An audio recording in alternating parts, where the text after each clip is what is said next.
Welcome back, everybody. It's time for what should be the finale of at least the main story in Xenoblade Chronicles 3. So glad to have you here with me. Hey Mate, hi Grant, hi Shay Dillon, welcome TLNT, hi Mads and Zero, hey Cactus Pear, hi the Kingdra. Good to see you here, Inats. Hey Arhead, hi Joe Easy Clap. Yeah, I'm really excited. Glad to see all of you here too.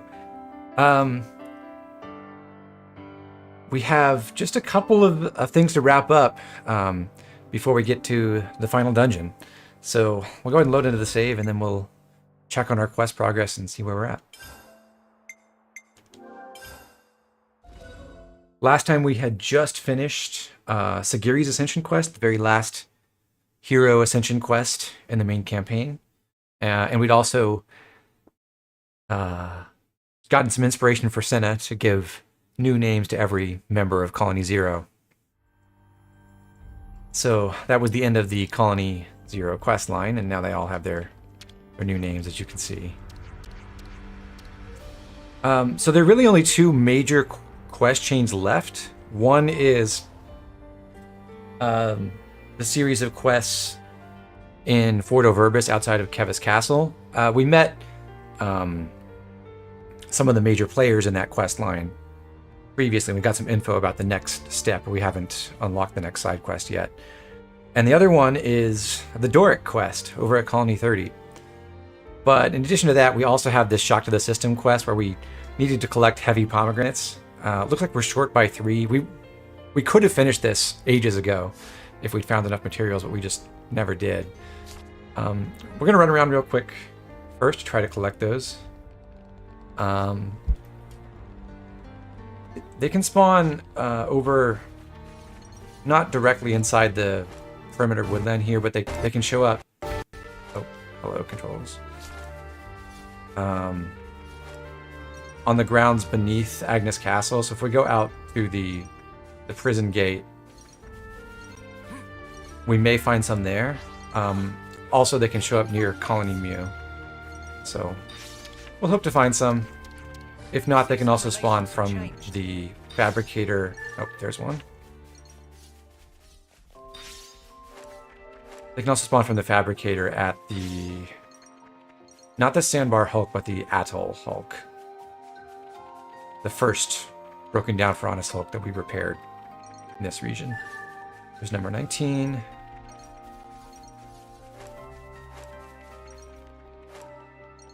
And we'll see if we can get 20. Why is it so difficult to get those pomegranates? They just don't spawn in a very wide area, and you don't have to run through the places where they do spawn that often. They are actually technically a common material, I think. But Cactus Bear has the true answer. Yes, they're just too heavy.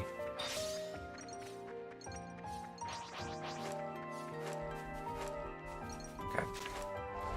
We'll check out Twin Palm Isle as well.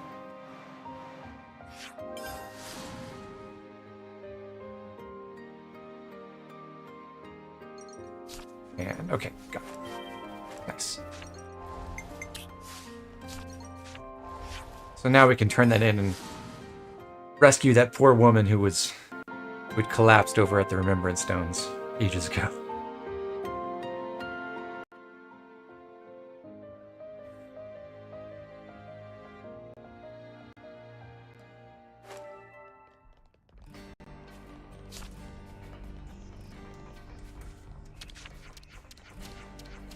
I see some relations have changed.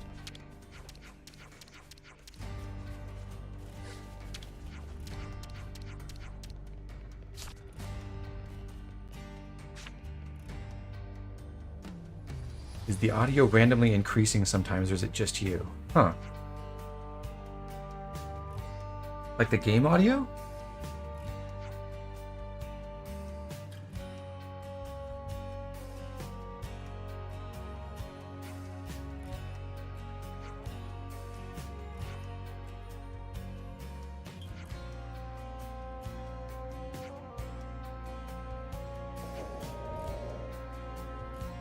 Is it the game audio or my microphone video. Huh. That's interesting. I have no filters or anything on the application audio, just gain adjustment. So I'll do the classic thing for OBS and just delete and recreate that, I suppose. 1 second.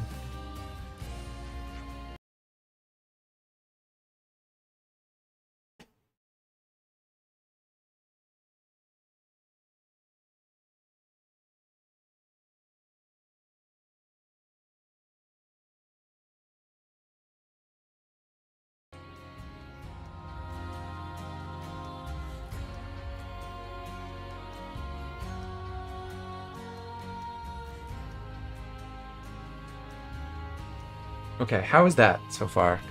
I see some relations have changed. I might have to move that to my other scenes at some point, but hopefully that doesn't have any issues. Hey Caldeo. Hey Chiaroscuro. Okay, yeah, let me know how the audio is going then.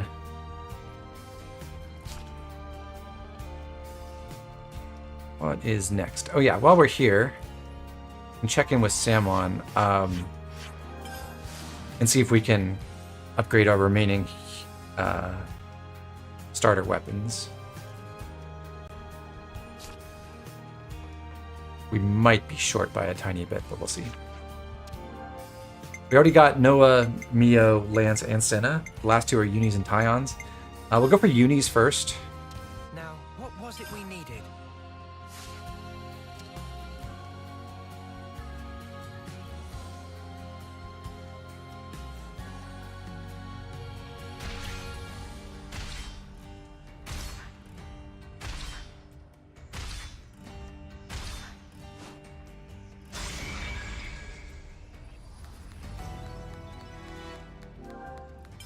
Has more flair now.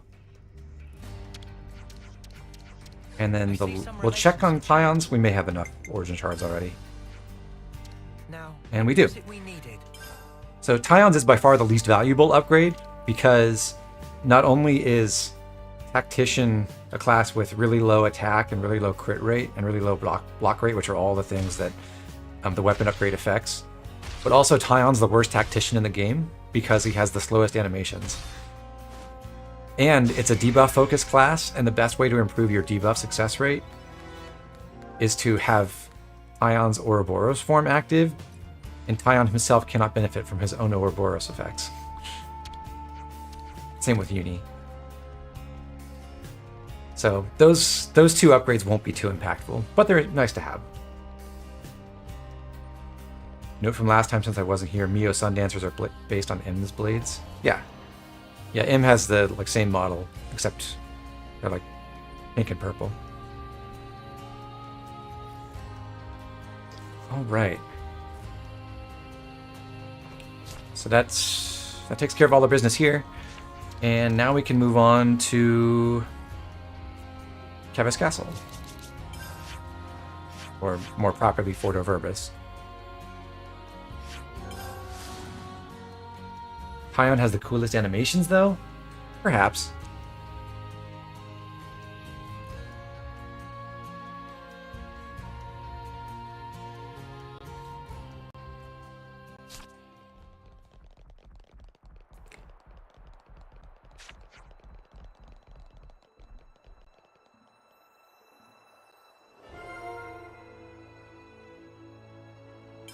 Got it all memorized. Here's our critical piece of info for the next quest. And with that, I'm going to run over to Agnus Castle and check in at the station break room.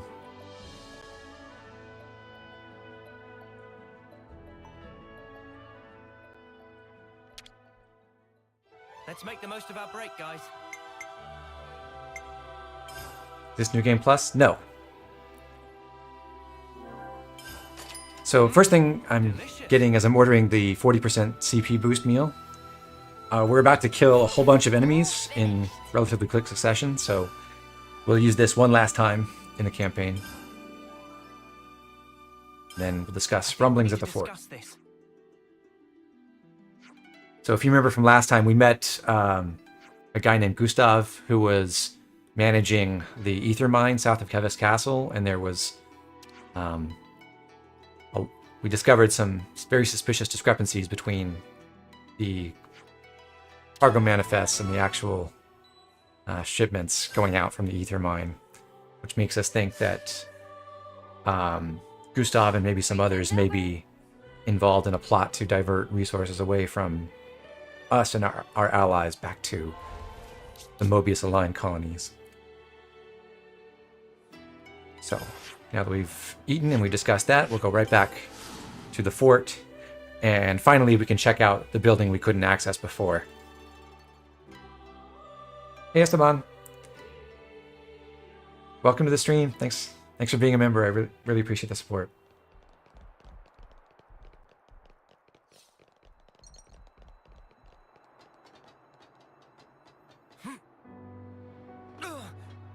That smarts.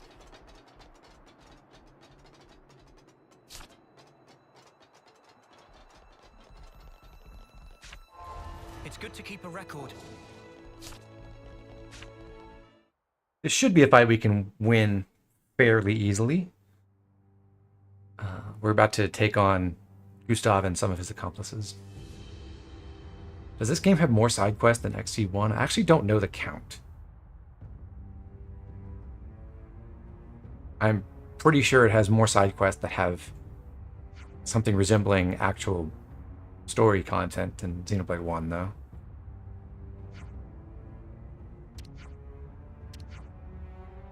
Considering the number of random fetch quests in that game.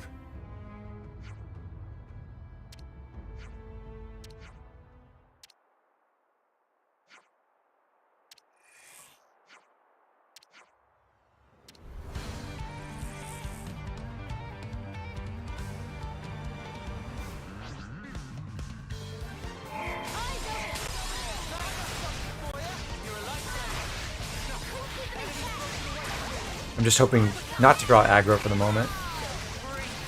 But I will use my back attack up art to try to charge up Saber Strike in case I need it.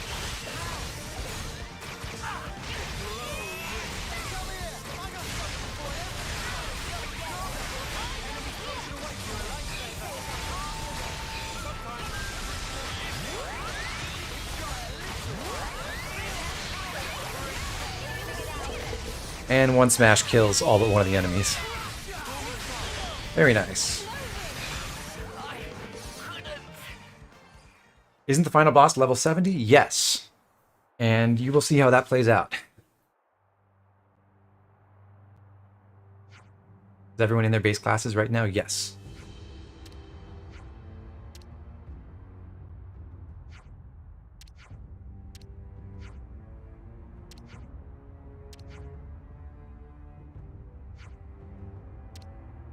Gustav doesn't understand our alliance with Agnus. And he's been plotting to fuel up a whole bunch of Keves-lednesses and go attack the Agnian forces.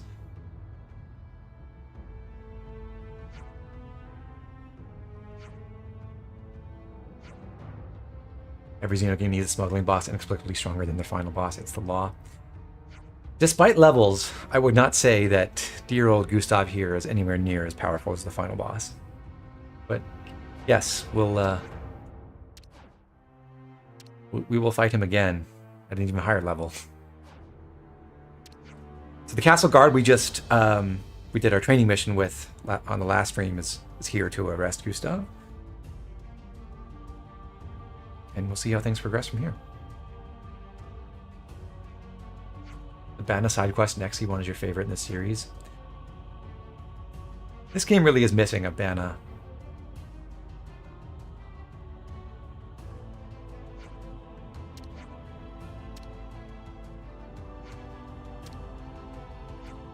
For as cringeworthy as the what's it called?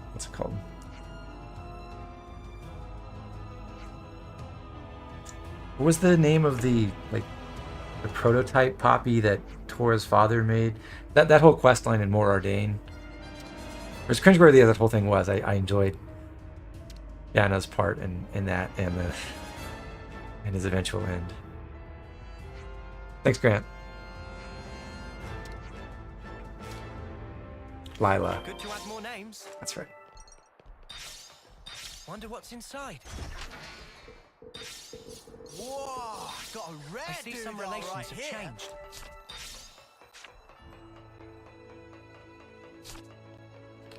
So we can go up and out in the fort. But actually, we need to go visit our friend Ulrich, who we met in one of the first quests out of Fort Verbis over at Agnus Castle, and give him the warning about the impending attack.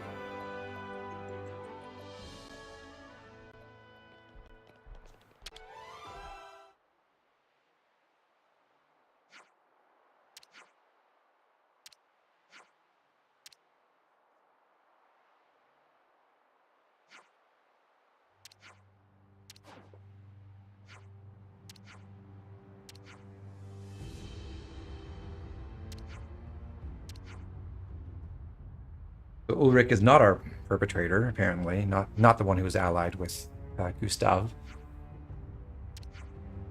But there is this new guy. Or gal.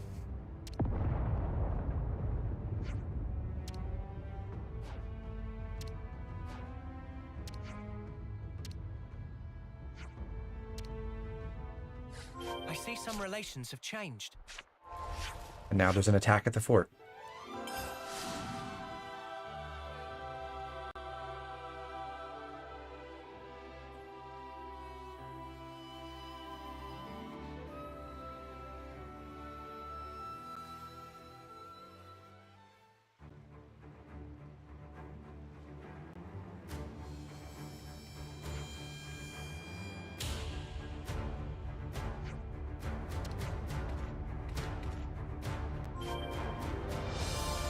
It's good to keep a record. Okay, so we have to kill something like 29 Keves troops around here. I discovered the hard way that I should not use the speed boost cheat while I'm doing this, because it's possible to make the enemies clip into walls and then fall in the ocean and be unhittable. But all we have to do is run around and go attack these. And if we get our break topple launch combos going really quickly, then single smash should be more than enough to do the job.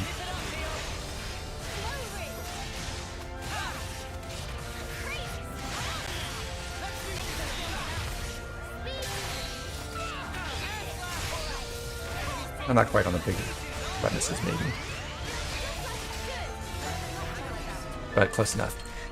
We could actually do this. This is definitely one of those cases where it could be even faster and easier to do this with Final Lucky 7, or with Lucky 7 in general, in an attacker class, especially some of these fights up here where we're going to face like 6 people at once, because we are liable to just get killed before we can land our attacks.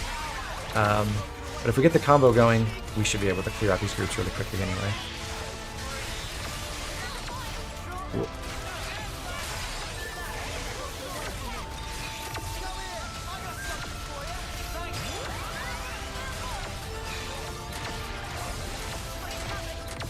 And I die.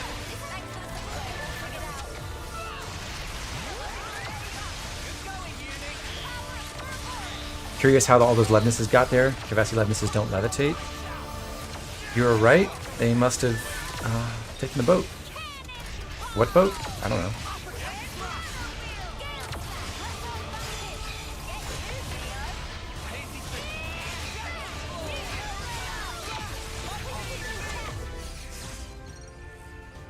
Do they have dropships? I don't believe... Well, yes. Keves does have flying vehicles. I don't think we ever see any that drop levnesses, but I could be misremembering.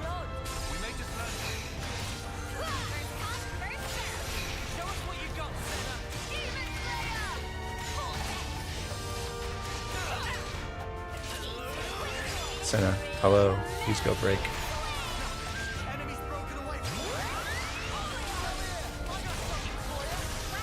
Fine, I'll do it.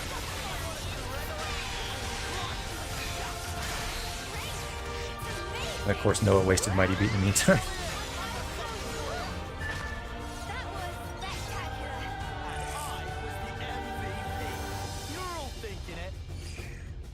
Listen Listen for my orders. Standing by and good to go. Too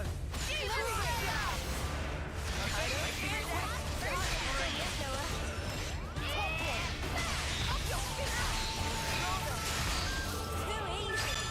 Come after me, and that's what you get. If only you didn't charge off on your own. I'm ready to get there. So bring it. The thumbnail mean we are punching Zed in the nose today? Yes. Yes, we are. Swing of it. We're unstoppable with you around, Senna. I'm the girl with the gun. Does that mean I might be up late watching cutscenes? Probably.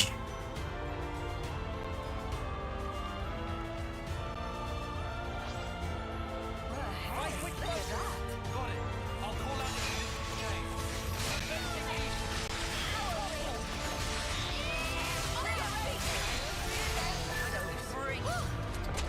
That was spectacular. And I was the MVP. Would it be smarter to Shadow Eye after Smash? Well, in these single target fights, not really, because I'm going to kill with the Smash. So I might as well just have the attack boost. Shadow Eye is not as effective as you might hope at eliminating the aggro you've acquired after smashing, because it's a truly immense amount of aggro. Can't let you show me your life. It's the kind of thing where You pull off a win. eventually, if you get the chance to use it multiple times, yes, you can cut your own aggro enough to get someone else to take it. That's why we have some evasion arts paired with Edge Thrust and Shadow Eye to try to survive things while we wait for that to happen. But mostly we're depending on a combination of those evasion arts and our defenders having glow ring, so they can inflict target lock and steal aggro that way. Until the point where the enemy's in a combo again and we smash one more time. Here we go, guys. Are you ready to die? Make this quick. Can't let you show me your life. Fear death. So We're bring unstoppable it. with you around, Senna. Well, it's unfortunate that I got into this fight before the last one officially ended, so no air slash up. Couldn't keep them in. There's a nice glittering melody to solve that.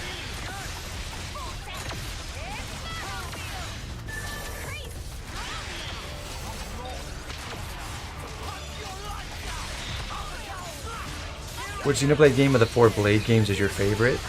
I've never played X. I'm looking forward to that in the spring. But my favorite is Xenoblade 3. That all went pretty good. And There were no holes in my I strategy. also never got around to playing Future Connected, so I can only speak to 2 of the expansions, but I also prefer Future Redeemed to Torna. Shall we deal with this?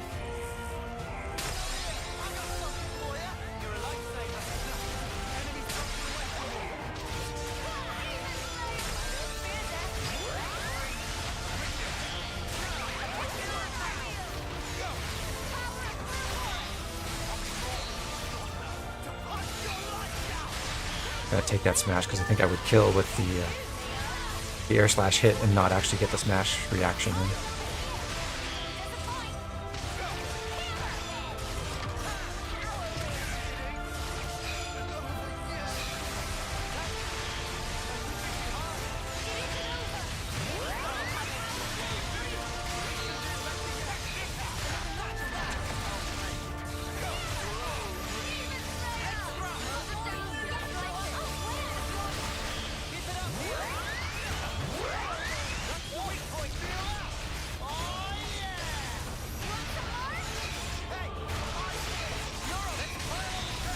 I've been waiting for you to say that.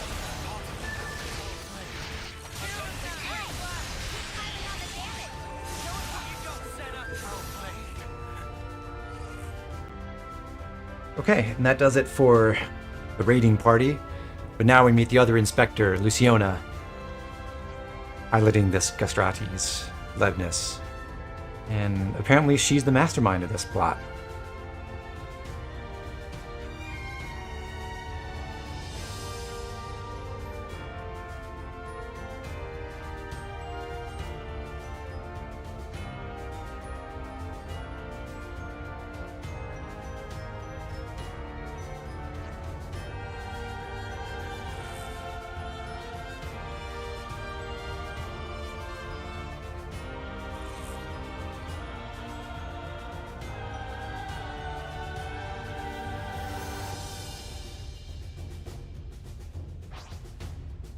This is level 72, 2 levels higher than the final boss. It is like Doric's evil shadow self.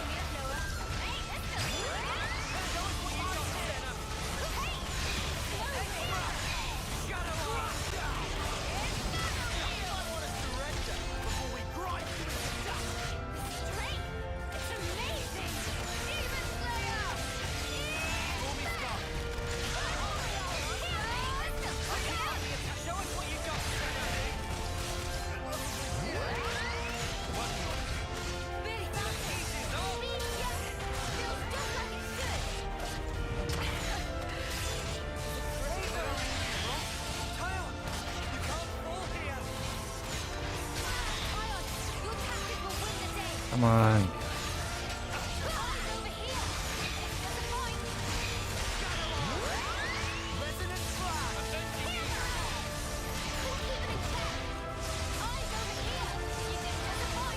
The model we use is just a game development contrivance. Well, Doric is a modified Castrates. Not the other way around.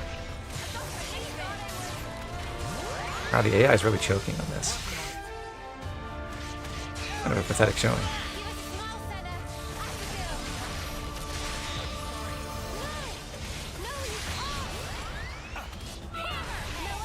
So of course I get killed just in time to miss the launch. Okay, let's see. We get Glittering Melody.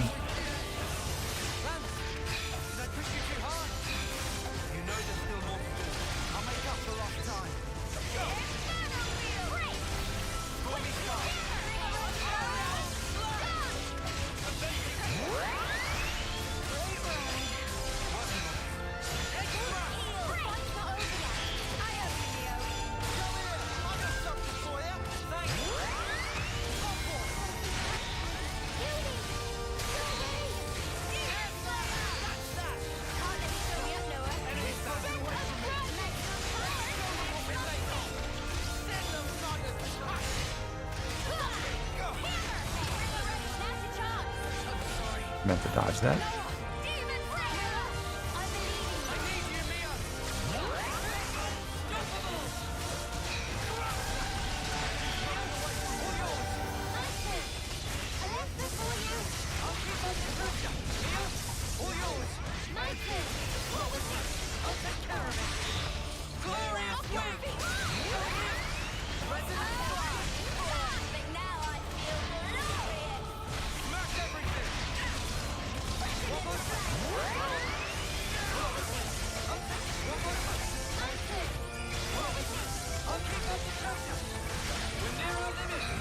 Okay, got Origin Blade, so that will inflict, reduce all, making this enemy a lot weaker, and hopefully we'll get another smash soon. That will be a little bit more lethal this time. That doesn't have to count.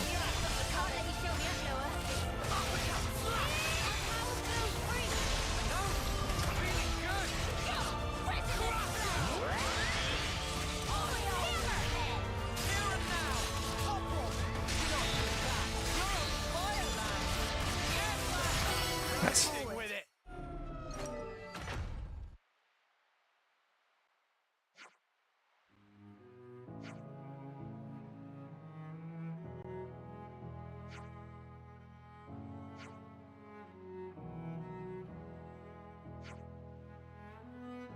Who in the party has launch?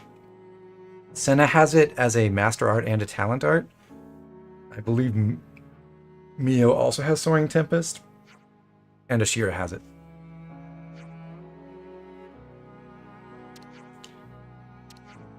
Alright.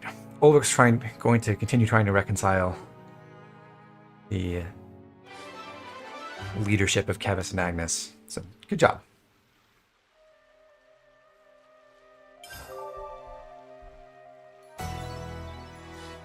But there's more to do yet. If we go back to Fort Overbus, actually over to the east gate of Colony 11,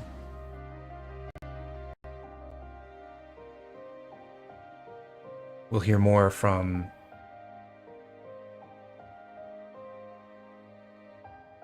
Ashira's lieutenants here, Looks like colony relations have changed. along with the castle guard.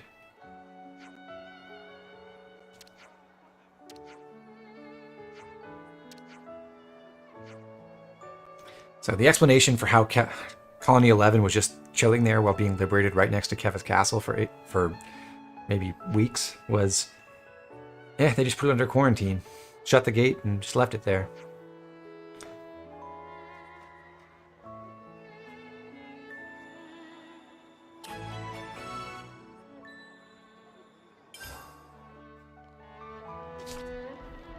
Looks like colony relations have changed.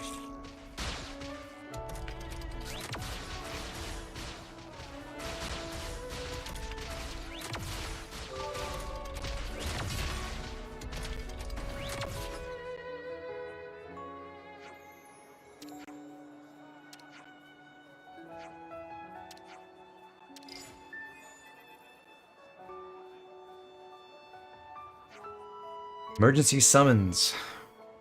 Go help out with the castle guard. Yes, it is my doppelganger. Those of you who are watching last stream got to hear some deep lore.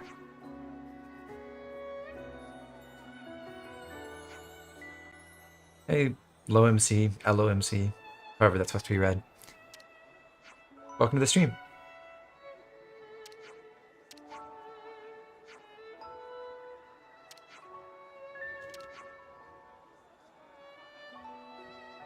What a lovely reunion.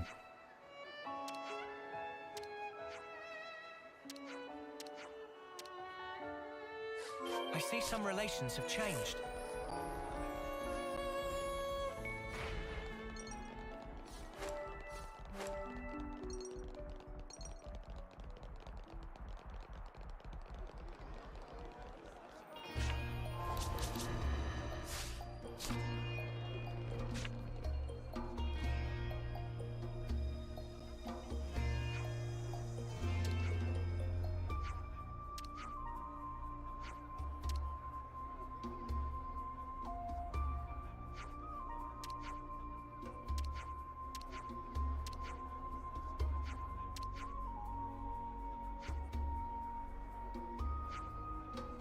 The Antares squad.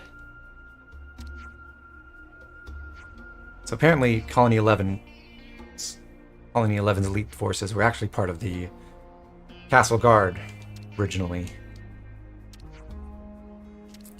And now Sigrun is calling them in because there's a very... I see some Well, relations we'll find have out more, changed. but there's a very serious threat at the castle.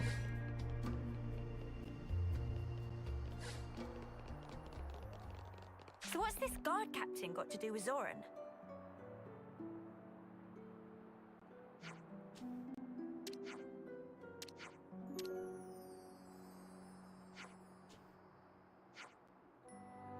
An armed uprising that's taken over a section of the castle, and we have to contain it.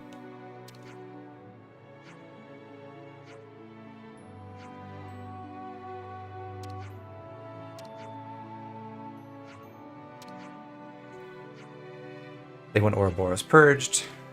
They have 4 different elements. We need to seek them out and bring them to heel, as Zoran puts it.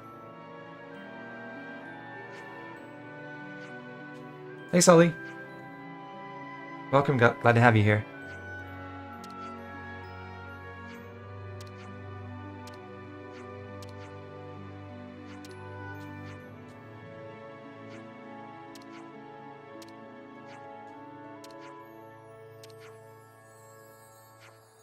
Okay, so we have to suppress the rebel forces and bring their leaders back alive. Not dead. As usual, we hit them non-lethally with our gun and sword and hammer.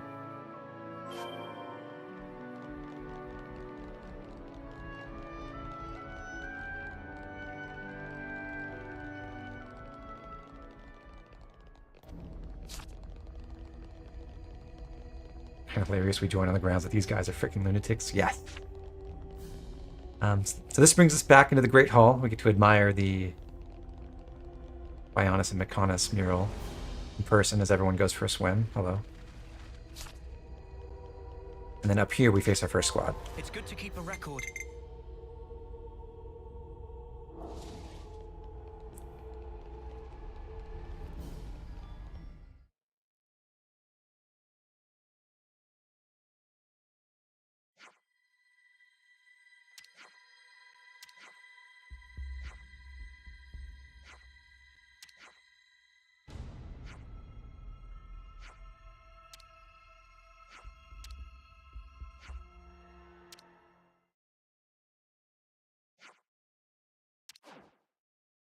It's in the Atrocious from the Antares squad.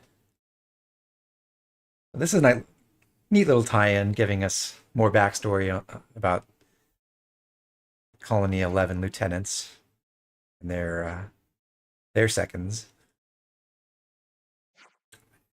Hexen is a sadistic torturer. Lovely.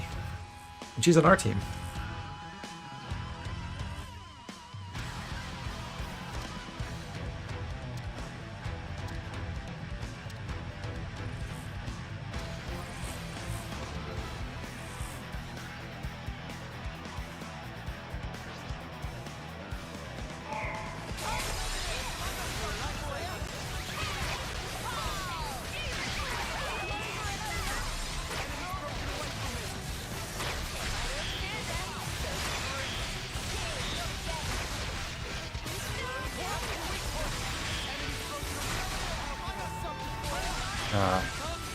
That was unfortunate. I think our other people with topple arts were combo or were target locked there, so we couldn't get that combo going.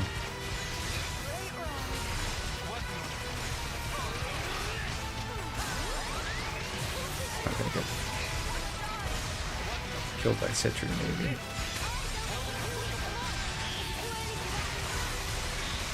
Come on, launch.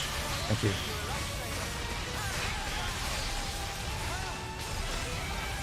Good enough.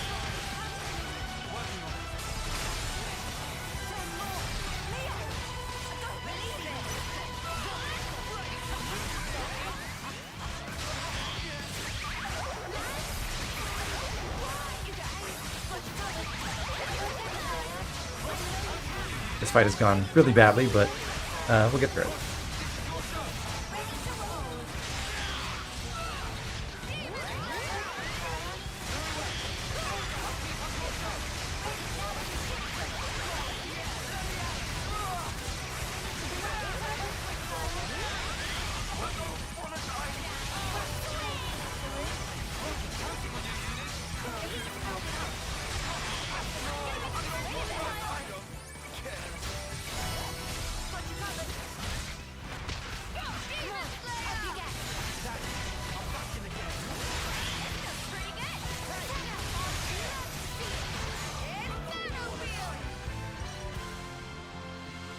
You have the non-healer revive accessory equipped. Yes, Mio is holding the memory locket.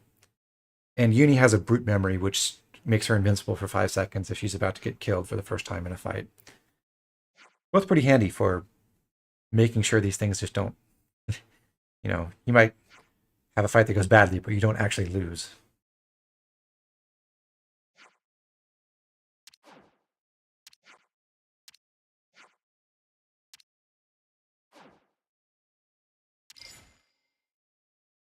Citri's begging for death. But looks like Uni is going to intervene. We get to see the builds right before the end. Yeah, I'll go back through them. We're going to change them up slightly as we get to the final boss. Because we're going to unlock a couple of extra things that we want to have. But I also did the current builds at the end of last stream. Also on the first floor of the castle, there's another person to go find at the south end.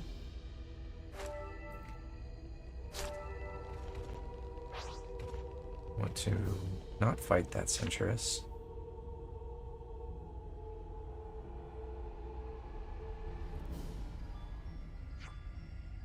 Mediator Adrenale.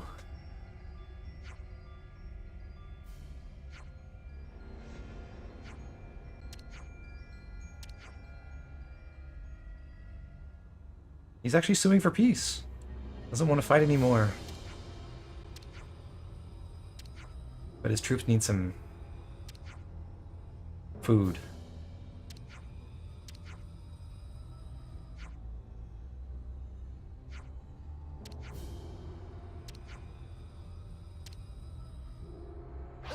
Oh, They found us. we'll have to run out of the castle and escape this combat. But once we get out of there, we just have to travel back to Tap Dancing Napon and go get some soup.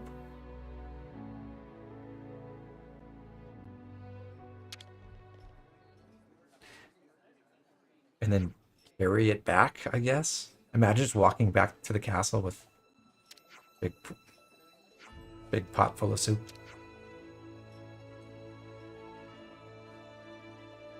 We may as well just have just walked out with the prisoners and brought them here, but whatever.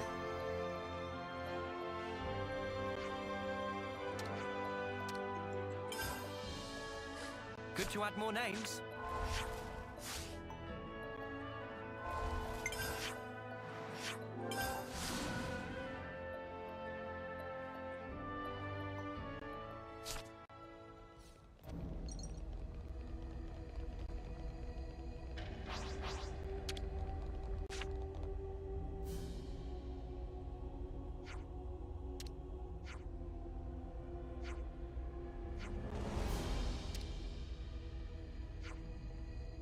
Wonder how long this whole siege has supposedly been going on. If this guy's troops are showing signs of starvation to the extent that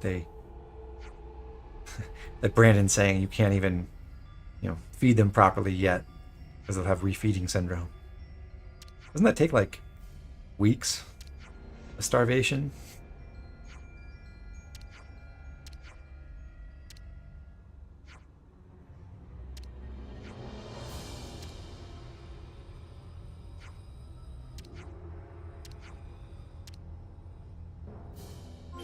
We've been spotted.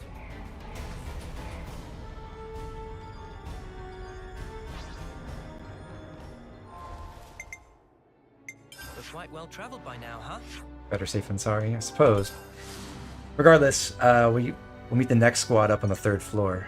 This is the area with a whole bunch of guards It's patrolling. good to keep a record. We would like to avoid hitting enemies who are not part of this quest, so I'm just going to quick save there and make sure we don't accidentally get anyone else. But this is our 3rd squad of the 4 Divine Wings, headed up by Lycanen.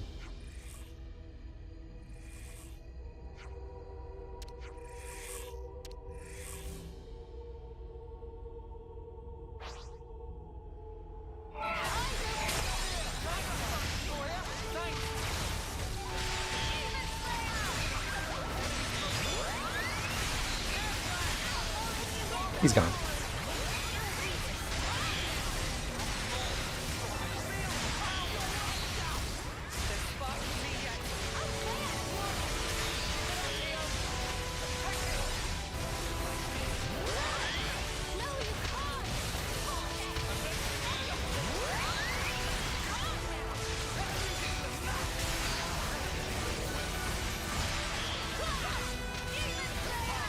Hey, Toast.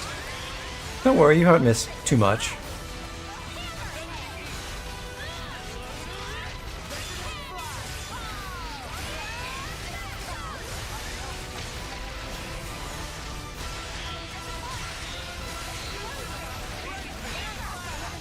I can't move.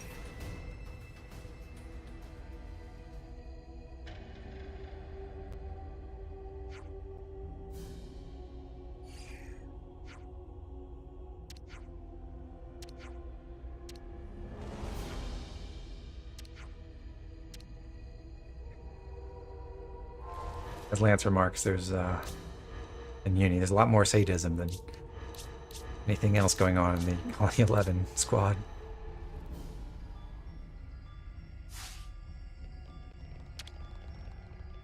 We have to follow the tracks out to the Annihilator Cannon area Oops. eventually. They found us. And of course, as usual, we'll ignore all the other enemies on the way there.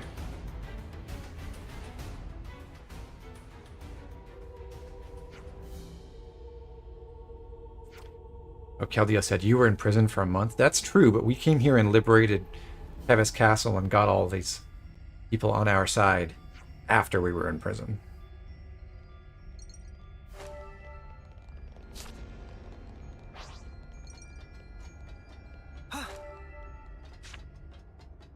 Remember, we got out on good behavior, I think.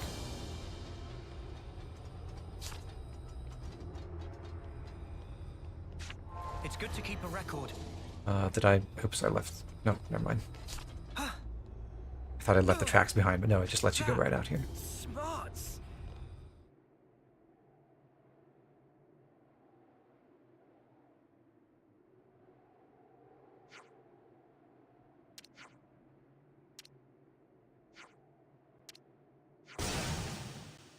It's a trick.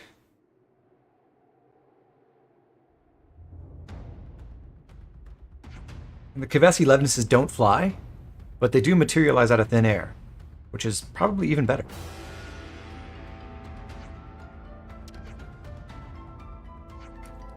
Oh, Lycanen's evil after all. And Lance says, he kind of reminds me of Time.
Cactus Parrot, you don't think you ever did this quest?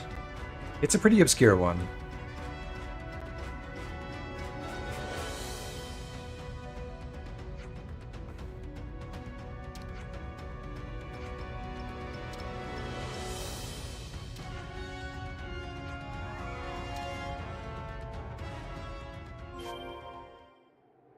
That's 3 down, 1 to go.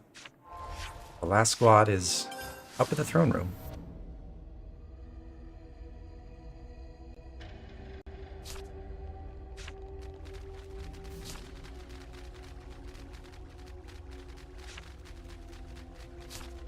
It's always so sad when the generic heavy guard is the last one alive and he's just delaying the inevitable.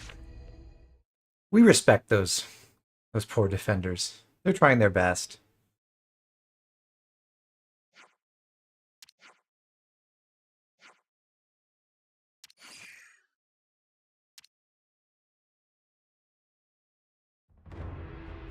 The last squad leader is Overfist Balroy,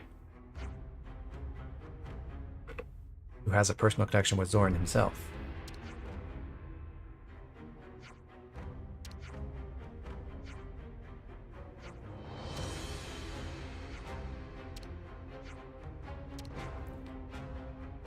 He doesn't care that the queen is fake. He doesn't care that there's a possibility of peace with Agnus. He wants to keep the old ways going.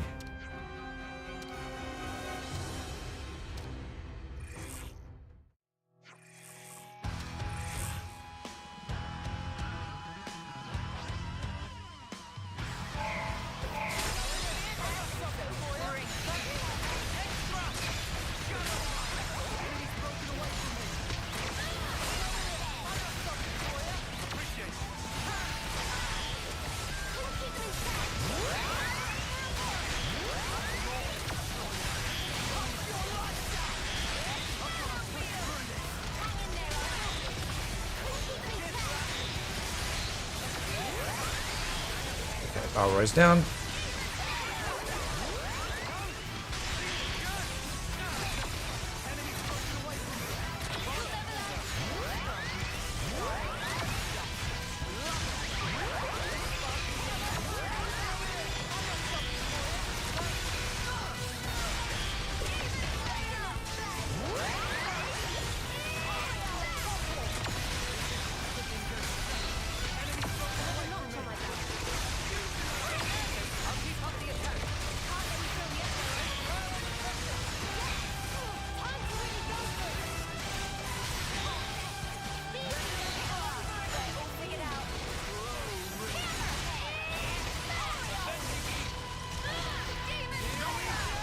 This went a little bit better than that first fight. Kind of slow. It is basically true. Like, we don't have everything that you would want to have on a perfectly optimal Smash sword fighter build. So, Me up, Noah. although in a perfectly optimized party, killing things with Smash from a sword fighter would be way, way faster than using Lucky 7. It is true that actually using capable hands and unlimited sword would generally make these fights a bit easier and a bit faster. But I'm going to show off what sword fighter can do, so we're sticking with the regular weapon and not Lucky 7.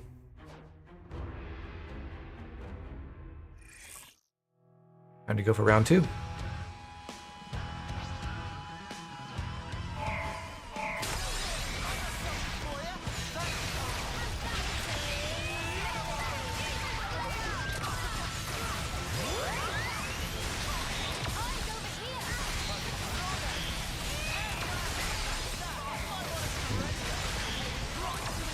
Nowhere near as much damage that time.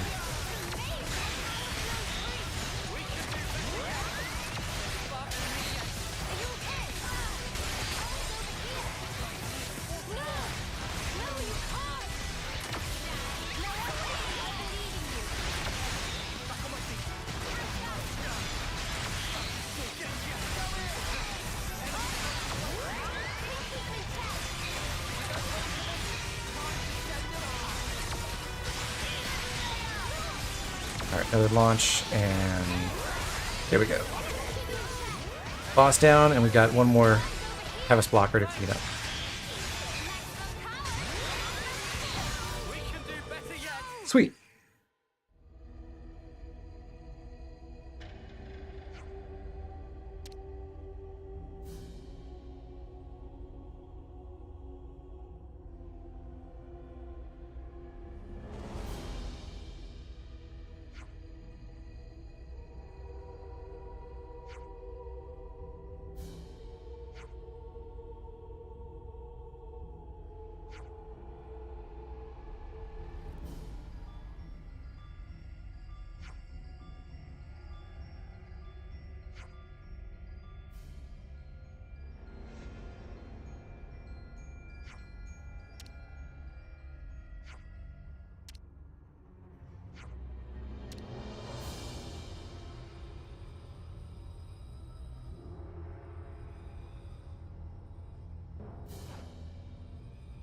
Probably spare Balroy, and that represents the last squad. We can head back to the fort to go finish the quest, but before we do, this is a good time to go explore a little bit more of this area. This is our first time here, isn't it? The Grand Tower walkway can take us up to a secret area through this elevator. I'm not going to bother, though. We'll come back later, because you take this elevator up, but it'll lead you to another elevator that's locked. So there's not much to do right now. That smarts. But we've got that waypoint, and then in the northeast, there's another gate on the Work with me. drainage channel over here. There. Sweet. Let's poke around. We can ride this. This looks insanely fun, by the way. That smarts. Good thing we found this.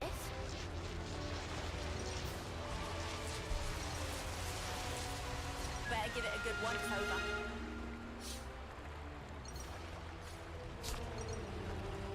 Out to here, we get a container with a gold knock-on coin. Use of this. Found something shiny. We should take good care of that. So much to see. Here's the drainage sluice, and yes, TLNT, this was the original exit route that ostensibly happened at the end of Chapter 4. In story, after all the city aircraft flew away with the I forget what they're called, the cradles. We escaped the castle by going out this way and riding this rope slide down to Ecdasso Verge. And now you know. But instead of showing us that or having us do it, we just teleport there at the beginning of the chapter. Is that a supply drop? So yeah, the only thing that really went wrong in the castle infiltration plan was no one accounted for the fact that the waterway would take you through the throne room. And if they had just run across the throne room and out the other side, they would have gotten out just fine.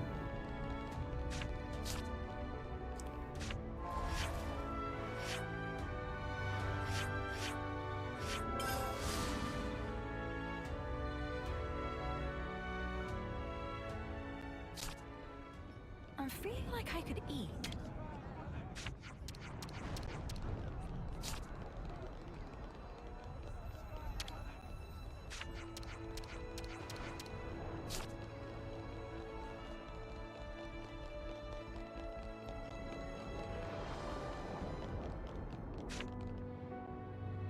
The closest landmark is actually inside Keves Castle. I didn't have to run all the way down south, but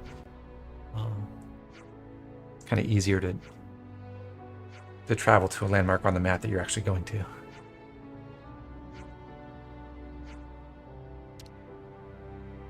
So, Zorn and his people have done their part, but Sigrun doesn't want to let them walk away just like that.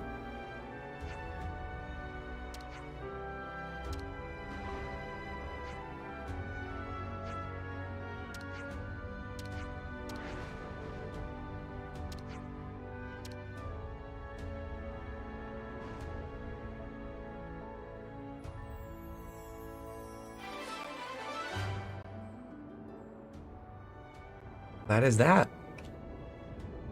Zorn refuses the invitation. He wants to go to a new battlefield. So that's one major quest down. Really just another pair to go to get to Doric. We're going to head over to Colony 30. But before we do, time to change classes again. With Martial Artist on Noah, Guardian Commander for Uni. She does have Shield Bash, but we're going to train in Guardian Commander a little bit. She's not going to get anywhere near Deflector Field or anything, but for post-game, it's nice to have Guardian Commander done. Sword Fighter on Tyon. Heavy Guard lands, so he's staying there. And Martial Artist on Senna as well. I'll knock him down. And we'll put Alex in the party. Don't try to be a hero. Just So this is a full team of attackers and defenders, no healers. We should be alright, it's just one enemy we have to defeat. But for this, I also would like to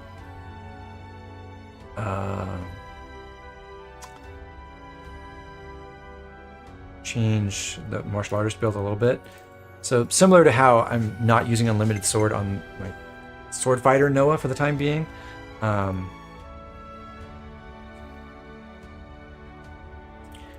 I'm going to change the talent art on his martial artist setup to Saber Strike. And we'll see if we can try out a different kind of smash-oriented build using an Agnian attacker class, where the idea is, and this is particularly good on the two Agnian classes that have front positional class arts. But the idea is you fuse one of your arts with Quick Draw. Quick Draw also has a front positional effect, and when it's used in a fusion art as the master art, it hits twice, and both hits count for the positional effect, and both hits do full damage. So they both it's really powerful, and it gives you 3 roll action points between the front positional and destructive charge and the 2 on Quick Draw. On hard mode, that's not enough to charge a recharge gauge of 3, but if we have enough recharge up effects, then that will get us there. So the concept is we'll continue to use Shackle Ring, but we'll run a sequence of arts as a martial artist now, where we use 5 arts among the regular palette. So we'll do like 4 individually and then 1 fusion art. And then for the 6th art, the final one that the Shackle Ring can boost, we hit with Saber Strike at the end. So hopefully at that point the enemy is launched and we smash them for a ton of damage.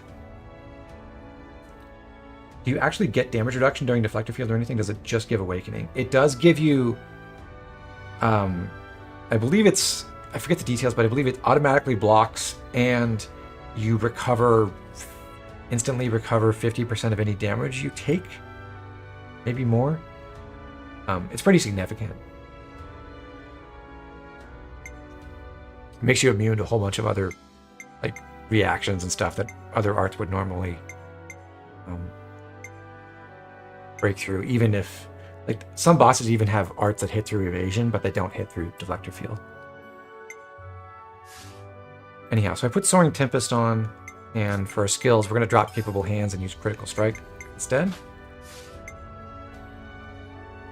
We'll keep the same gems, but for accessories instead of the Warped White Brooch, we'll take the Fiber Wraps. I'm quite fond of this. So that's a 110% damage boost on our smash. For Uni, we'll change out her equipment.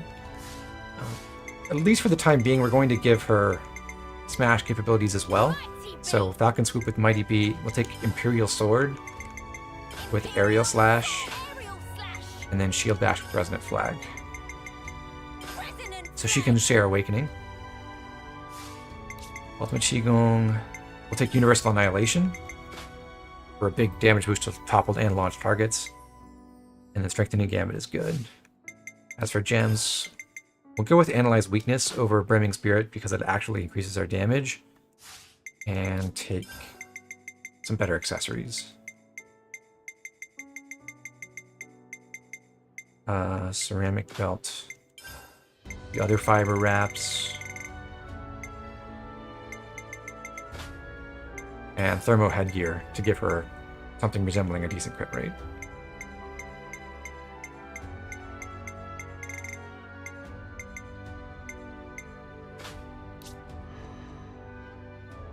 Ion's all set, and Senna is all set. Okay. Aren't you immune to reactions during talent arts anyway? You get the unbeatable effect, so you can't be killed, but you can be knocked out of talent arts with break or blowdown or things like that. It's something we experienced annoyingly often at the very beginning of the game when we were controlling our medic gunners a lot and trying to get healing ring up, and sometimes you'd get blown back or blown down while attempting to trigger healing ring, and you use up your talent art and you wouldn't get the ring, which was really sad. Oh, by the way, hazy mistake. It's good to keep a record. Okay. Oh, I think also Tyon. Oh yeah, I don't want him smashing now since we're gonna have Noah do it. I mean, honestly, come to think of it, I shouldn't have Mio on it either. I'll give it a try slash for the moment. I'm gonna change his arts a little bit and build him for more combo support. So we need Positioning Pro to get both Glitter Stream and Crimson Lance on, alongside Sword Strike. Positioning Pro will take Beaming Edge, support the party with a higher crit rate, and Frenzied Combo.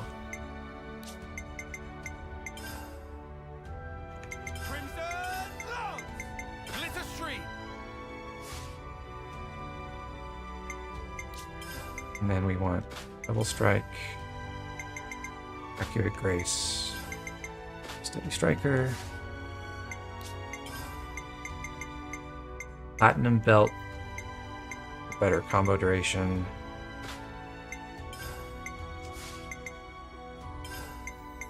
and do we have a spare Break Brooch? We actually do. Unusually, we got a random Break Brooch drop a long time ago. I'm going to forgo that though. I'll just stick with the Ceramic Belt though.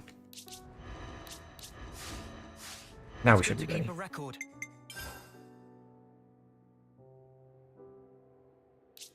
And our meal is still active for another 20 minutes. Alright, so with Alex in the party, if we go over to base entrance of Colony Iota, you can gather some info and start a new quest.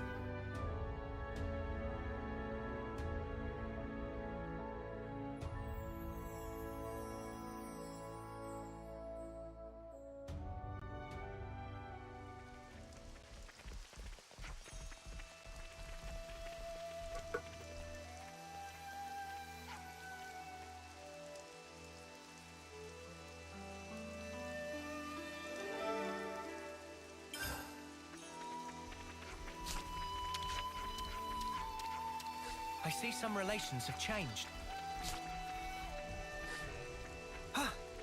Don't you think it's about time? I'm sure you're all starved by now.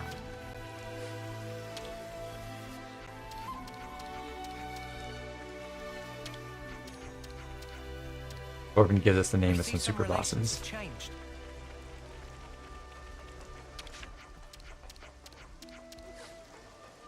We're looking for another piece of info right here.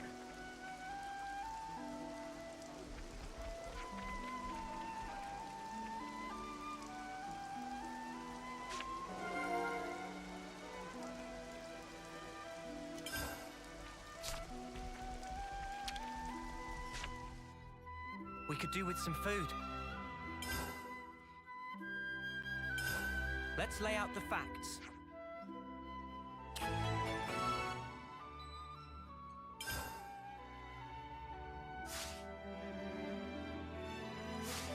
Let's bounce. I see some I'm not relations have crying. changed. It's just something in my eye, all right? Sorry I upset you. But I'm glad you're feeling better now. We should not have skipped that conversation. No, Oh well. it's fine. So in this quest, it is of course the culmination of the Colony Iota question, and it also leads into, I believe this is a prereq for the final Doric quest.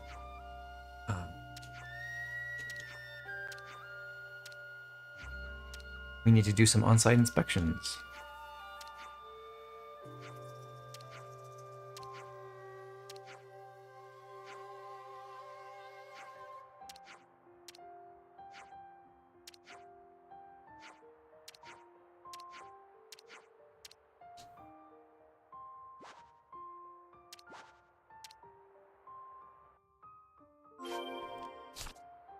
So there's some suspicion now on Roland of Colony Tau, and we're going to go visit him to find out what's going on.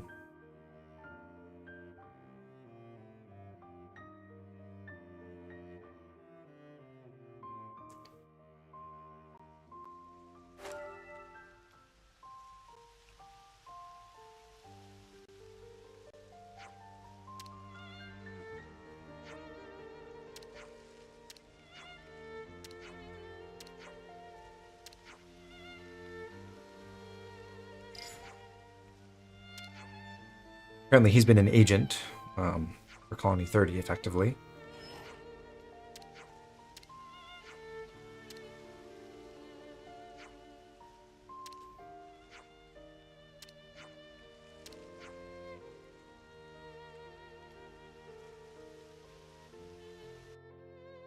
Alexandria, this is something interesting. What's this about exactly? I can't say for sure, but it doesn't look to be anything bad. I wouldn't worry. Don't you think it's about time for a meal?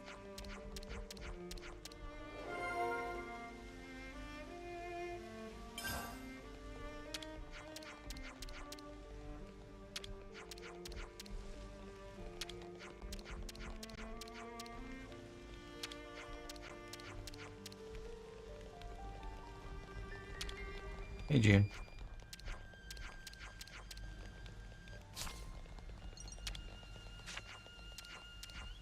I see some relations have changed.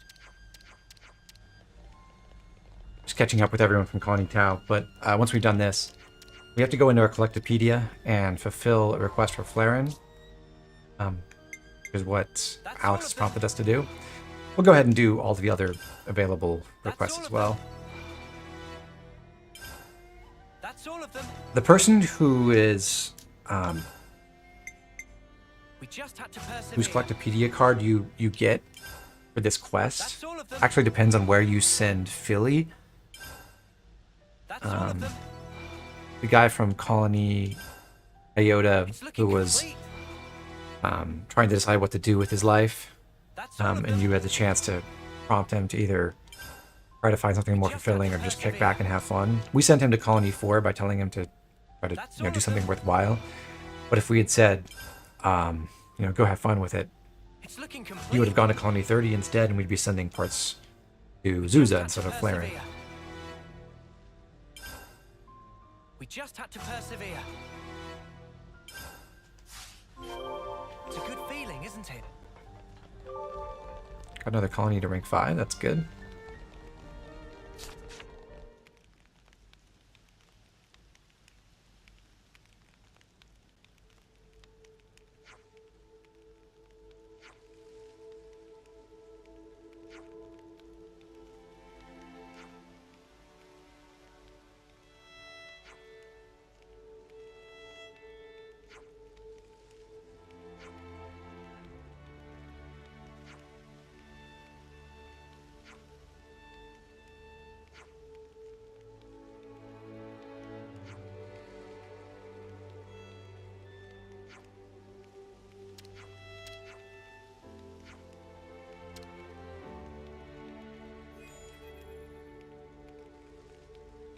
kind of neat to have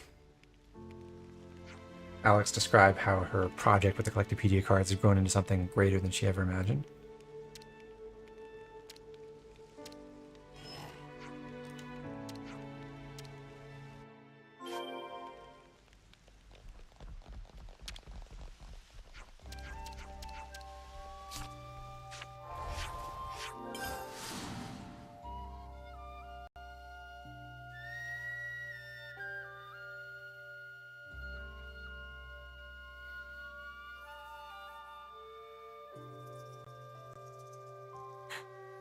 What's that? A Keves container. What would it be doing here?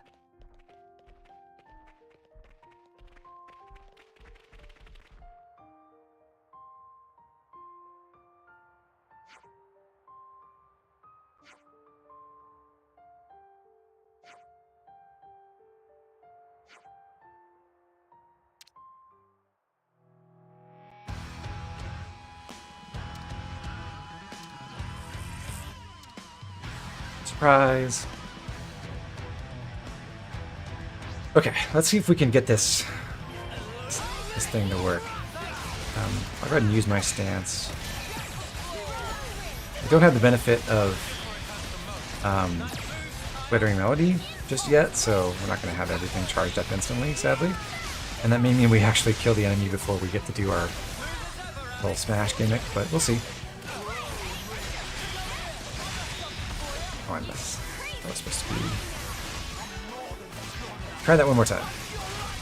So what I want to do is fuse Destructive Charge Quick Draw into Jackal Claw, into Focus, into Soaring Tempest, into Cross Impact, into Smash, and the timing didn't work out, so didn't get to do it. We'll try again on the next boss, though.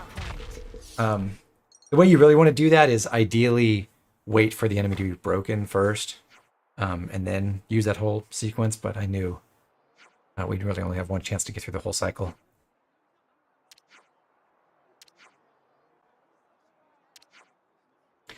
Valley's got a new friend. It's Cyberchum. After Mecha Friend and Robo Buddy. Cyberchum.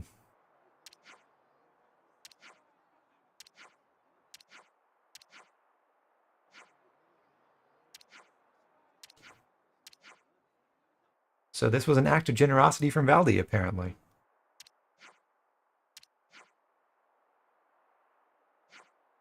Hey, Seti. Thanks for coming in to say hi. Glad to see you.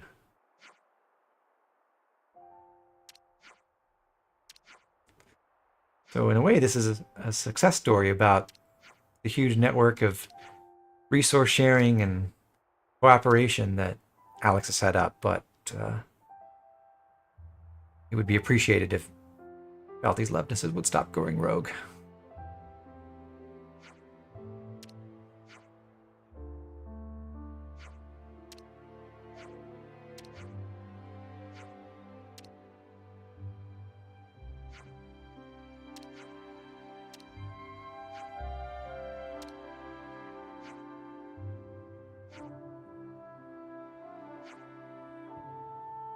Am I planning to finish the main story this stream? Yes. We have one more side quest boss, and then we're going to hunt a handful of creatures, basically just to get our experience points to the right amount. But also to farm some accessories, hopefully. Pretty quickly, and then we're going straight to Origin. Well, I lied. We will take a detour very quickly to the Land of Challenge as well, but that won't take too long. Alexandria's Collectopedia card scheme has begun to connect people and colonies like never before. Yeah, that about sums it up. Looks like colony relations have changed. And that gives us rank 5 affinity with Colony Iota. So, next fight, we're going to have a little bit more reasonable a party here. We're going Lapidorist on Mio, Tactician, Tyon, Flash Fencer for Lance. It would be great if Lance could get to capable hands. He's not actually going to reach rank 15 before we finish the main story, though, but we'll make some progress with that. And we are going to change some things on his build, like having a better talent art than technical heal.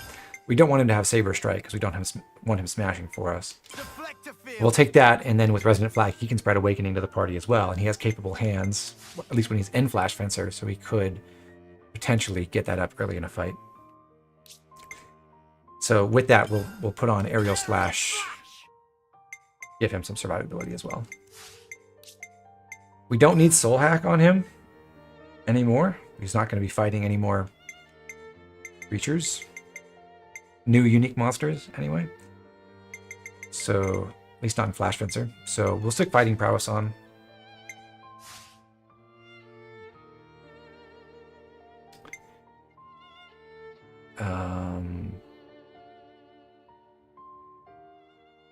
And we'll give him the proper Looney Rings as well.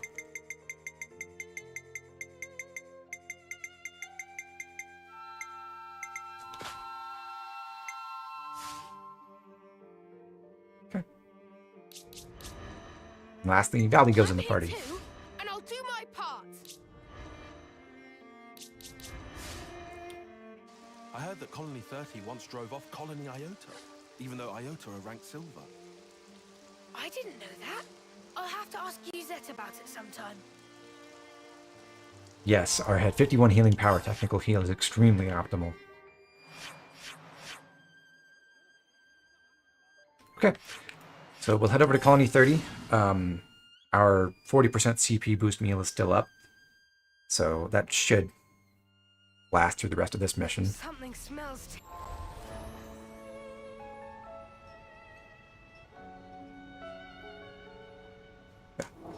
Hasty.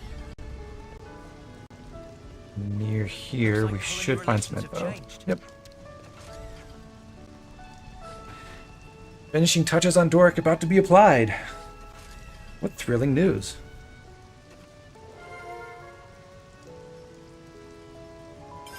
That should be enough data. Let's make the most of our break, guys.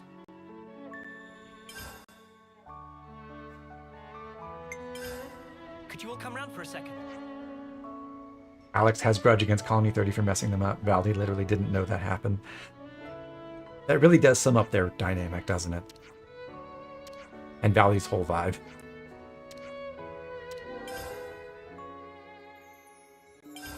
Let's lay out the facts.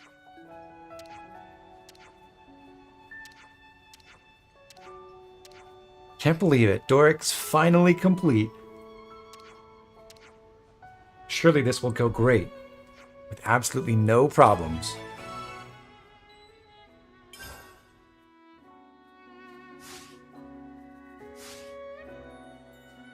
Right then.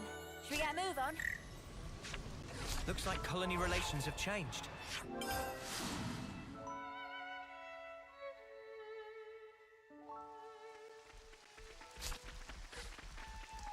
Is this the last thing before Origin? Not quite. It's the last really meaningful thing before Origin, Looks like colony relations have changed. I would say. It's good to keep a record.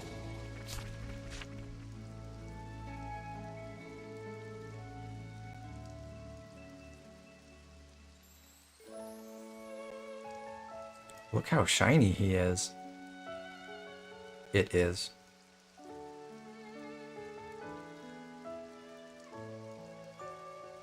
We've got Izzard, we've got Alex.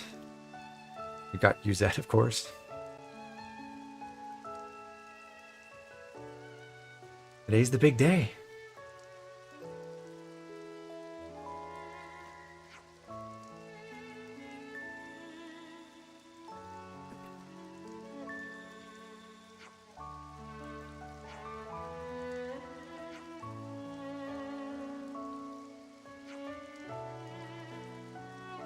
Good luck, Mecha friend.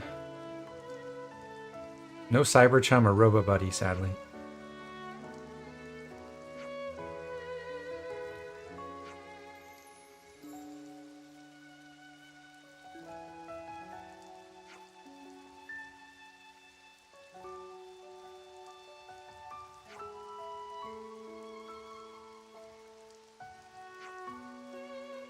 Buddy Blaster ready.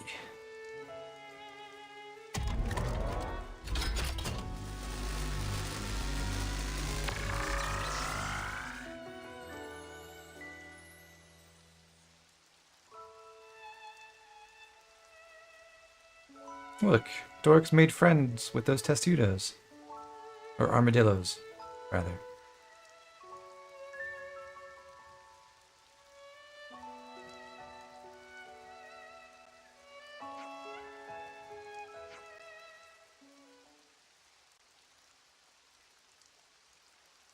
I feel like Monolithoth really owed it to us to make this a voiced cutscene at the end of this gigantic quest chain. And, oops.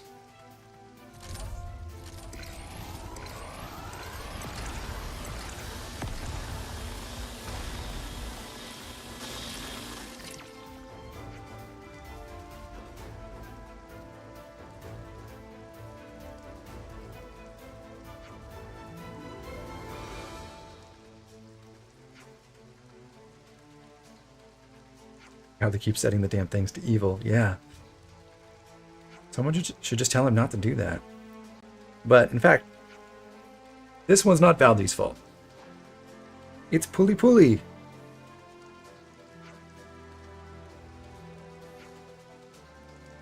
You remember the guy who really wanted to impress Alex? Now he's doing his best. Puli Puli pulled a string behind the scene to plan this for a long time.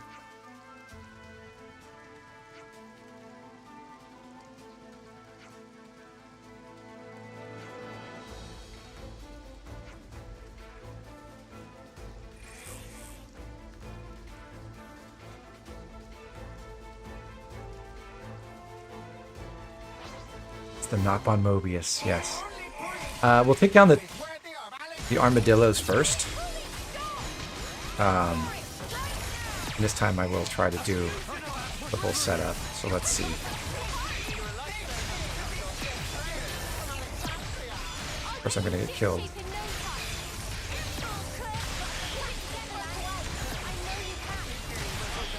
Well, luckily, as a martial artist, I also have 2 evasion arts I can just use when needed.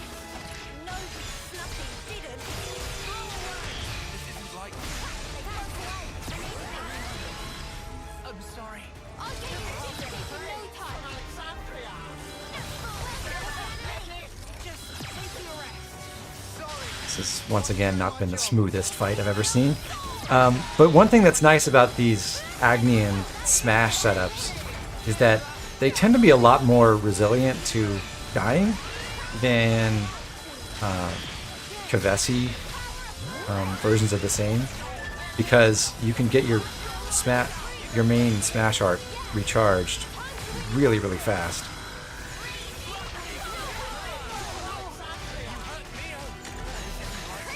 And Martial Artist has particular advantages with recharge because of its frenzied combo skill. Okay, so into focus. I'm going to use Soaring Tempest. Probably should have just gone straight to the... just get that, because it was already getting launched. And that wasted some time that could have been used just to make the smash stronger, but oh well.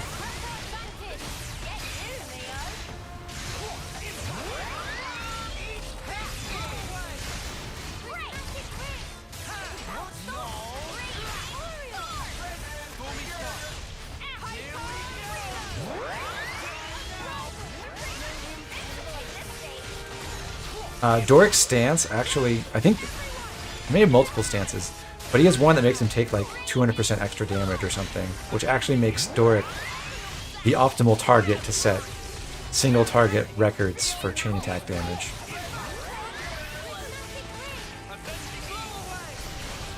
So what I was doing there was just moving away from my party and then using my evasion art to dodge the ultra heat injection entirely. I would like to get a break, please, at some point. That'd be wonderful.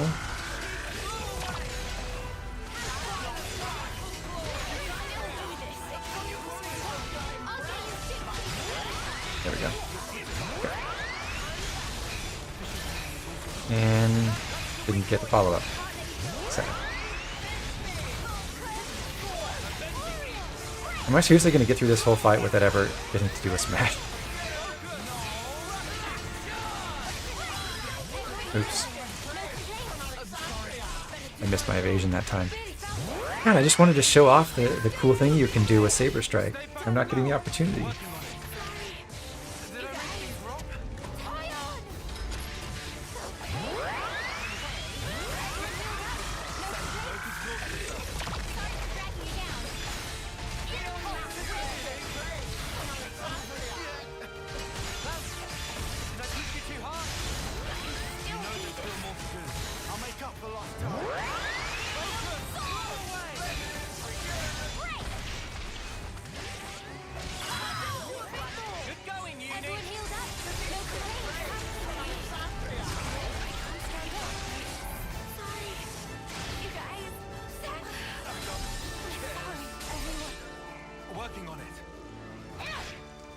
If it weren't for the fact that I'd killed the armadillos, I'd almost want to lose this fight, so we could try it again. Oh well. There will be other opportunities.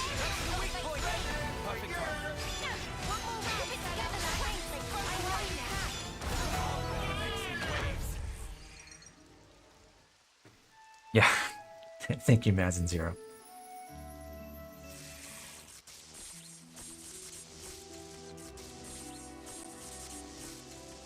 Now, yeah, this isn't a perfectly optimized party for Smash purposes.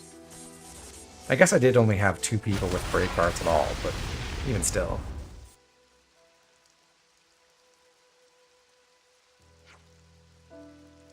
Yeah. Poor Doric, poor Mecha friend. All that work down the tubes.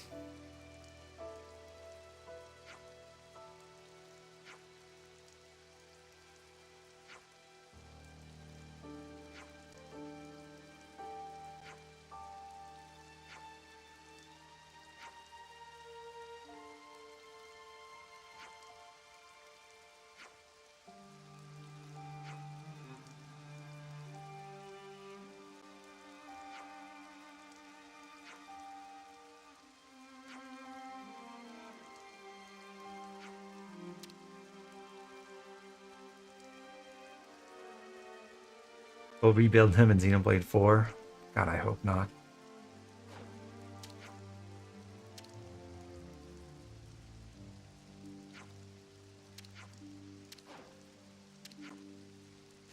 This quest should have been voiced.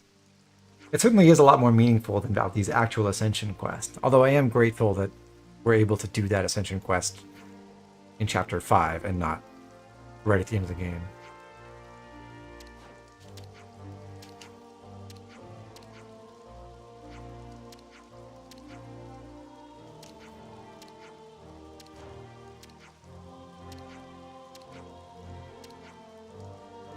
Ali, I think you're a bit too forgiving, honestly.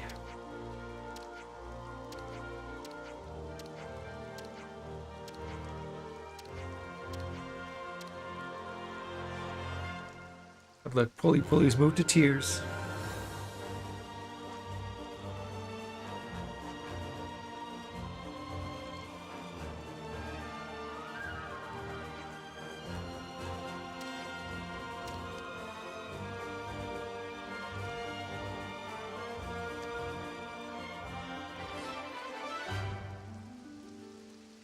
And that, my friends, is the very last quest in the main game. We've done them all. Some relations have changed.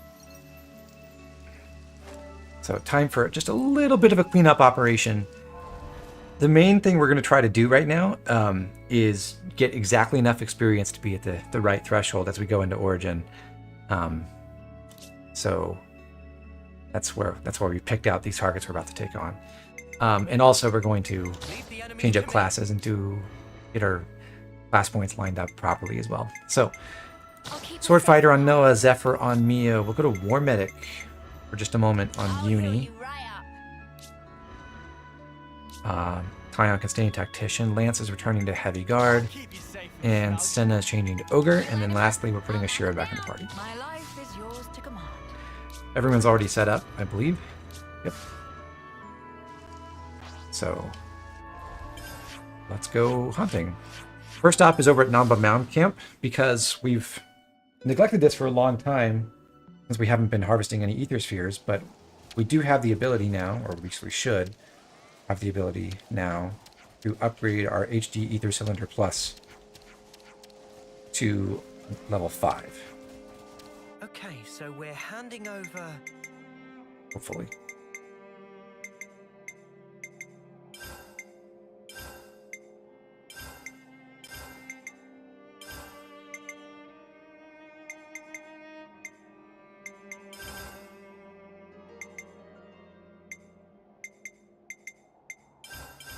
Yeah, we'll get there.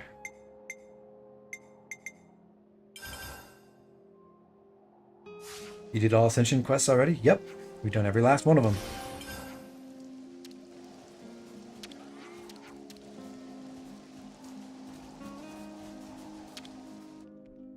We could do with some food. How much XP you got? A lot, I assume. I've never touched it. Not since we had to back in Chapter 1. Gem's done. Gem's done. Looks good to me. Looks good to me.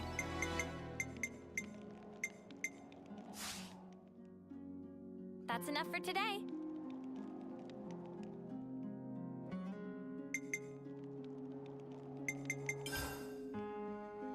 Right.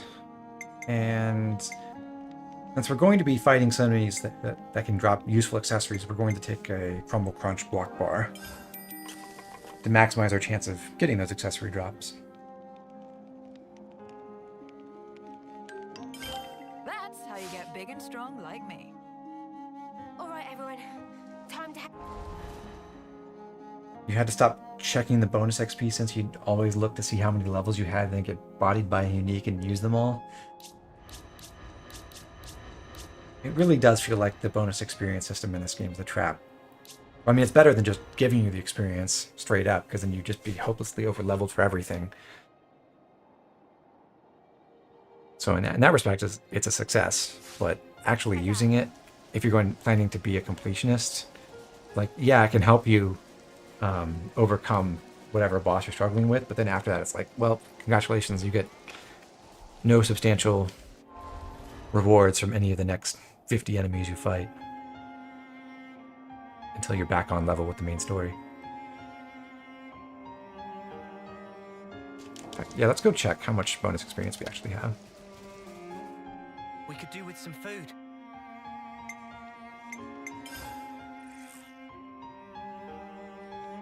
Over 1 million. Sweet. Where to from here? Oh yeah, what level is We that? could do with some food. Now this is dangerous.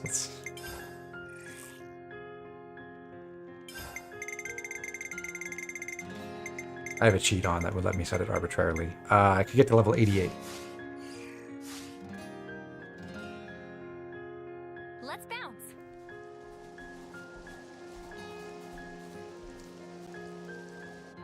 Okay, so we got our HD Ether Cylinder Plus upgraded, we crafted some gems, we ate our meal, now we're going to go back to the relay-based bridge on Thurbin Island and claim an Ether Sphere over here.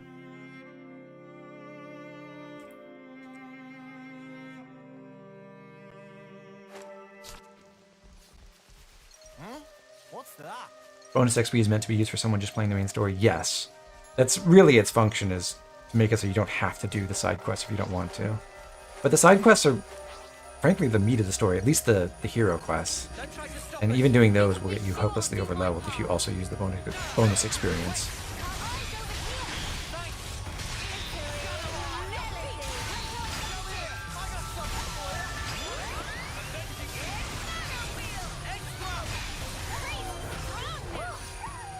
That was spectacular. And I was the MVP. You're all thinking it.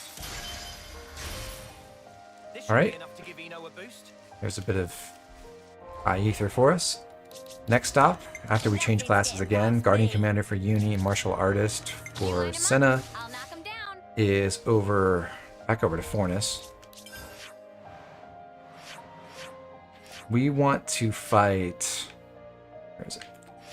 Profound Hadzuki 9 more times, partly because that's the condition to upgrade the art we got from soul hacking it, You have to kill it 10 times to get that upgrade. But also because it can drop legendary gust bracelets, and it would be really nice if we got lucky and collected a few from kills right now. But no victory is certain. Caldeo, you did the Alex quest before Izzard. The other day I was looking at, like, someone made a video, like, I think they posted it like a few months ago, that was like documenting their playthrough of Xenoblade 3, and they went over, like, they got to chapter 3 and then they talked about how they grinded to like level 50 in chapter 3 so they could do Alex's quest, and that just seemed like pure misery to me.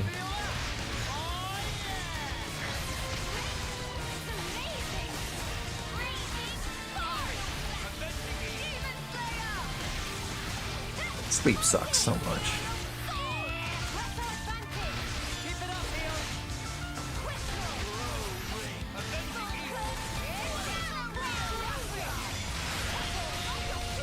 Okay, finally.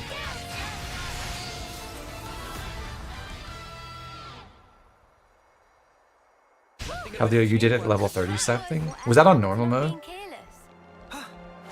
I could not imagine how insanely hard it would be to do Alex's boss fight if you were severely underleveled and didn't have access to even launch.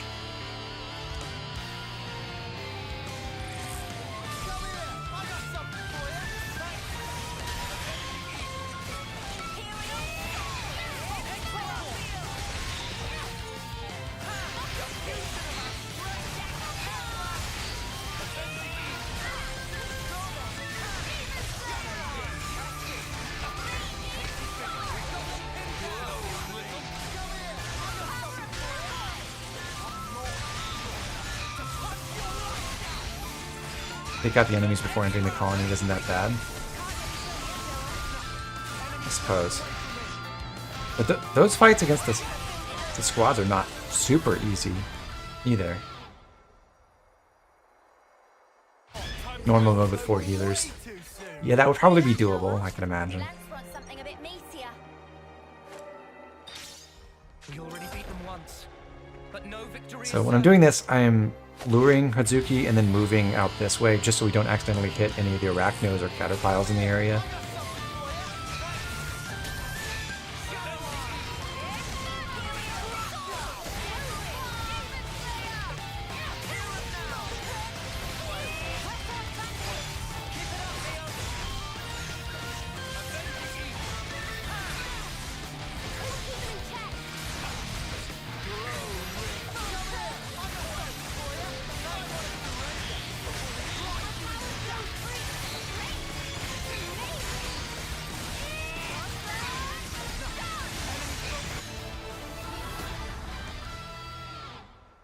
Why are we doing this?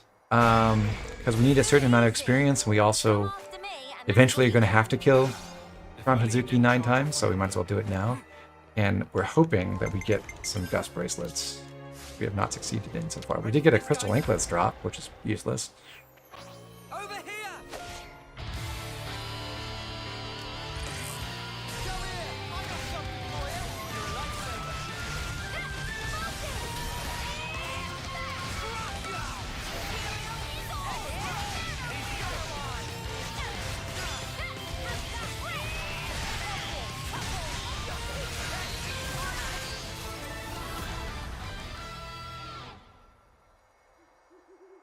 We're unstoppable with you around, Senna. I'm the girl More with crystal the anklets. We already beat them once, but no victory is certain. I'll lure them in.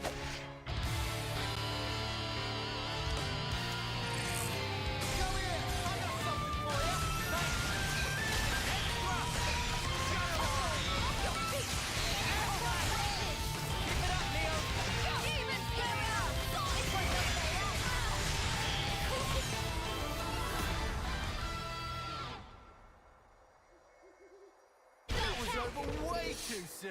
Hear that, Noah? Another Lance crystal wants anklets. something a bit meatier. So those are the exact same odds as the gust bracelets. We're just getting unlucky to get the bad accessory. Over here!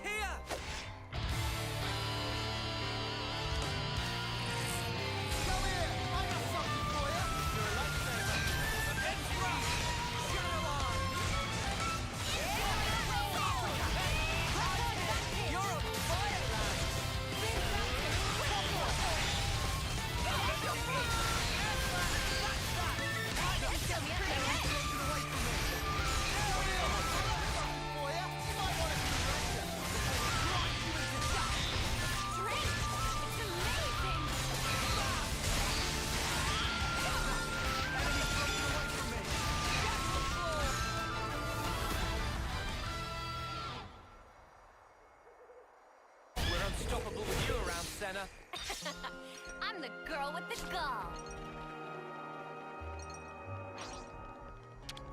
We already beat them once, but no victory is certain.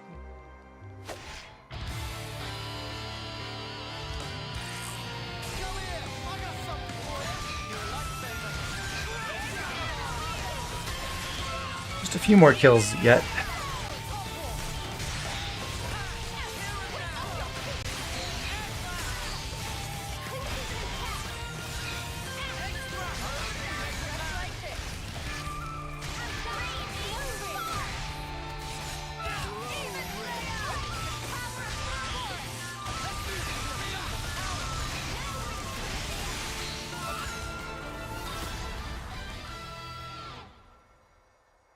If games needed the chain attack music toggle and lowering levels before post-game to be perfect, it would have been so much better if you could lower levels before post-game.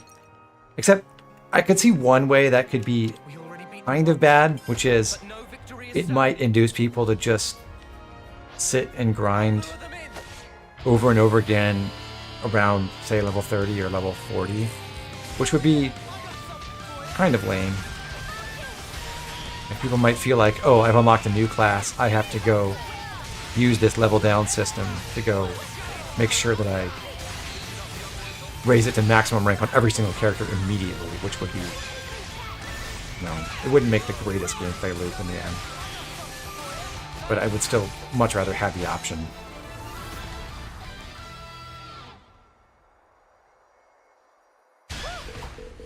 That was spectacular.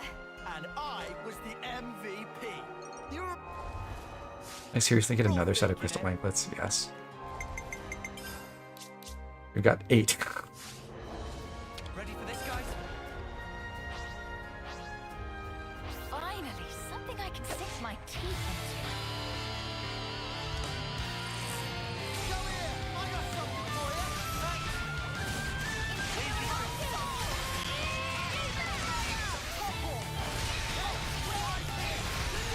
Aw, I took a gamble that Ashira would launch in time. She failed me.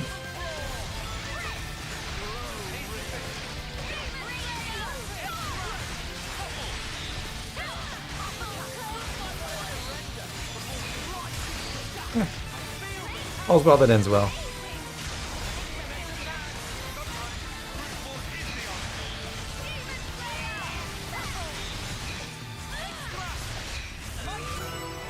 And that level up is our cue that we are done. We also should see the upgrade goal net. Protect my Yep. friends.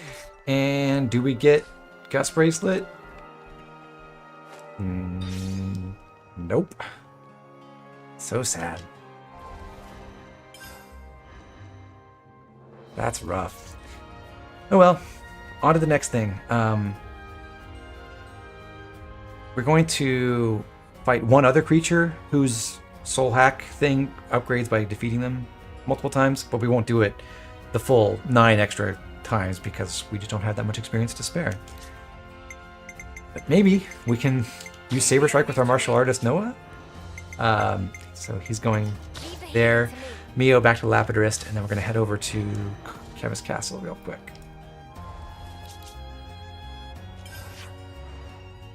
First floor.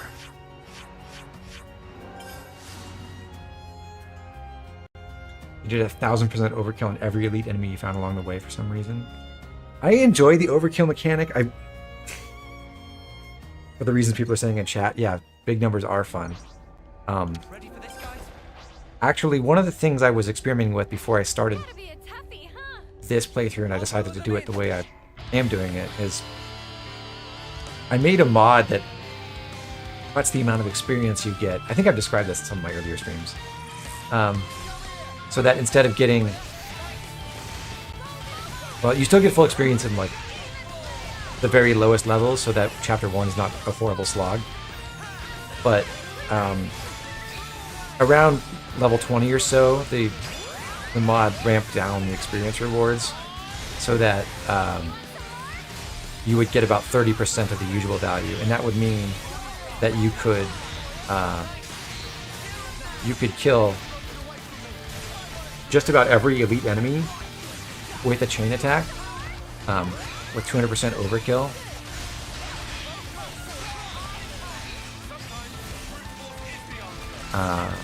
So not with the full overkill mechanic, but at least like you could use chain attacks and get kills with them, and you would still be basically on level for the entire campaign.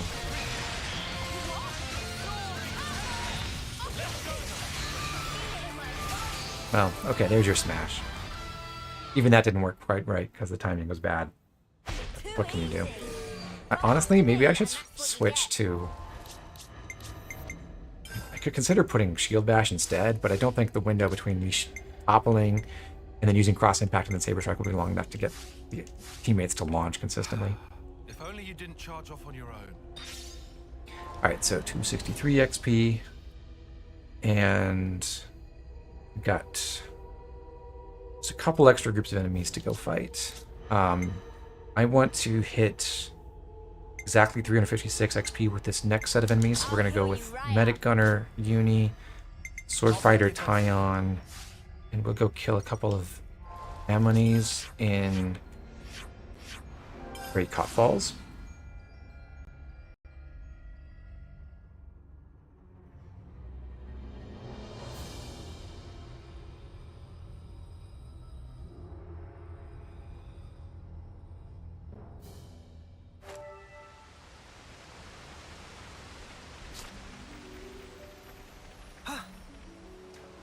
You itching to get wrecked? First one is level 31. Come here, I got something for you.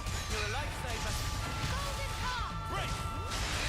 Ow, that feels pretty good. Enemies broken away from me. Alright, things are getting on your feet. That was spectacular. And I was the MVP. You were all thinking it. Not to worry. Second one's level 30, okay?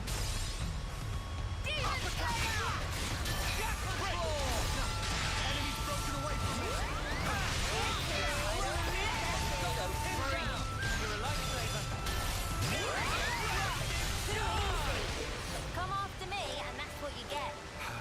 And that means we need to kill a level 9 quad wing.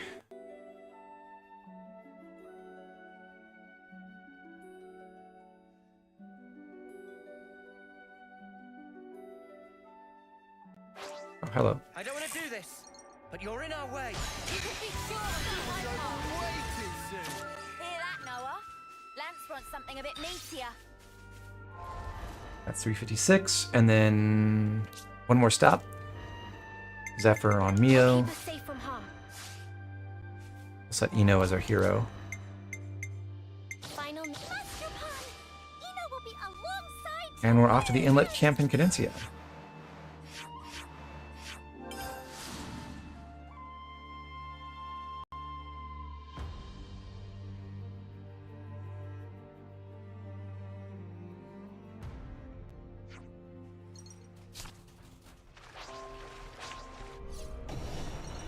Did you look up enemy XP values to get this map, or was it trial and error? I have a spreadsheet, and with a little bit of trial and error, I tested the formula and based on the data mine that we have of Xenoblade 3.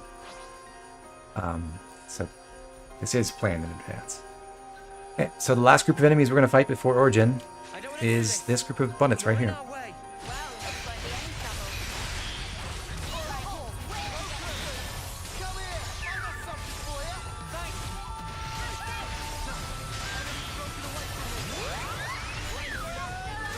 Enemies broken away from me.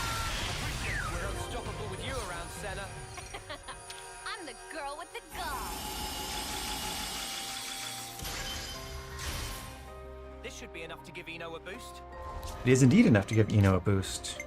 We'll buy the dual flash upgrade.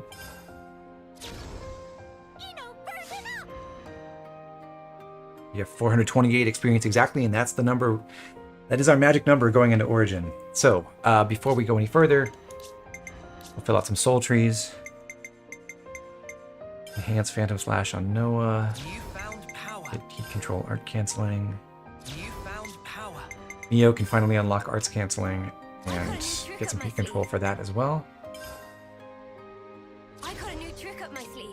Uni unlocks Ether Collider and can enhance her talent art. A new power, eh? Tyon.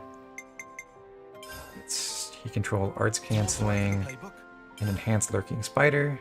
More to add to the playbook. Also for him, we're going to drop fleeting form for lurking spider.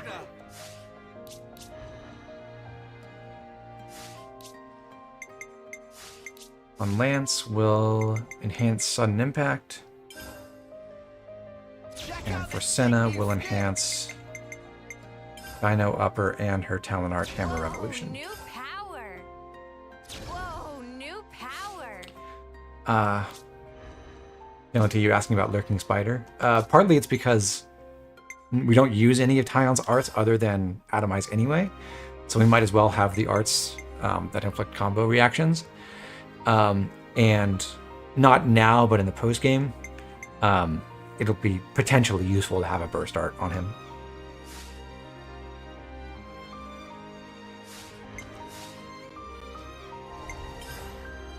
And we may have a few more. Yeah, we do have some more Collectopedia requests. It's looking complete.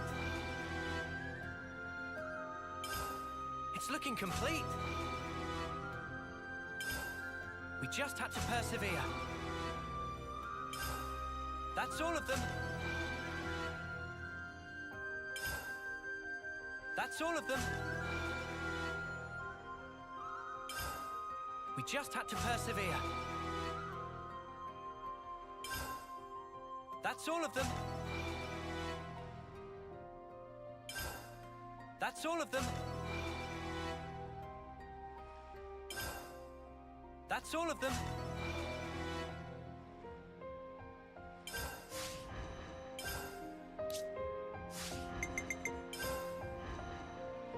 So, we are going to take a quick detour to the Lander Challenge to do a couple of really easy time attack challenges. For that, I'm mostly going to set up people with classes that are just going to take into Origin, but we'll, instead of having Heavy Guard Lance, we'll put him in Troubadour. Support you. Got it. I think we've already set him up appropriately, although we can upgrade his accessory here.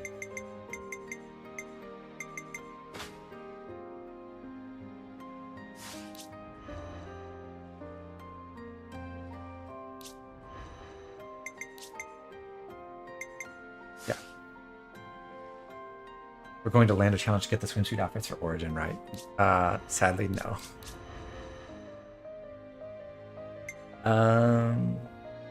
And Noah, gonna put him in Soul Hacker, and we are going to use Unlimited Sword now. The time is now. So with that, I'm gonna take Sword Strike and Glitter Stream, Glitter stream. and Positioning Pro. Actually, I'll put it down here. Positioning Pro, capable. I can do this. Capable Hands, and Ultimate Qigong. Analyze Weakness, Empowered Combo. We'll take Disperse Bloodlust now, just so we don't accidentally draw aggro too early. Saturni Rings, Warped White Brooch.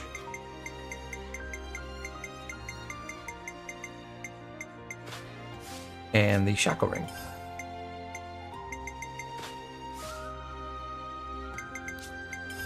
Also in this slot, for now I'll leave Mighty Beat, but for later we might swap that out. Crimson Lance. I did not mean to select that there. Mighty Beat here. And we'll put Crimson Lance with Shadow Eye. So the point behind having Positioning Pro is now we can run 3 side positional arts, Sword Strike, Glitter Stream, and Crimson Lance. So we can spam those to try to recharge Unlimited Sword if we ever get knocked out of Lucky 7 mode.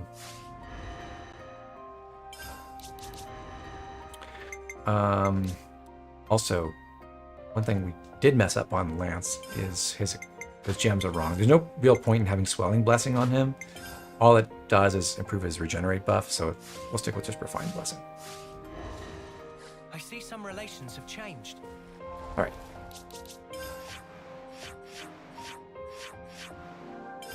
Llynithur camp. Lands looks so pretty.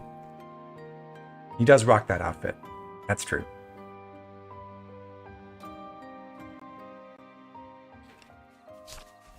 I see some relations have changed.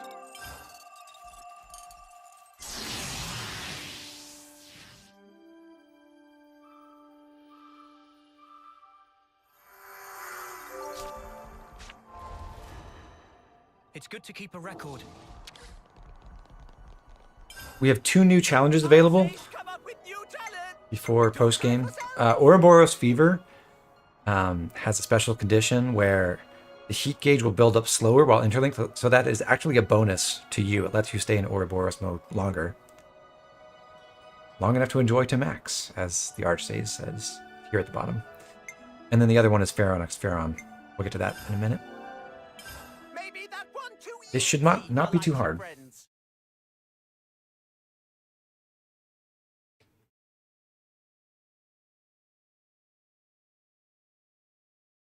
I see some relations have changed.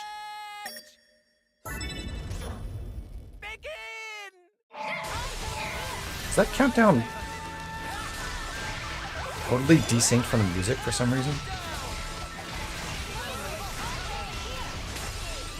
Or the sound effects, rather? God, Lucky 7 is stupid.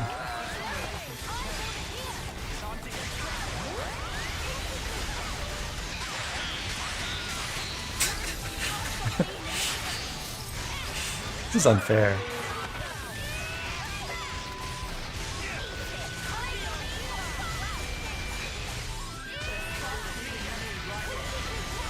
I suppose we could be sporting and go with Ouroboros.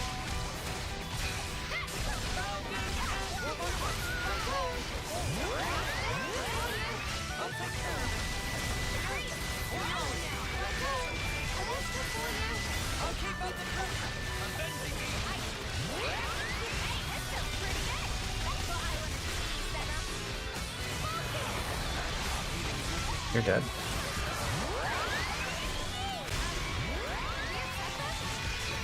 That only filled up a quarter of my heat gauge. That's insane.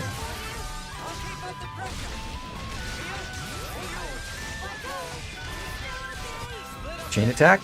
Don't mind if I do.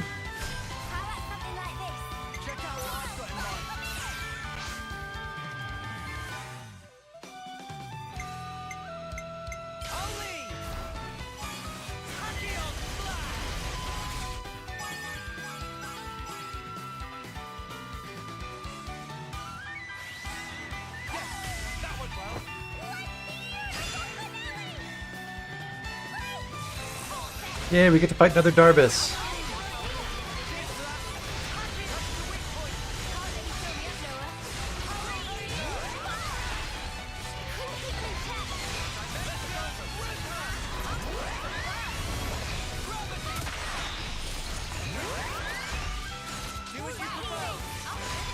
Is it immune to break? Is that what happened there?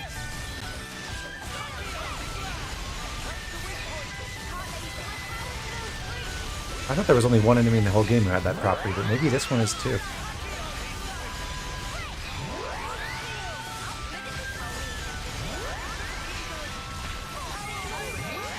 No, it's not immune to break. Okay. Well, there you go.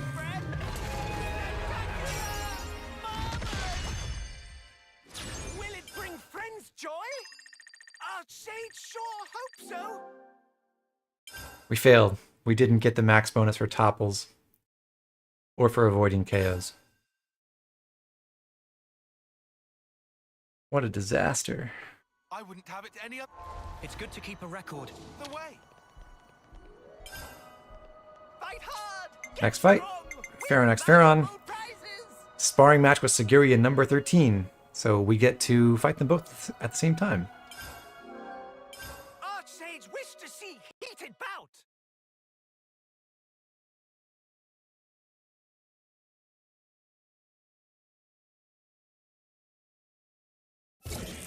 Challenge! Begin! Make it quick! Sorry, I can't go in.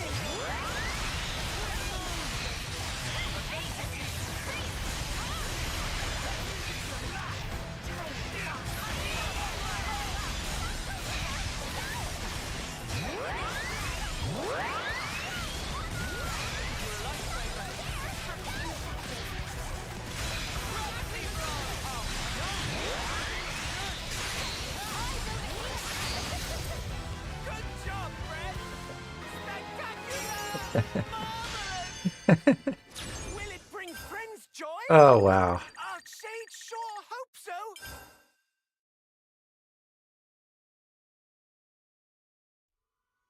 That's right, stack 'em up!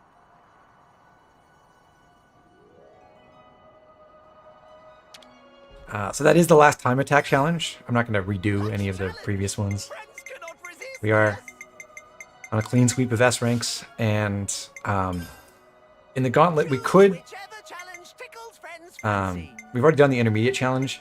The pro gauntlet doesn't open up until after you beat the game, and the level recommendation for that is level 70 anyway. So we would like to be level 70 before we attempt that.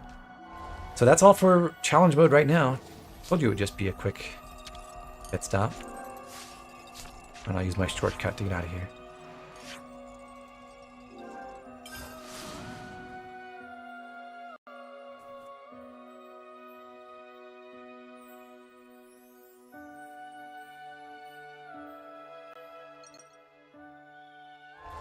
Make one quick class change back to Flash Fencer for lands. I can do that. We'll put Ashira in the party. Life is yours to command. And just for fun, I won't wear these because I think they make the cutscenes really stupid. But here's what we've earned from those challenge battles: swimwear A and B for Noah.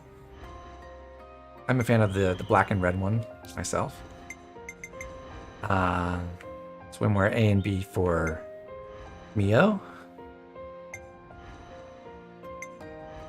I vote for the white. A and B for Uni.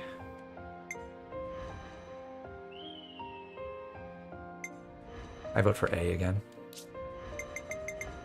Swimwear A on Tyon with his orange, white and orange color scheme.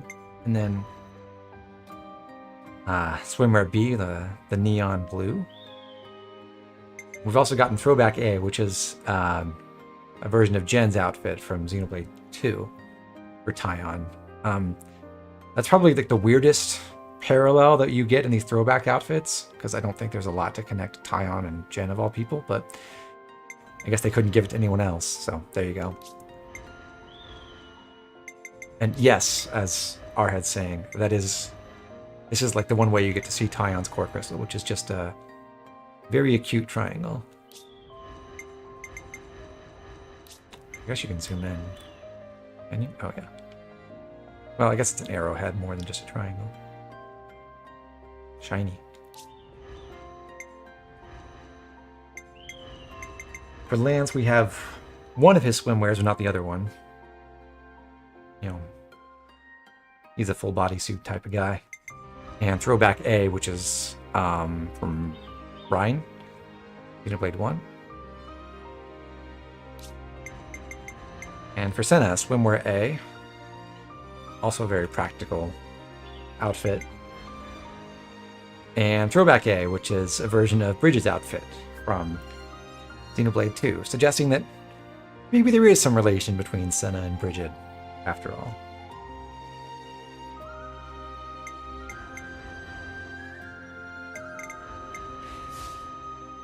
I do actually like that outfit for real. I think it's one of probably my favorite of the throwbacks so far.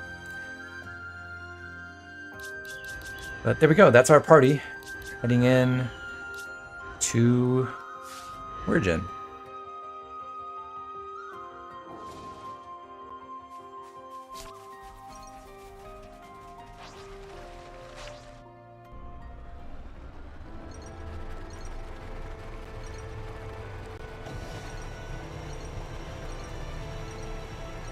Away we go.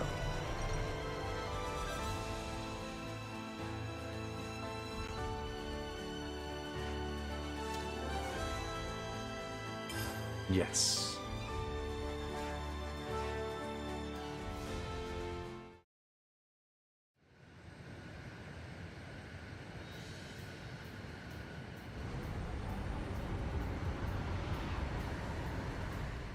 We here, middle of Great Sea.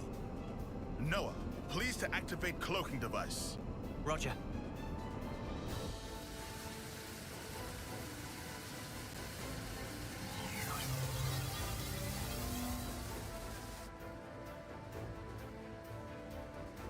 Cloaking activated. No issues yet. Are we sure this is really gonna work? They're not gonna, like, open fire when we get too close? Maybe I shouldn't be here, if it ends up working to our disadvantage. We cross bridge when we get to. Anyhow, we small targets, so we'll take every bullet. Riku, you don't seem to be taking this seriously. If worst comes to worst, we'll try to draw the heat for ya. That'll take the wind out of their sails. Okay. Hey, what's a sail again? We've made it this far. Just quit worrying. Good question, Go with the Senna. flow, yeah? Spark's sake. Talk about carefree. It's go time. Full power to engine. There be a little drop, so make sure to hold on tight. Wait, what drop? Nitro warning!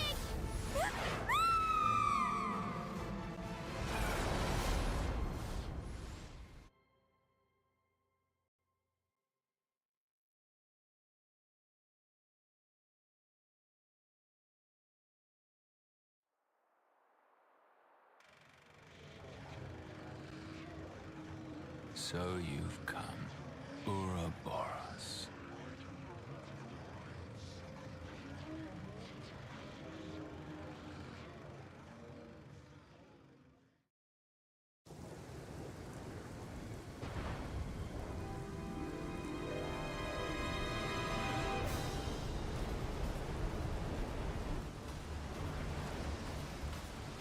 Huh?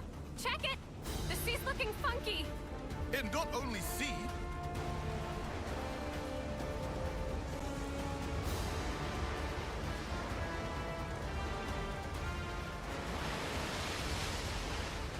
No, no, no! We're going to get blown away! We can hold on! Something's coming.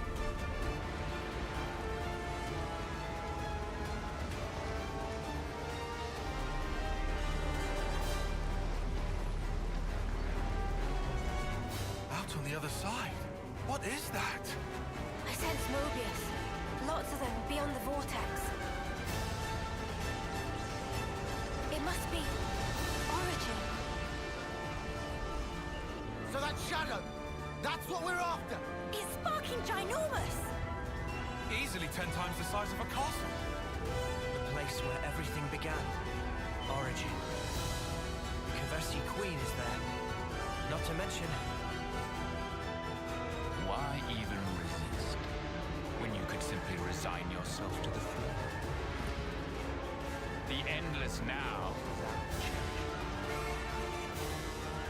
Any resistors will be pacified and return to the perpetual cycle.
Moebius mudders. What are they thinking?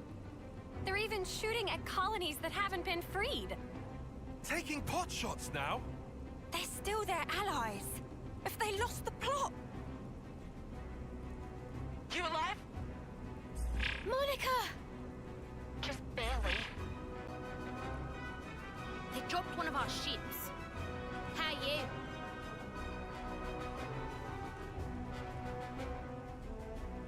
We're holding out here. Bastards. I can't believe they're firing at their own. I thought we were the only ones they wanted gone. Yeah. If this gets up, they'll as good as raise the entire world. They're all about life, aren't they?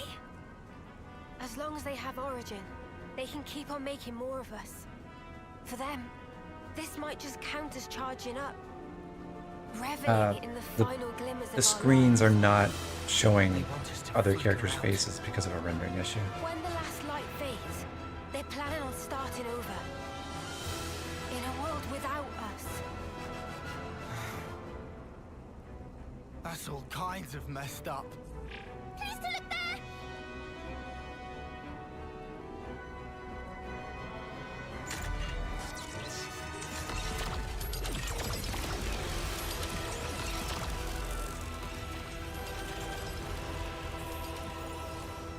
Isn't that the Colony 30 detachment? But that's suicide! Turn around!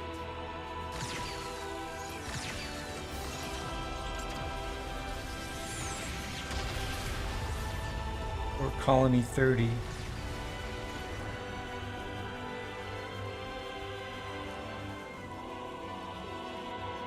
Such trauma.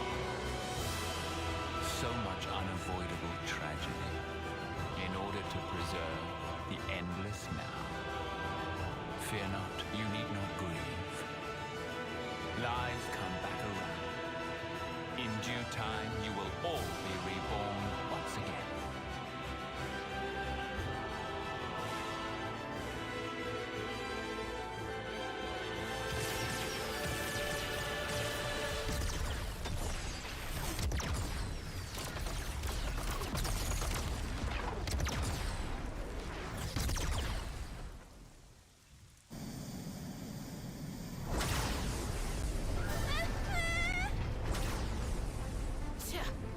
Those punks are getting rowdy. They do seem thoroughly committed to ensuring our deaths, yes. Or maybe they're not even conscious of the whole notion of killing. How so? It's like a natural instinct. To them, it's as basic as breathing. Nice theory, kid. But don't make excuses for him. Of course. All right then. Gondor! Guess it's time to pull out all the stops. We'll play the decoy for you. You guys gun it, yeah? Go and clear us out of paths. A path to give this world a future. Gondor! We got it!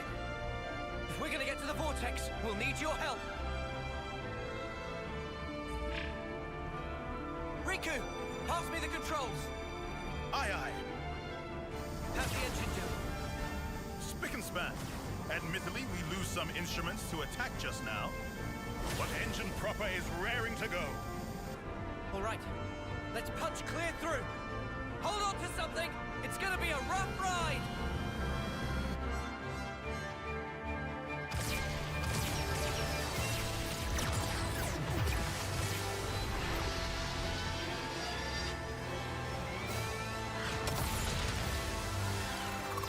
Gondor!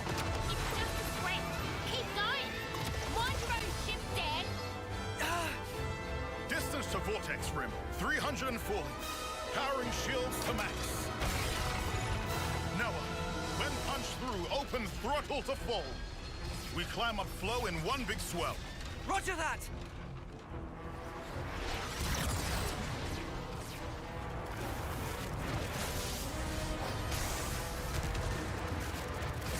Or wasn't I told this thing could fly?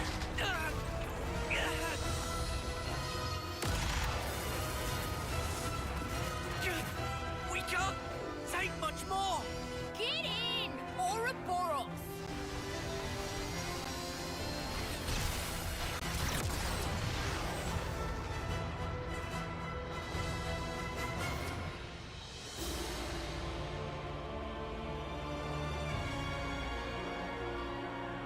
Over there! The center! Riku! Deploy the ram! Riku on it! We've got a clear shot! Here goes! Something, something, Freudian imagery. Penetrate the egg, blah blah blah. Create new life.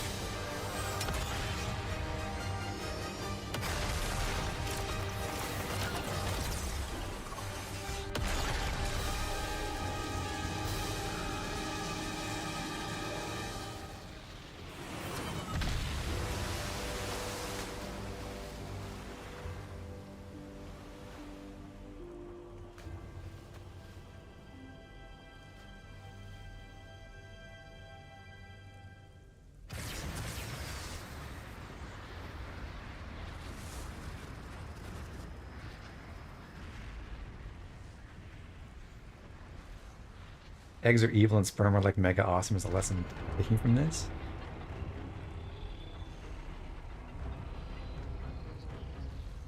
I guess eggs are corruptible somehow. Let's not think too hard about that. Origin. Almost like a Pharaonis, huh?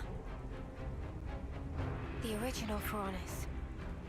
This one's the first. Not just first. I think all Pharaonises derived from this one right here.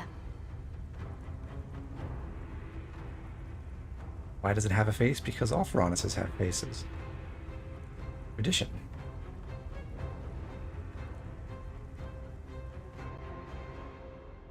And no, Shulk is very fond of metal creatures with faces.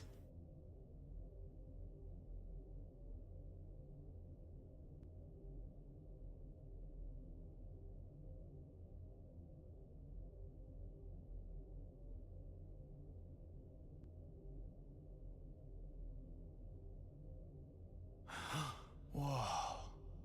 So this is what it's like on the inside.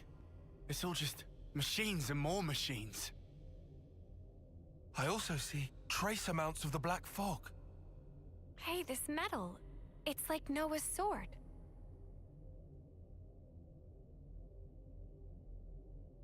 You're Monolith right. soft don't show extreme It is the close-ups of low-res textures. Challenge impossible. Mio, you know what's in here? Sorry, no. Whenever we teleported, it was always to a large, dim room. I think that was Zed's doing, to keep the location secret. Well, guess we're searching the old-fashioned way then. What about the other Moebius? Anything? About that, it's odd. It's like they're right here beside me, but also far away. I feel like I'm surrounded by them on all sides. Well, this is the enemy base and all. Kinda makes sense. Or maybe Huh? this whole place, floor, walls and ceiling, everything here could be Moebius.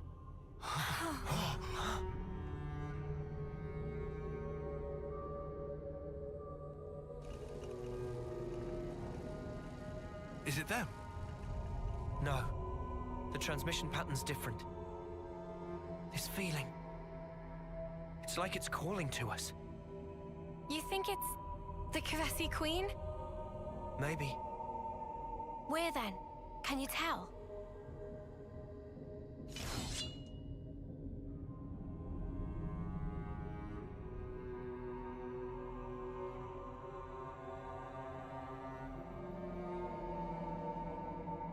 I'm going to take a wild guess and say it's down the only path you can actually follow from this area.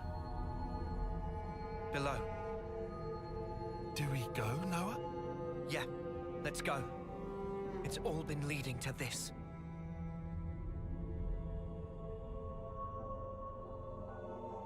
Topographical info updated. So when you arrive here, you find the force field generator base landmark, and surprisingly, there is a totally separate one A good place to have a for the rest spot, the Cabin of the Bravery. Easy to miss. Is everyone all right? I'm full of beans thanks to somebody's piloting skills.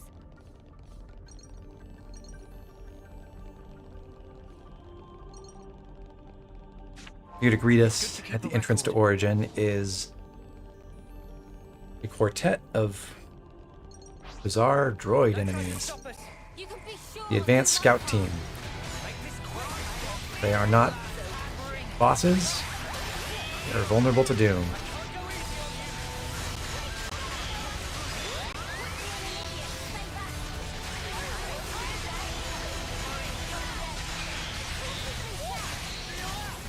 Do I think I'm going to continue to post-game after you finish? Probably, at least to some extent. I don't know how much I want to show off of that, because at a certain point it just becomes an intense grind fest that isn't all that interesting to watch, I think. But certainly there are some quests to do in post-game that I would like to get to. I could feel it, very slightly. A vague whiff of Moebius coming off them. Those things? What does that mean? I'm not sure. Mio, didn't you say before all this could be Moebius? Yeah. Chris, you still miss the motorcycles from the World Tree? Me too. But they don't even look human. I think the shape might not matter so much. Huh? I think I'm starting to get the picture. I feel like I know what Moebius is.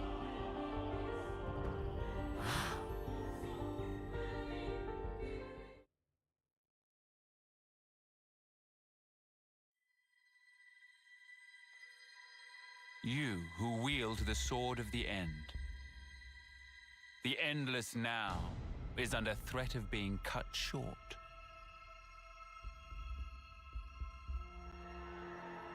Could you do it, I wonder? Could you slay the ones who advance relentlessly toward despair? You do, after all, desire eternity above all others. Now, take it in your hand. For the endless now, for that which you so desire.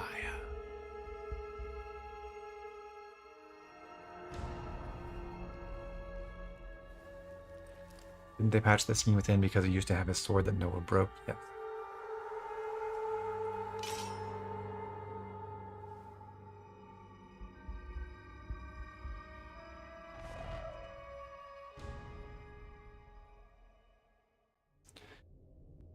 All right. We've defeated the scout party. We'll again change classes really quickly.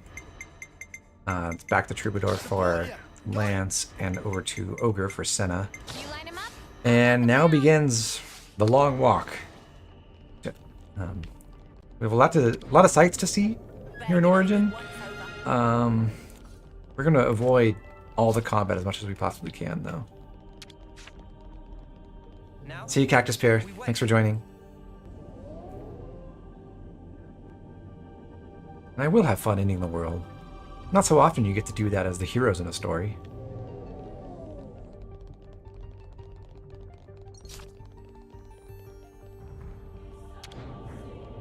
Better give it a good once-over. Amplifier number 1. Some kind of power center. Like Eat Palace or something.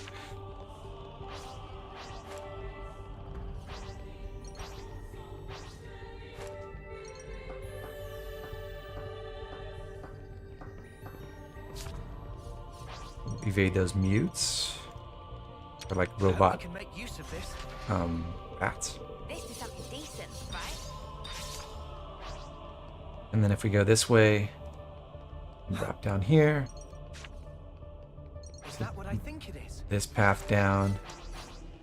I like the flak enemies, but they are nowhere near as cool as the motorcycle guys from the World Tree, that's for sure. Let's use this.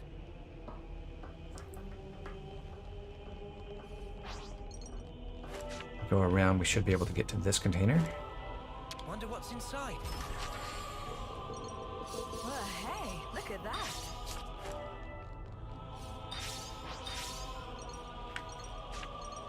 Oh, you think you can take me out?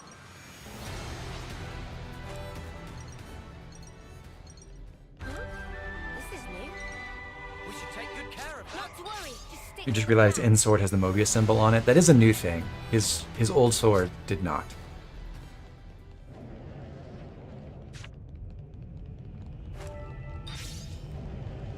Whoa, check this place out.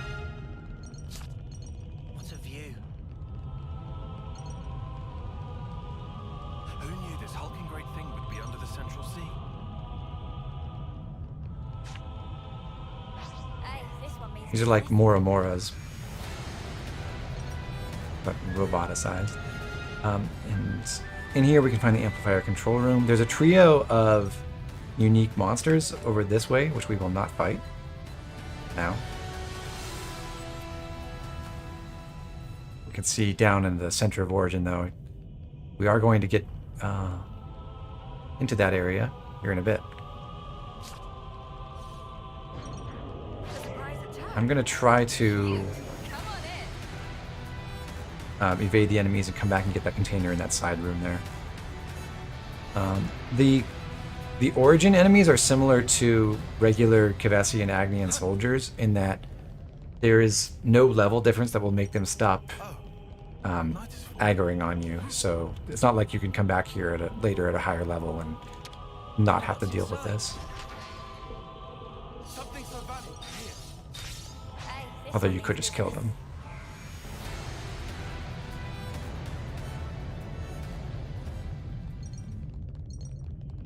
Back outside. You itching to get wrecked? And back inside.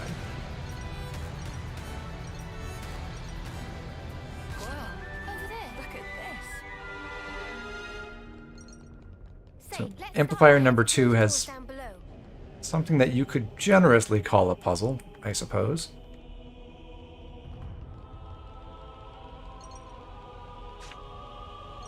Not to worry. Just stick to the plan. You think you're all that, do ya? Let's use this.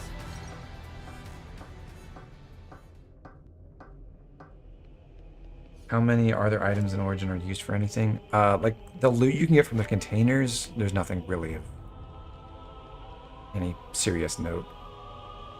What am I doing? Oh, yeah. I'm gonna jump around the side of this. There are a couple ways to get behind the enemies down here, but I think going from the top is easiest. Wonder what's inside. Good thing we found this. A surprise attack. Cute. Come on. Thank God for ladders.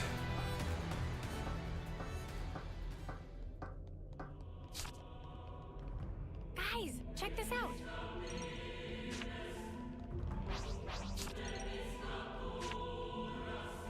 I hope we can make use of this. Hey, Wolfie. Welcome to the stream. There's another unique monster that way. We get to ride these rope slides once again, except now they're green and glowy. Time to take the fast way. Whoa. Look at this. New landmark, and here's your puzzle aspect. You can backtrack this way, activate the elevator, and use that to reach a new container. Because I believe there's a container up there. Actually, what is up there?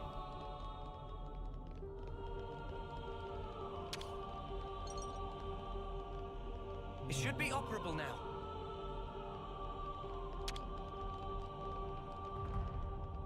Now, we wait. Enemy drops and the like. Actually, there aren't really that many of those. Like, some of the unique monsters in here do drop useful accessories, but I think just about all of them are duplicates of drops from other unique monsters that you could have fought previously. Or if they're not duplicates, then they're just not very useful. Does this take us anywhere new? Actually, yeah, it does. We should take good Oh care yeah, of all that. that's back here is an origin shard.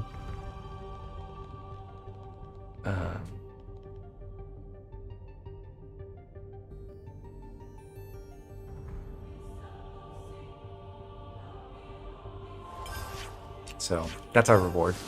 Warping back to the lower landmark, we'll just go south through the doorway. We have to avoid the flax, but that's pretty easy.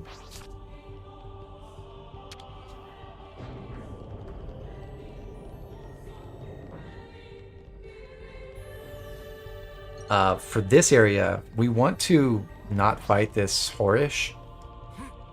There's a pretty funny way to avoid it. It's at...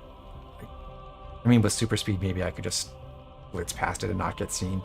But normally you can't get by without it attacking you, and you can't drop aggro at either of the doors, and you have to interact with the doors in order to open them, so you can't just escape once you're in combat.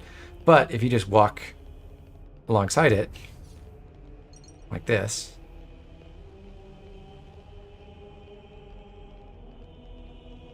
and wait for it to turn around, goodbye. This is our first time here, isn't it? Here's Ferranis Arsenal number 1, which shows us the manufacturing facility for at least a Kevesi style Ferranis. Kevesi and Agnium ones together. Snuff me. I think Lance is jumping the gun a little bit. We don't see an Agnium one yet, as far as I can tell. Hey, look at that.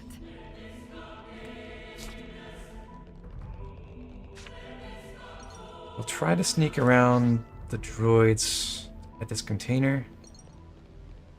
This guy's looking at it. Wonder what's inside. They're on us. Orders? Okay.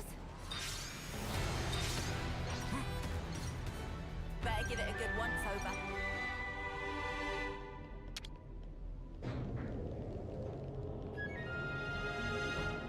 Here's Arsenal number 2. Are Gondor and Monica going to be okay? They'll be just fine. We need to focus on what we have to do.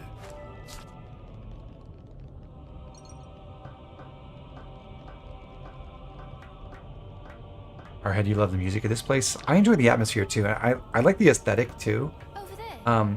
We should be able to move I think ahead. this dungeon just has one really big problem, which is, well, I suppose you could say there are two problems. It's really long, and it doesn't actually have much to do. Further this way. So I think it would have worked better if it showed you a few key points, like maybe these, Ferranis manufacturing facilities you ran through, and then just took you more or less straight to the key bosses leading up to the final boss, and left all the other stuff that is here off in side paths. Just streamline it a bit and make it so it's not like a giant boring walk through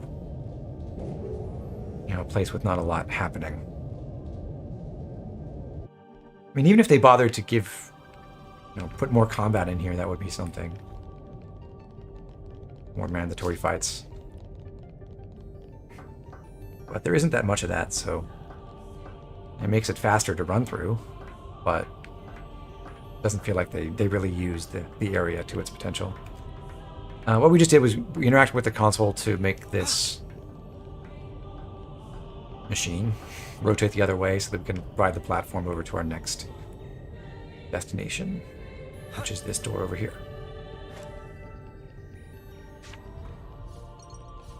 A good place to have a rest. Well, that's just a pit stop. But that gives us a new landmark, and then we can continue east from there. No, they haven't shown us the Agnium Ferranis under construction yet. Shall we deal with this?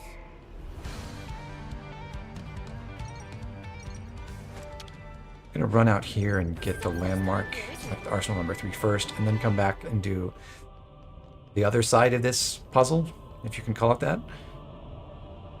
There's another container on this lower level. Smarts. I hope we can make use of this. Something so valuable here.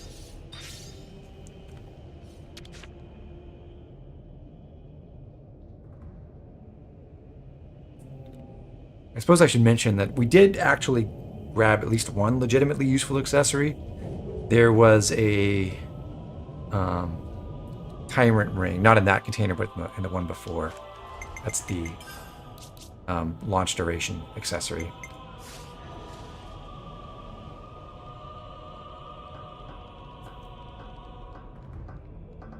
Although we have a legendary one already.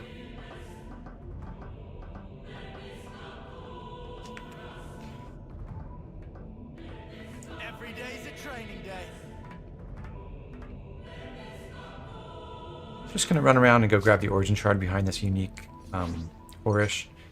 We won't fight it though. Say, isn't this valuable? We should take good care of that.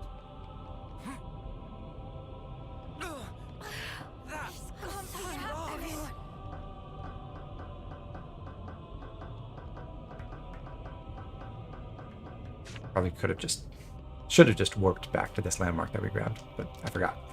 Anyway, Piranha's Arsenal number 3. There's the Agnian Piranhas ahead of us. Under construction. And some of my favorite enemies here. A Farus Impedia. Giant monster thing. Cyber monster. It's cool, okay? I hope we can make use of this. Removing the aesthetic, this place reminds me of XC1 Ether Mine structurally, which is a choice. Yeah. It really doesn't. Hey, this one means business. It's not a great dungeon design by any means. Wonder what's inside. Whoa, what's with that one? Huh? This is new. Luckily, that's the majority of the running around, and when we take this so-called elevator, a name that I strongly disagree with, Now? we'll head into a boss fight. Take it that none of these unique monsters have worthwhile soul hack cards.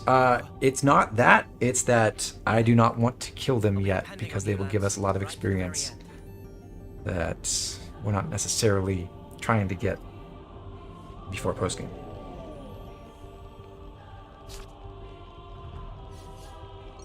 Oh, so you remember how we snuck past that one Horish by just walking alongside it? It's not so easy to do that with this Impedia, but you can do something even funnier. Get a landmark, and goodbye. It ain't over yet.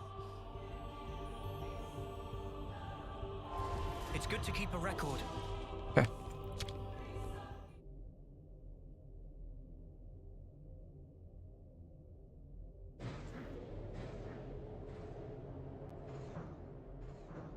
This really is like that room in Ede Palace in episode 1. Complete with 4 doors that seal like that. Wow. Over there.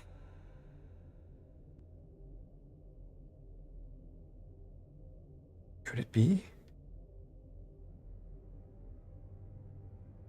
It's Melia!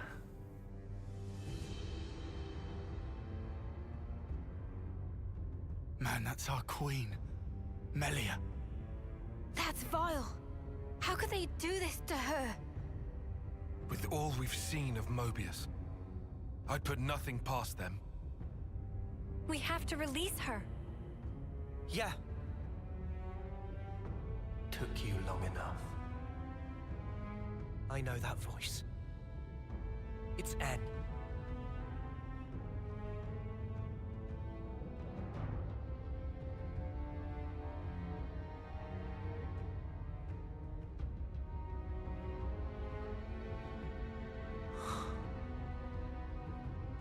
You look unwell.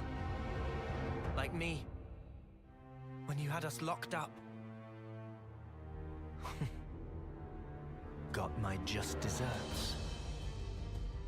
Well, don't you look smug with my woman on your arm, Noah. Does this face really look smug to you? What else would you call it, huh? N. Poor Clod. You don't understand anything. You cannot have the Queen. She is the fulcrum of Origin itself. By my very existence, I will keep her from you. Well, that's not gonna happen. Our schedule's tight enough as is. And also, this is our queen you're talking about. So get ready for a right royal thrashing. You're effectively a part of Noah himself. We'd really rather not hurt you. But we will if we have to. Because if you get in our way, then Moebius or not, we're throwing out all the stops and then some.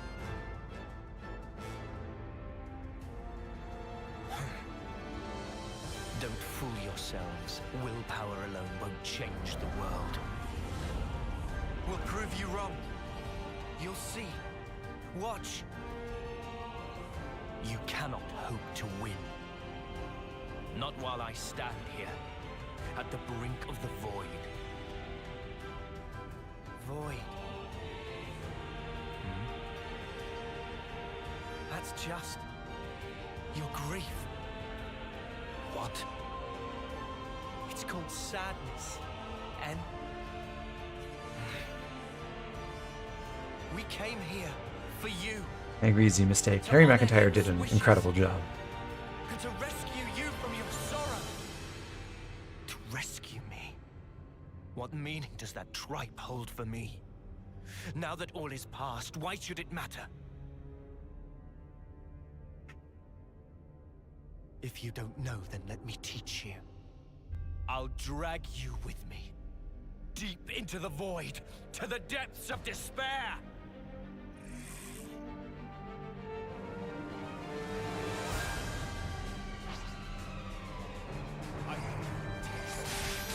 Third battle with N. And I don't know why I bothered doing that. So we just pull out Lucky 7, and our team should be able to lock him down with combos, more or less, while we charge up final Lucky 7, and then as long as he's not in an art that makes him immune to reactions or anything, and if we hit him with the fully stacked final Lucky 7 with our Shackle Ring, we can do about 5 million damage with that smash, so let's see if we can do it.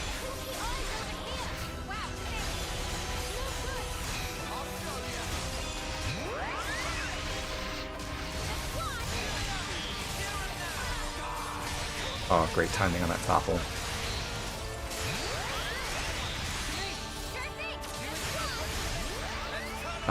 Didn't get a crit there, so that was 2.2.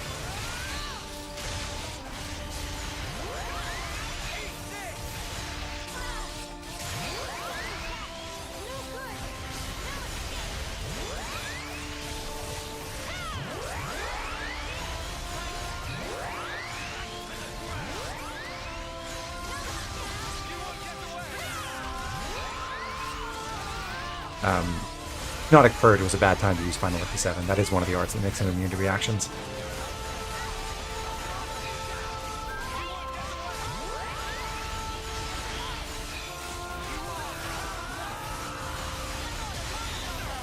There we go. So that's the first phase, and then there's a second one.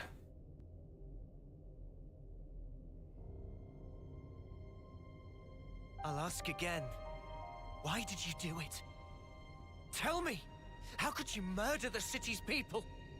Just think. They were the lives of your own kin. My own kin? You're wrong. They were nothing but mere chaff. What? They were superfluous for us Moebius living in the now. Furthermore, all those lives wouldn't have existed without me. As their original creator, I held dominion over their lives and deaths. Listen to yourself. Tell me, what about M then? What about the love Mio had for them? Mio! Mio! Mio! Mio! You're the one who couldn't protect her! In the end, you were powerless. And now she's gone. How could you? Answer me! You really don't know. Don't you understand anything?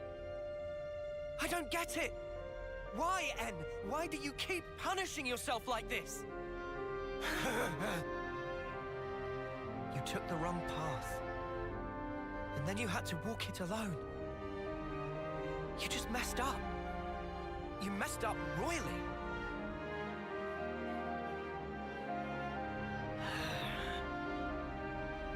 Regret owns you. What do you know? If only I'd made the right choice. If what happened hadn't. Clinging to the past, obsessively. You just had to keep walking that path. What you've become is regret itself. Really?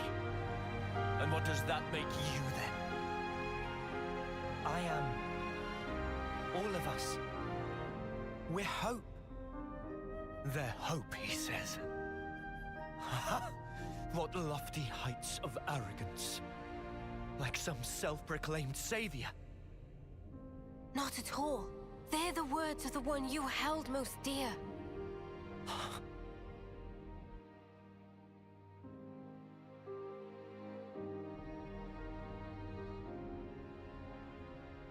That's her. Inside there. She felt regret. Just like you did.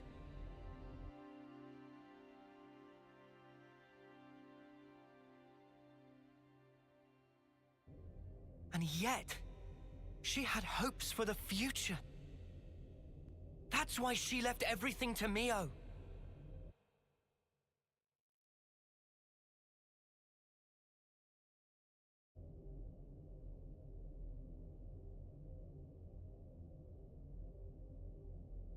This hope of yours. How can there be anything like it? In this world, there is nothing but the void. Peer now into it, and watch your precious hope crumble to nothing!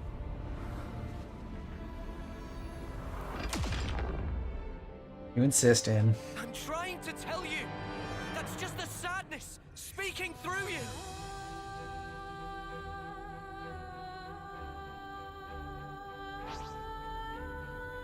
There is no room for hope in this world. Only despair, not if we ourselves become hope. The hope. There is no future that lies before you. I will take you down again and again.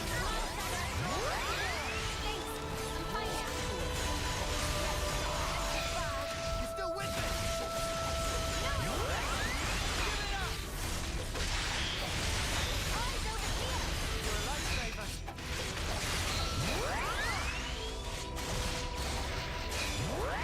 Confusion about you'll never And that was comparatively bad timing because we didn't get our own launch in. With Final Lucky 7, we were on someone else's, or didn't get our own topple, and we were on someone else's topple timer. We didn't get the extended duration from the shackle ring. Could have just held it, honestly, for another cycle instead of trying to go ahead and burn Final Lucky 7, but I think we'll be fine.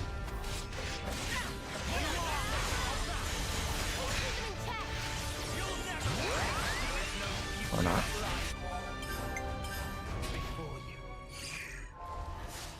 There is no room for hope in this world. Only despair. I'll tear them down.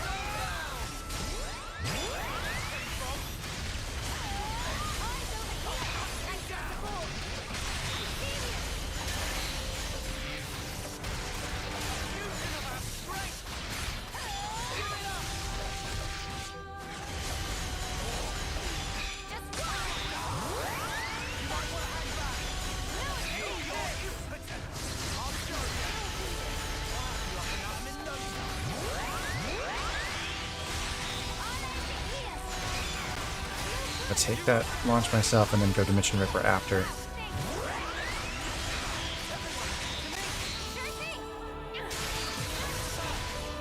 The 2 million. No crit, it's kind of a shame. But we got that done faster, so 10 seconds faster overall getting that Final Lucky 7 out, which is good. And that means we get another one pretty quickly.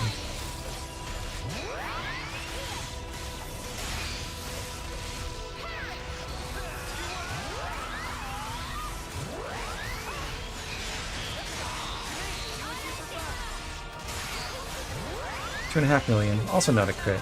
Shame.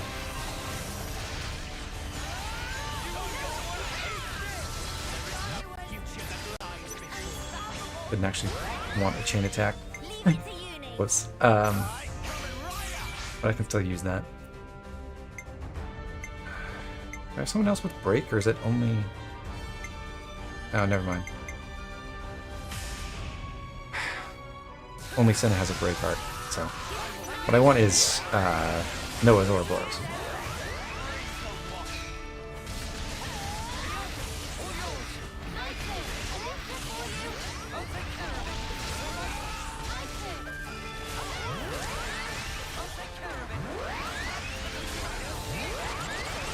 N has Awakening, but it really shouldn't. That was a very impressive chain attack. My best ever, if I do say so myself.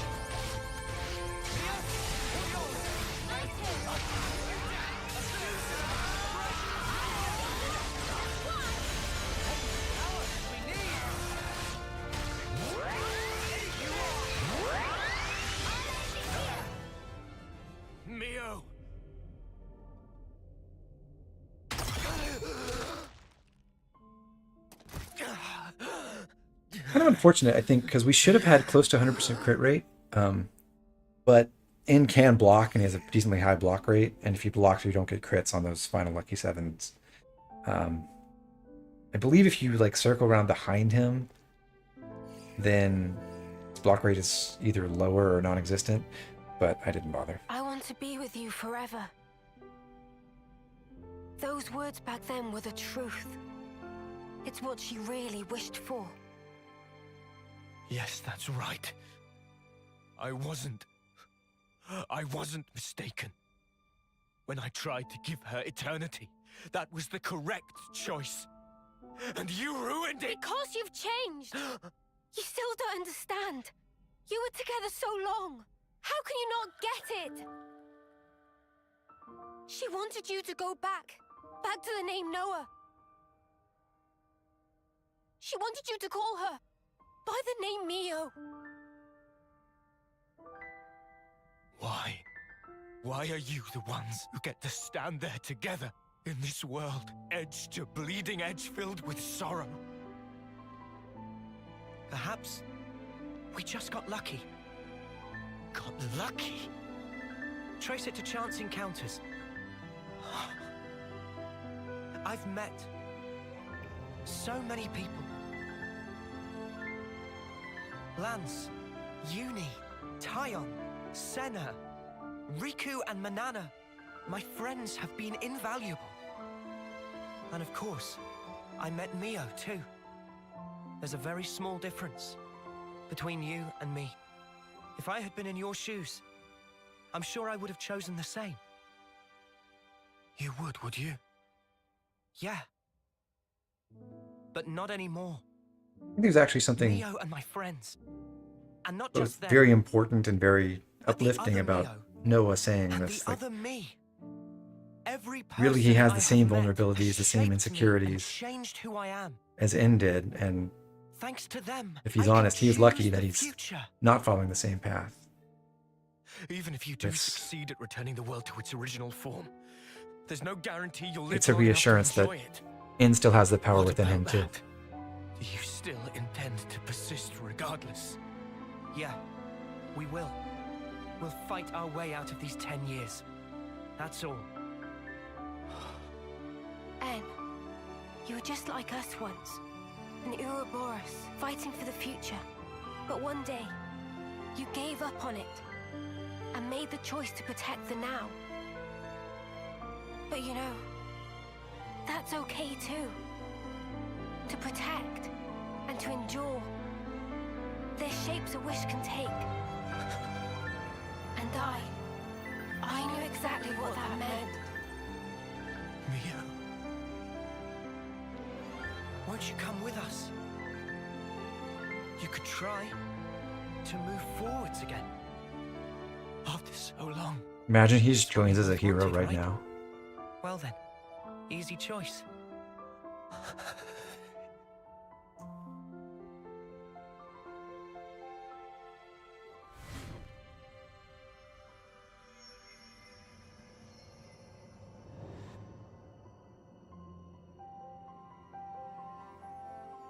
Just one path.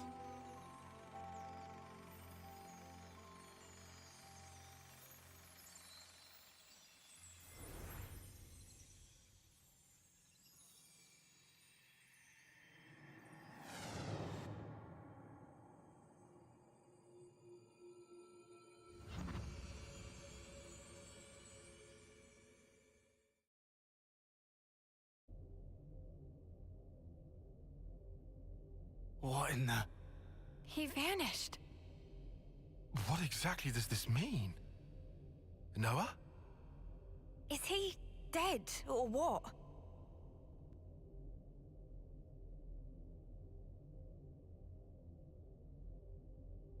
No. He's fine. Fine in what sense?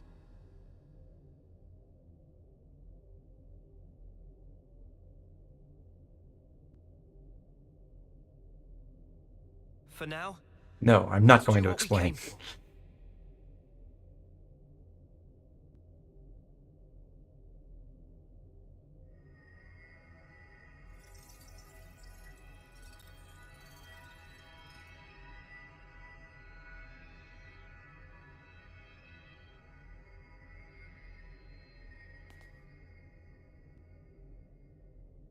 Or so. I think it's going to happen again because I believe we get Melia in our affinity chart.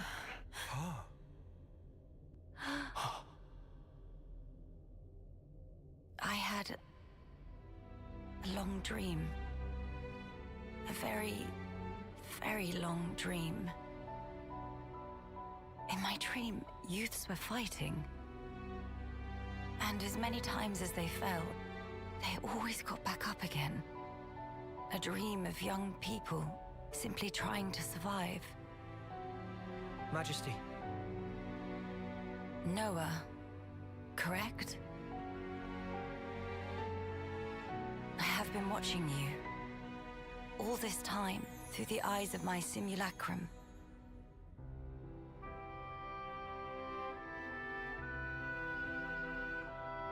I agree, chiaroscuro. Also, it's nice to have at least one queen who doesn't have to fake The Queen of Agnus is regalness. already free. Now you are too. And now, that leaves only him. You mean Zed? Yes. About Zed.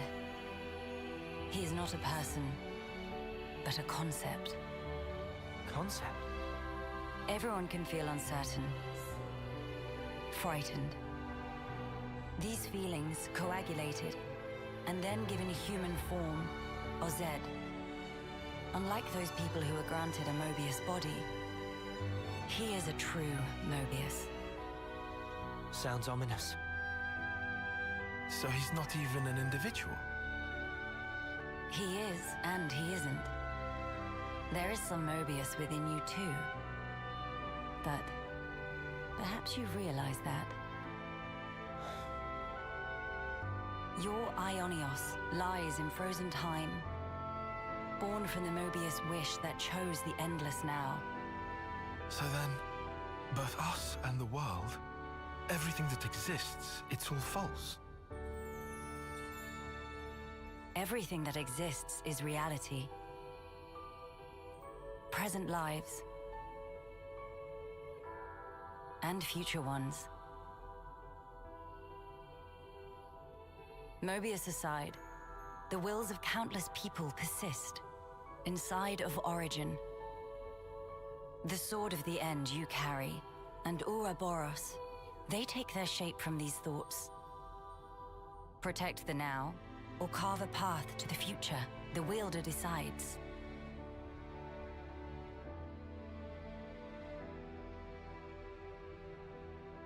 The future is undeniable, but you must realize your own. I've seen How did she what know you've about done. Aggie and Augie? You can do She was this watching too. through the eyes of her simulacrum. Now, how did Robo, Melia see all that stuff? Who knows? Very well. There remains but one more thing I have to say to you. Noah, So I guess the people born in Ionios are just destined to be born again afterward. Not sure how that works. Senna. Tile. That is discussed later on in this dungeon, but elaborated upon more in the DLC, I would say. Further below this point lies the nucleus of Origin. You will find Zed there. I shall return to the castle and free the soldiers from the Flame Clock's bondage. Otherwise, their lives will only feed Zed's power. Nice thinking, Your Majesty. Counting on you. Oh, will you need an escort? I would think not. Might you have forgotten who I am? Like that response.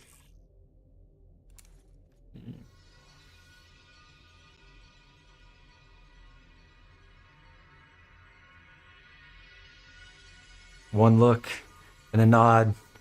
That's your clue.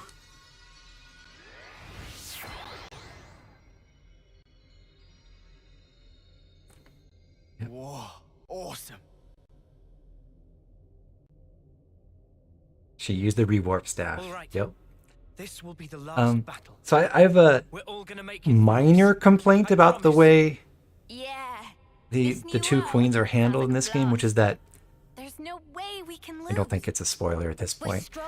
You can recruit them, but you can only do that in post game. The world is in our hands. And right. Let's grab it.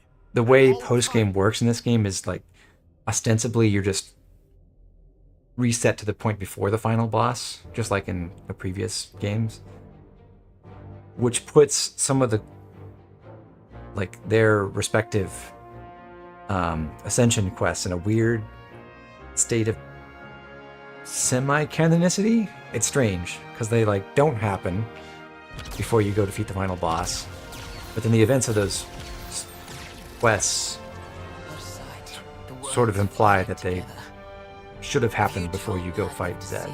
I'd have never believed it. The time has come for the city to mobilize.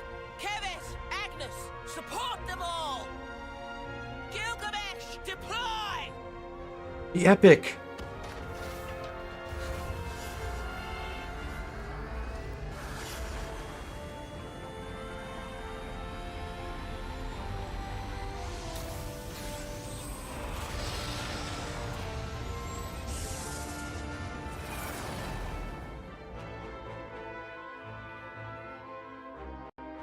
But I do appreciate how some of the upcoming cutscenes wouldn't work out the same way if you were allowed to have Nia or Melia with you. So whatever.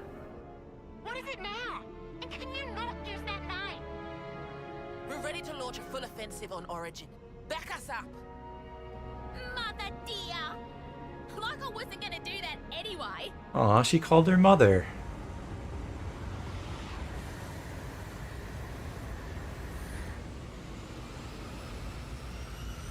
Our main goal is ultimately defense. Only destroy weapons on the outer rim. Noah and the others are heading for the core. Leave the middle intact. Screw that up, and we can't restore the world, right? Roger, Wilco!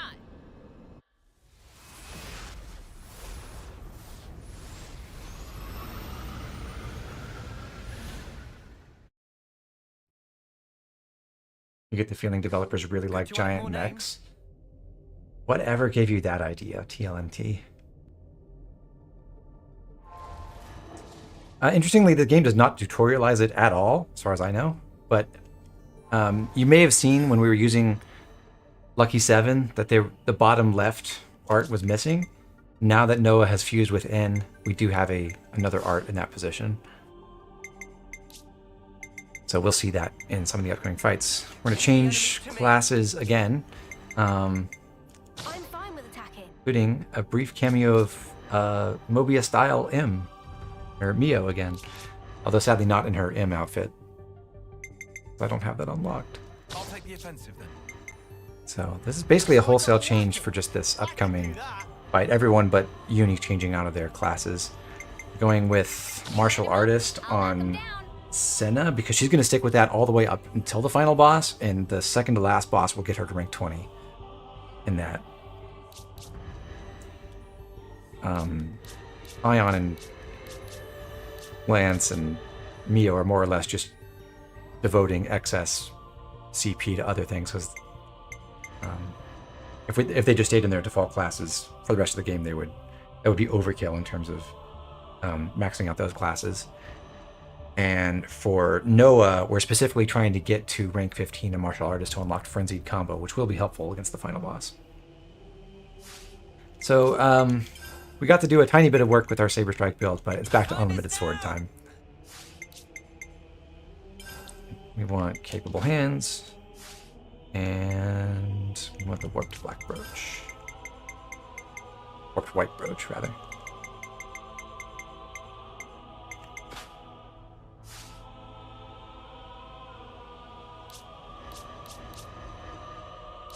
Okay, martial artist, soul hacker, medic gunner, sword fighter, flash fencer, martial artist, and we got low neck side of shear. Let me just quickly double check. Right, okay. We do have the correct skills and all the buff arts on Mio. Sadly, we won't. That would be more useful in like any other fight other than the one fight we're going to use her in. Soul hacker, but alas. Can you get the M and N outfits in the beginning of the game to spoil yourself? You definitely can't do it right at the beginning, because you can't access the clothing menu until chapter 3. But I'm not sure whether you can use the amiibo to get those right then or not, or if it's restricted to post-game. Look at this.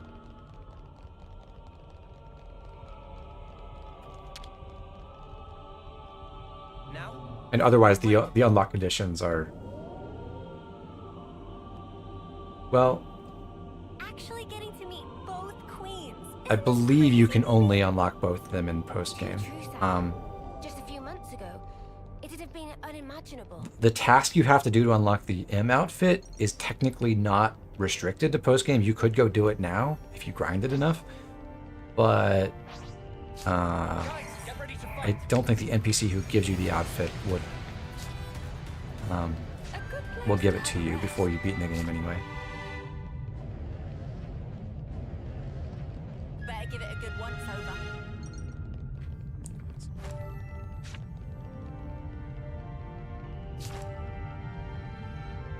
I'll whack 'em good.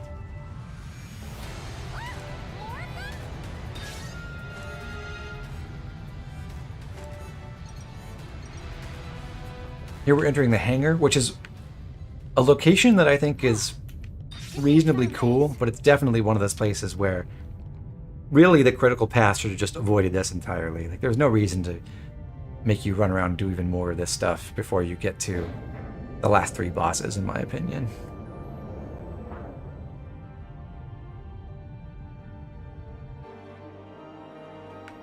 Huh?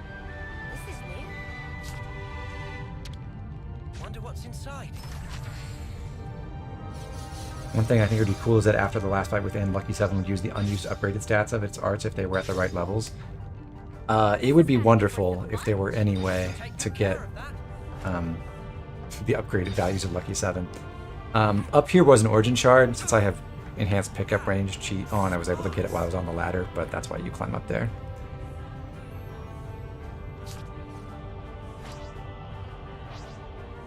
Run past a bunch of flax. You think you're all that, do ya? This is something decent, right? Is this? Oh. I actually need to avoid combat because I need to reach the computer console in order to turn that ladder so I can climb it. There we go.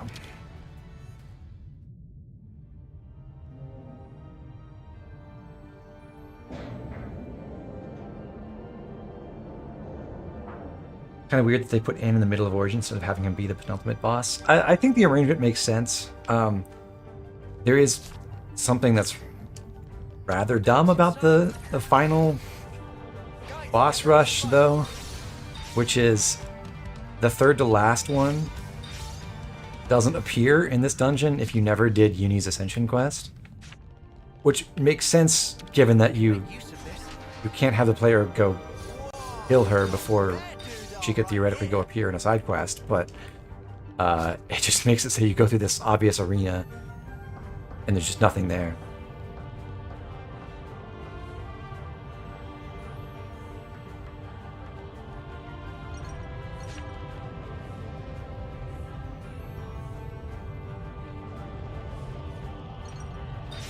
Outside once again. Been spotted.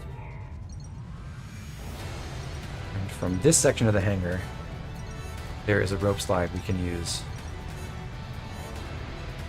to get down to the bottom. Take the fast way. This is our first time here, isn't it? Huh. Good thing we found this.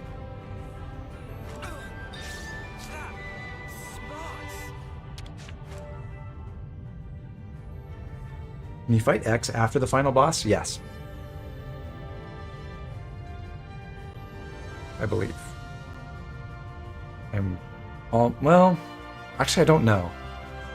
That may not be true. I've never tried it myself. Should be operable now.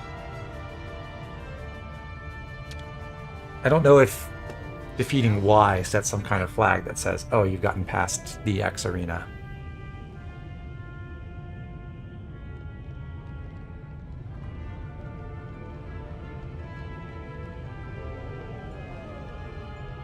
I hope we can make use of this. But if not, then yeah, in principle, you could go beat the game and then do Uni side story and then come back.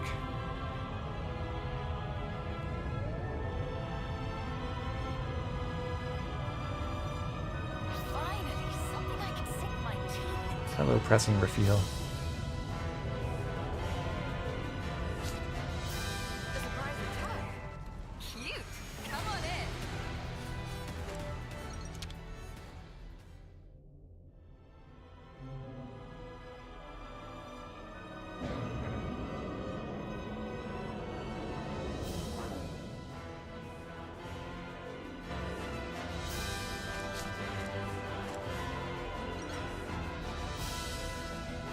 It's another thing to see of yourself, eh?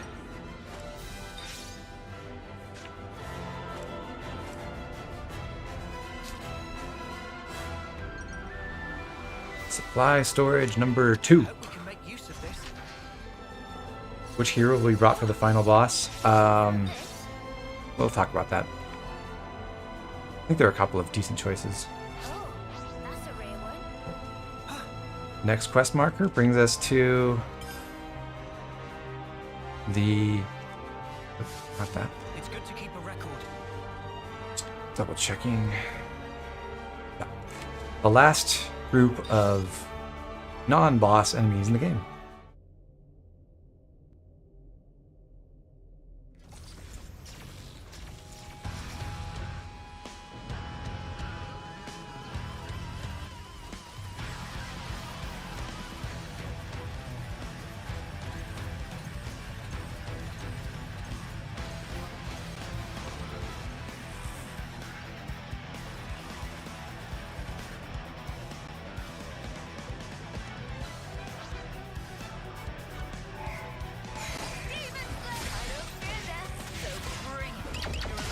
Should have used focus, I suppose.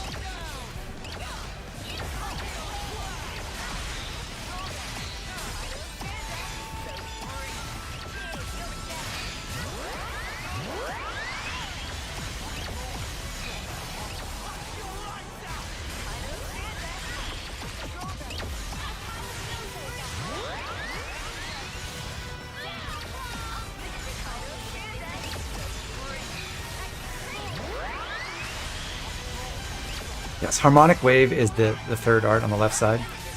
The funny thing about that art is it says it's AoE. It's actually a kind of fake AoE attack where it doesn't hit all enemies simultaneously. Instead of the enemies in range, it has like 6 hits or something, and each hit will randomly pick one enemy and hit it.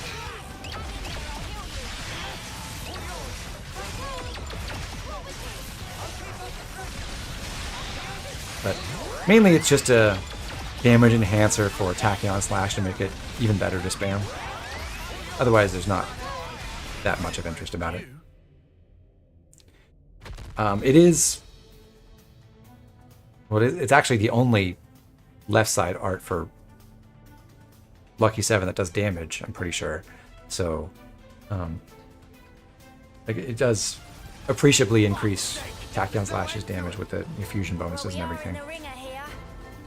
I had accounted for this.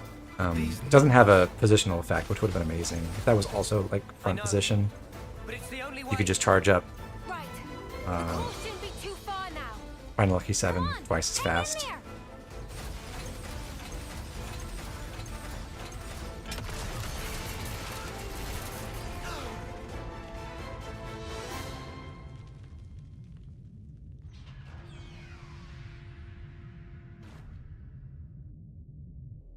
Oh, good. Looks like we managed not to hit you. Monica! We've been trying to aim for the highest energy signatures. Score one for us. Good call!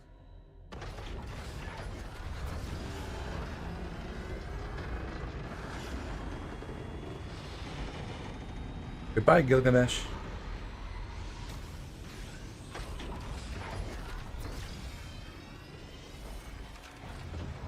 Yeah, who knew this critical location in Origin was just right inside one exterior wall? Well, you know, I got curious and wanted to see the face of our real enemy with my own eyes. So, here I am.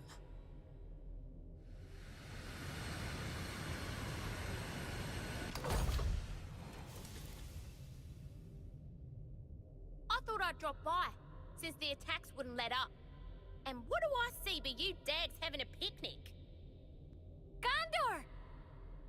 The Queen? We got her out safely.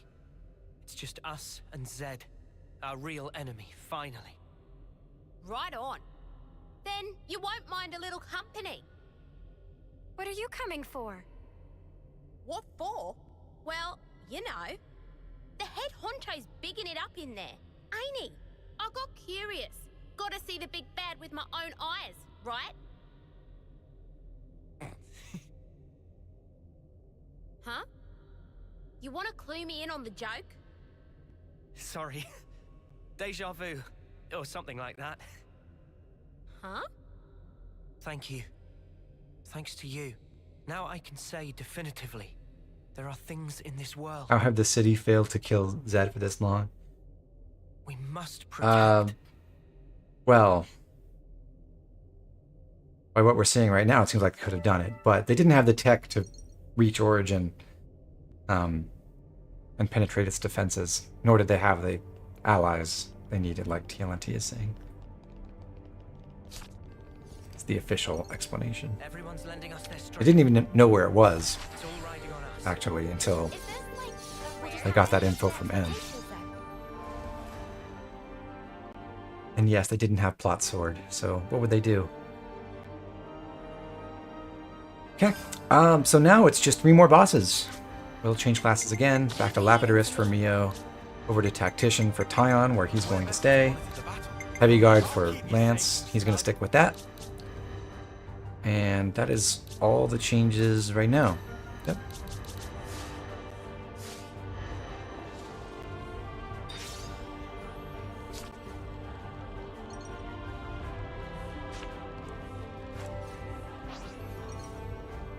Better give it a good once over. A good place to have a rest. I think we can take in the view up here. That's what appears to be maybe the core of Origin. And these are the central defense towers, I guess? I don't really see what function they might have, but they're here.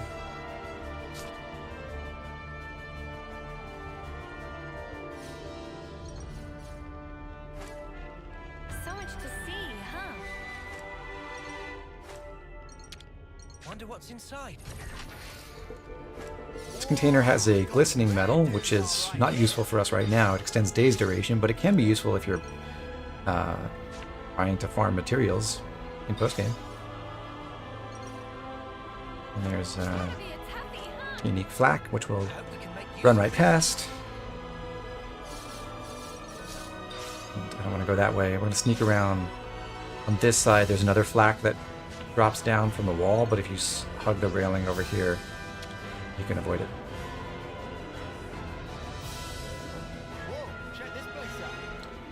That brings us to Moebius X. Wouldn't it be hilarious if off-stream I was playing a second file for this game with the same stats as the main one, but I just didn't do Uni's quest and just skipped Y? I wonder if the save editor for this game has enough... Can it edit quest flags? I think it can. So probably I could take a save from around here and just try it. At some point. Maybe. It's good to keep a record.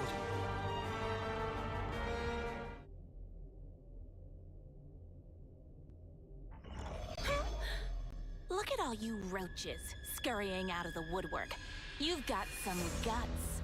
Ouroboros. X.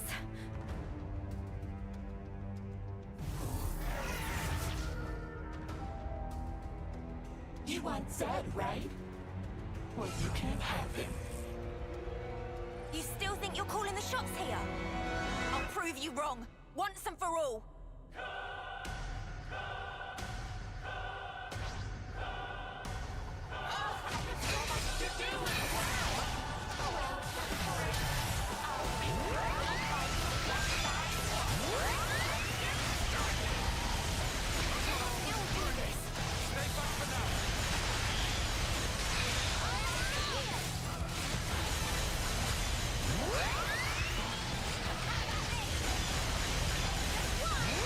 Getting our first Lucky 7 cycle done pretty quick.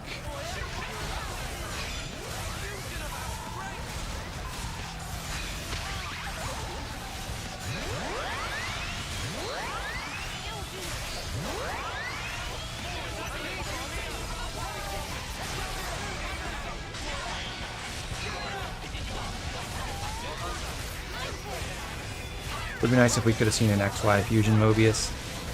I agree. I mean, obviously they were concerned about what was going to happen with not having X around because her part and Uni's side quest and everything. It does. Honestly, I think they should just make Uni's quest mandatory. Would have made a certain amount of sense. Just link it in with reporting back to Colony 4 after.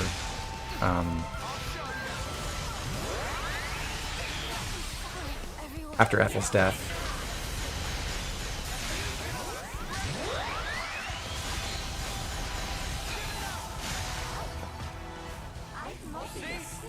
This is our path to the future.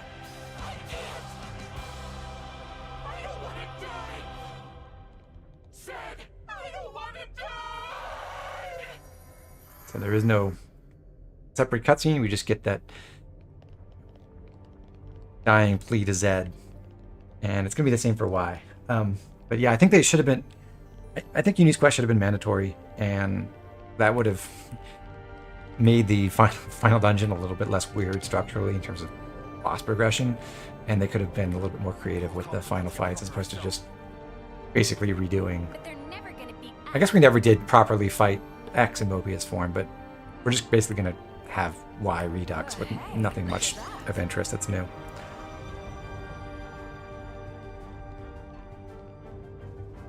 Okay. So, another quick change. We just got to rank 15 in Martial Artist. So we're going to use Frenzied Combo, just not quite yet. Leave the enemies to me. And for Mio, it's back to Zephyr for the rest of the game. So we've got everyone in their starting classes except Senna, who will stay in Martial Artist for this one last fight and then go to Ogre just for the final boss.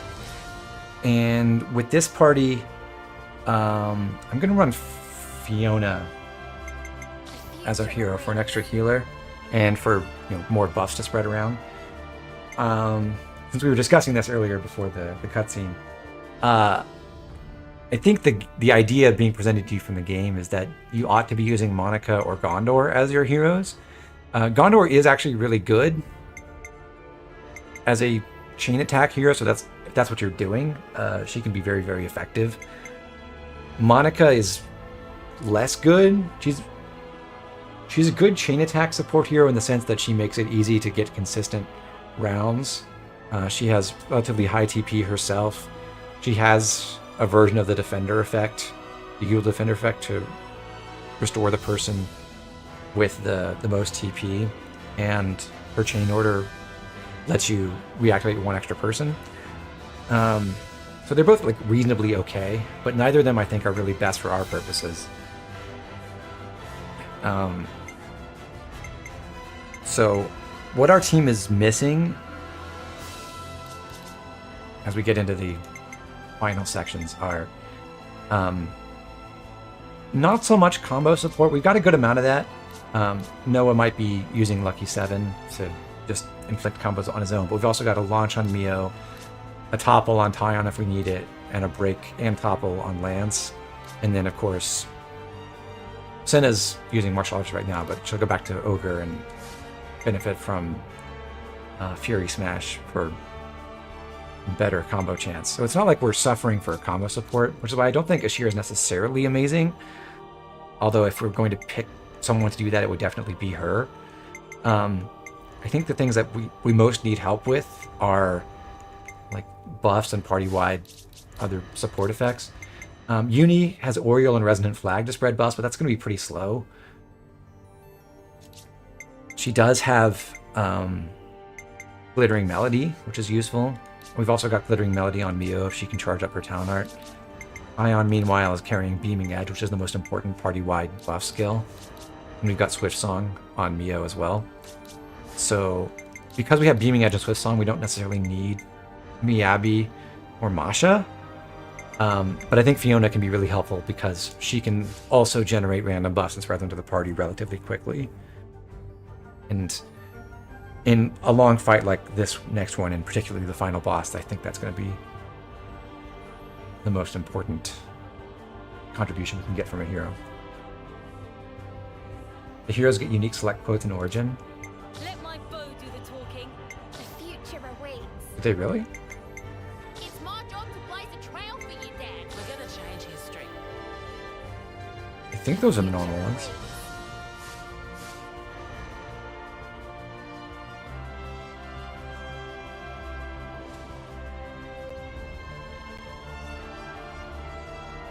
Anyhow, one last little stealth operation. I'm going to ignore Bomba Wolf Bajik and the container behind it. We'll come back. Circling through defense tower number 3, we get an origin shard, and then down here, there's a group of enemies we have to sneak past. The droids are not the problem, but there's a pair of Canaanus, like wolf enemies, that are normally quite difficult to avoid. Something so valuable here.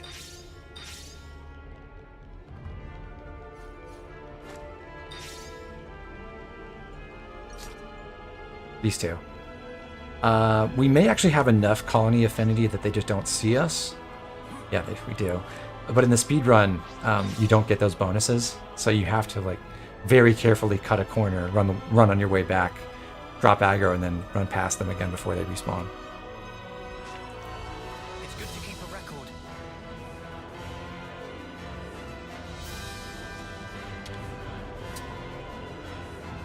Look who it is. Never seen this place before. Is this a 60 FPS mod? Yes. Why?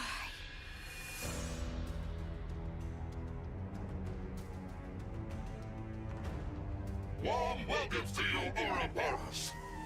Long have I waited. Mimi.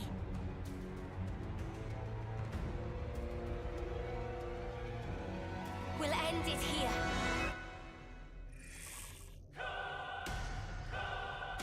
Welcome. Let us verify the truth of this.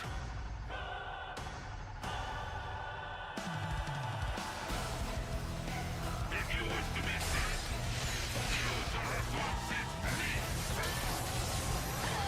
In this case, what I'm going to try to do is charge up Final Lucky 7, but not use it immediately. We're going to interlink.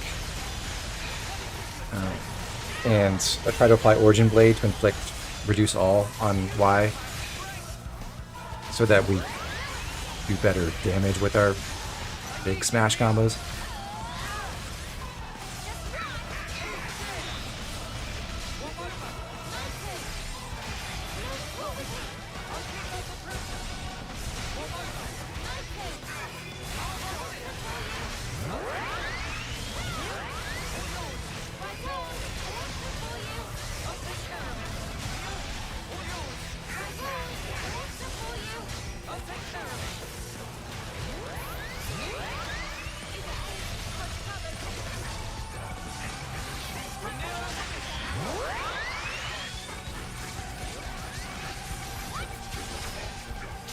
Beautiful. Now we can go straight into the sequence. So, Tachyon Slash, Power Razor, Nightbreaker, Dimension Ripper, Fused Gravity Blow, sadly no Topple, and then Final Episode. Almost did it. If we get any break and Topple, we can just go straight to Gravity Blow at this point. It should be good. Okay. Yeah.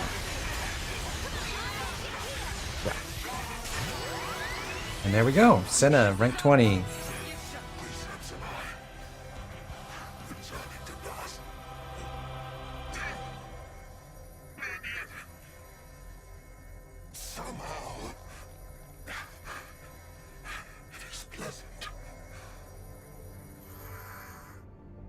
Not gonna lie, why that was really hard to hear.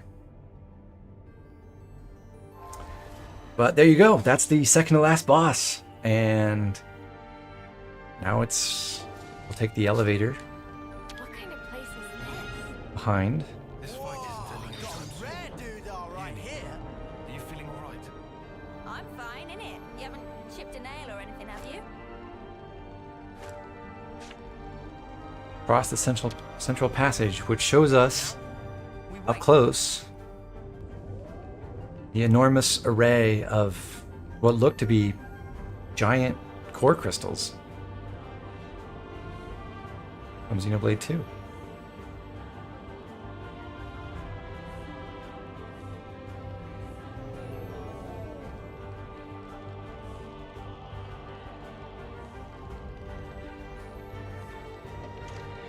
It's all new. Noah, the time has come.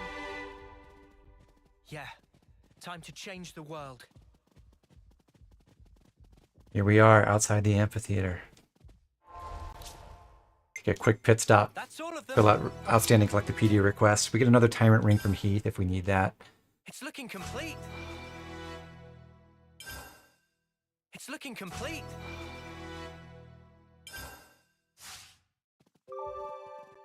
And one class change, of course. Since Senna's done with Martial Artist, it's over You line 'em up? to Ogre now. We're not going to make any changes to her loadout, except we don't need a Gust Bracelet because this upcoming fight does not... I promise that the first 15 seconds or so do not matter. We don't need to get all of our arts out as soon as possible, so it's better to have something with a superior long-term effect. We're going to take a Platinum Belt so that when she uses Shield Bash, she will have maximum duration on that. And for Noah, we're going to change a couple of things. One is we're going to drop Mighty Beat in favor of Eye Slash. Because, yes, we can use the Air Slash Mighty Beat fusion while we're not in Lucky 7 mode. But in my experience, the best thing to do in this fight when you drop out of Lucky 7, which will happen, you're not going to be able to win the battle in a minute and a half, is to just find a way to recharge your Town Art as fast as possible. Sword Fighter is not technically optimal for this because it's not the class that's fastest at recharging its Talent Art, but we can do a pretty creditable job with Sword Strike, Glitter Stream, and Crimson Lance together. But the thing is, you need to get 10 roll actions, or actually 13 1/3 on hard mode. And that takes a long time. And you really, really don't want to draw aggro and get yourself killed when you're like 3/4 of the way through. Air Slash and Mighty Beat together are not... Like, Sword Fighter smashing is really, really good. We just don't have every tool that we would need to make that super amazing. And because we don't have all of those tools, it's not the most efficient way, in my experience, to do this fight. So what we're going to try to do instead is lay low when we're not in Unlimited Sword and just use our combo support arts and take advantage of the fact that we have Shadow Eye to cut our aggro if we have any. We have Covert Attack, reducing aggro generated from attacks by 50%. And we have Dispersed Bloodlust, cutting it by another 27%. So our aggro generation in Sword Fighter is really, really low. Hopefully our defenders can do a good job holding aggro when we're trying to recharge Unlimited Sword. And in the meantime, we can take advantage of the Shackle Ring effect even when we're not in Lucky 7 mode, because it does enhance the chance of inflicting reactions as you get higher and higher in its art sequence. So we can support the party by doing something like Shadow Eye into Air Slash, into Tri Slash, into Sword Strike, into Glitter Stream. So like 3 break arts in a row where each and every one of them has a, like, at each step in the sequence, they have a higher and higher chance of successfully inflicting their reactions. So we can go first attempt at break, and then second break attempt, and then third attempt, and this is 55% improved break chance on the 5th art in the sequence. And then we can finish with Crimson Lance for 80% longer topple duration as well. It's a nice crowd control function. And then eventually we will get Unlimited Sword back and we can do our normal Lucky 7 things. The other thing we're changing is we are not taking capable hands, because we don't, again, yes, we could start the first phase with Lucky 7 active, but that's not that helpful, because like that's just one charge at the beginning of the fight. So if we take Frenzied Combo instead, then with our 27% critical rate plus the 20% we get from Beaming Edge, almost half of our attacks are going to crit. When they crit, they'll recharge by 27%. So that'll help us spam attacks even faster. Capable Hands only works on phase 1. It might work on later phases, but I think I tried it and it doesn't. I'm pretty sure you do need to manually recharge in later phases.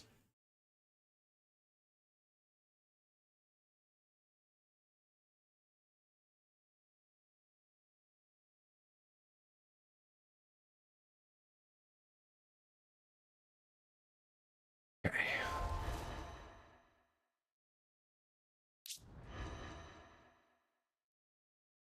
And I don't think we want to make any other changes. We could do things like, you know, maybe change Mio's accessory if we think that 3 healers is going to be enough to revive. But I'd like to have the memory locket for safety anyway. So we'll stick with that. I guess one last thing to look at is in the hero roster. We saw the names of our upgraded weapons for our attackers and defenders. But for Medic Gunner, Uni's gun rod becomes the Caduceus gun rod, and Tyon's Mondo become Totality. But he doesn't call them Totality in cutscenes, sadly.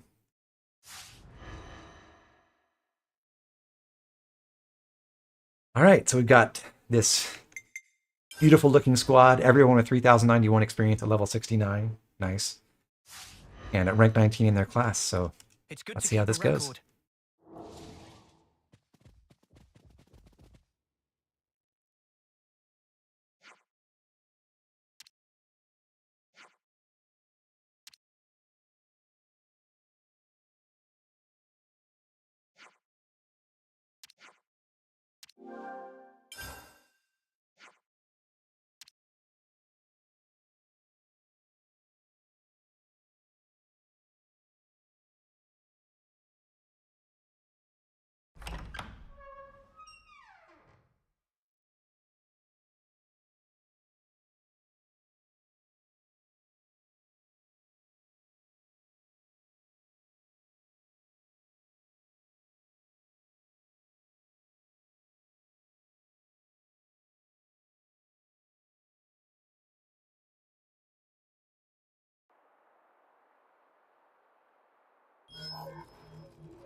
Come on now, you lot!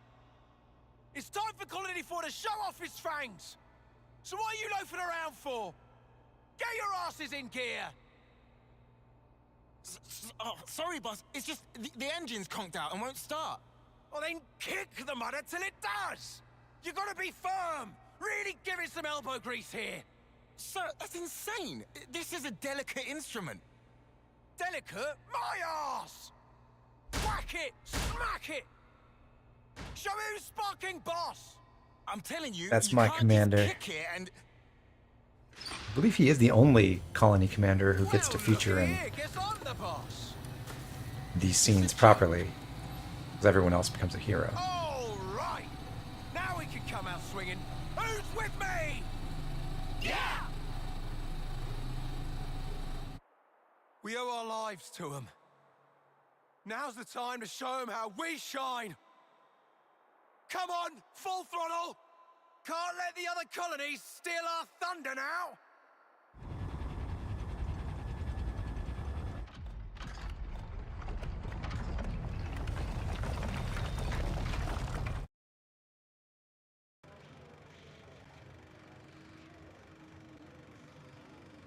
Where are we?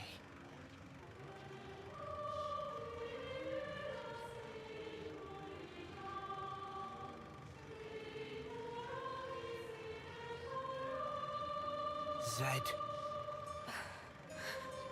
We found him. At last. How many times is it now that I and you have confronted each other here like this? Yes, you're welcome to come on up. How many incarnations? How many ascents into the spotlight?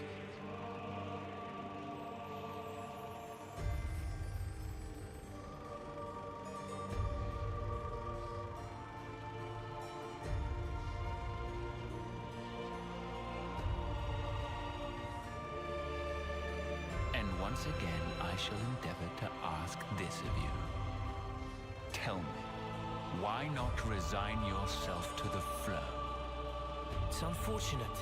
Sounds like my memory isn't all that. You have come to stop the flow, have you not? This march of time, stilled for eternity. You intend to stop it by removing me. So is it flowing, or is it stopped? You're not making any sense, mate. Basically, if we can take you down, the world kicks up again. At least, that's what I'm picking up from all that. Human desires can be much likened to a river flowing. All humanity yearns for it, the endless now. That is why I'm here, you'll find. My existence alone, it is proof and evidence. Cut the crap. Who in the world would possibly wish for this? I refuse to be controlled by you. Although, thanks to the stunts you pulled, we managed to twig onto a whole lot of stuff. We learned how best to use the time we have. And for that, you get a real good thanking. You said it. Though 10 years is a mere glimpse, we now know the importance of true choice. We'll build it for ourselves. A world with the freedom to choose! Not a hollow world of fiction like this one! Everyone wants a reality that they can believe in! Freedom is nothing more than fiction, a deception. Those with power, those who can choose, think nothing of it. What then of those who cannot choose? What about the meek and frail? Not everyone is granted as many options as you all have. Will you share? Give them some of yours? Will you call that charity? Or compassion? Will you show it? Imagining them who are granted it to be thus satisfied? Imagining not a piece of wretchedness to remain?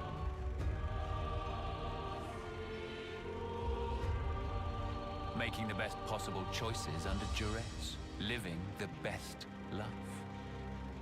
There are no losers in the world I offer. With a turn of the clock, anyone can be a winner, given the time. The only thing we ever do is take lives! There is no winning! You can't just invent some rule! Why do you recoil from taking lives? The world itself has set this rule. Why resist? It is through consumption of life that this world persists. Denying it is self-delusion. The only outcome, self-destruction. It is unequivocal fact. The imperative that is intrinsic to all living things. The source of our power, and of all living things, lies therein.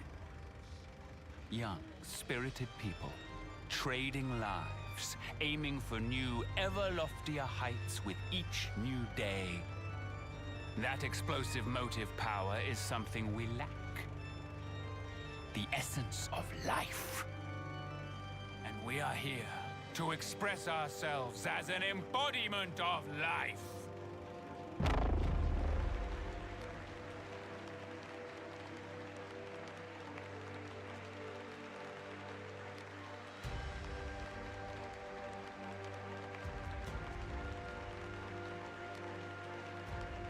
So that's it? That's what you're getting at? Just for that, you gave those two an impossible choice? Is that why you made Joran and Chris into Moebius? Of course. As for the why, it's because it amuses me.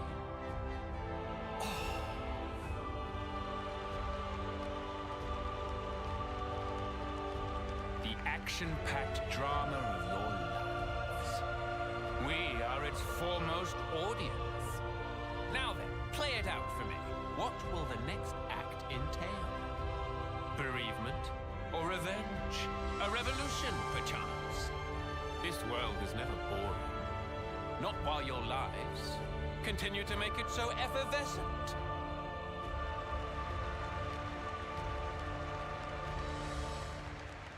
I'll end him. I just got it. Huh? Fighting in order to live. The words Miyabi left me with. Now, this is exactly when they were for. Yeah, Mio's got it right. At first it was all fun and games. When we got Ouroboros powers, we were just like, happy to get to live a little longer. That was it. But now, things are different. We learned that for many, there aren't any choices on the table at all. Because they were taken from them by a bunch of crusty old mutters. The strength you I might as well be looking right at the camera and saying these things. Real strength is different. That's right. Knowing when to be close and when to let go. Walking together. Eventually choosing who you really are. That is strength. And That was Zed kind of did do it for the lulz. At least this game he plays where he lets... I don't know how much of the story you followed at all. If you, you've been on most several of the streams though, right?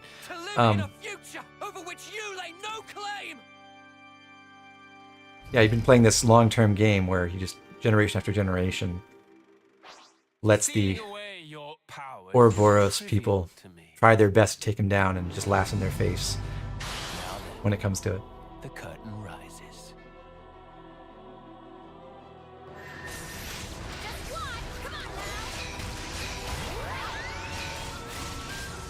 Okay, so in this first phase, Zed has extreme damage reduction and also a huge amount of HP, which is why we're only dealing a couple thousand damage per hit right now. And what else was I saying? Yeah, oh, and like his health bar isn't hardly going down at all. There are ways you could speed that up a little bit. With basically with the what's it called? It's slipping my mind. The field from Juniper's class, Stalker. The art follow-up field inflicts a fixed damage amount based on the character's attack. and that totally ignores damage reduction. So if one strategy for this fight is just put that field on as many people as possible and have that art follow-up effect chew through Zed's HP. We could have done that. We could have put it at least on Uni and maybe even on lands. Probably not Noah though. But I don't think it's actually that necessary. It means we have to stand here and wail on him for a little bit during this first phase, but it doesn't take that long. Let the stage of battle freeze your marrow.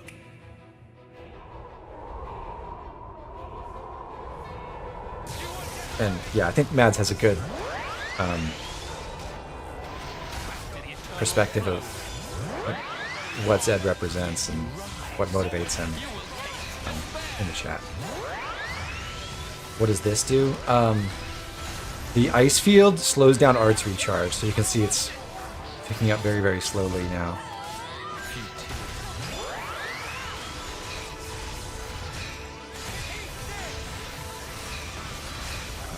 I guess I could go ahead and use Unlimited Sword. It doesn't really make that much of a difference, because it doesn't get through damage reduction or anything like that. Snapping seems very painful with fingernails that long. You would have to learn good technique, I think, to avoid that problem. It would be a struggle.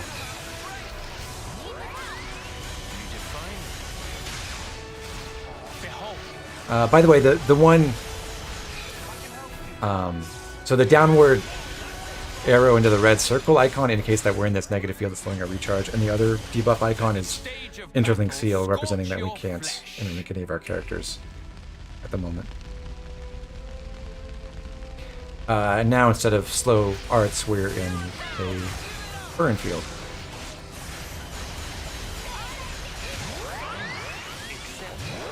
Hopefully our healers can keep us alive.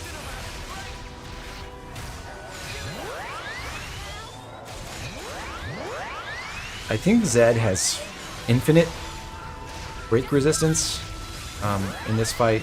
I'm not aware of a way to penetrate it. It doesn't say he's outright immune, but the break chance on Final Lucky 7 is 255% maximum, and nevertheless, he never seems to get broken by it.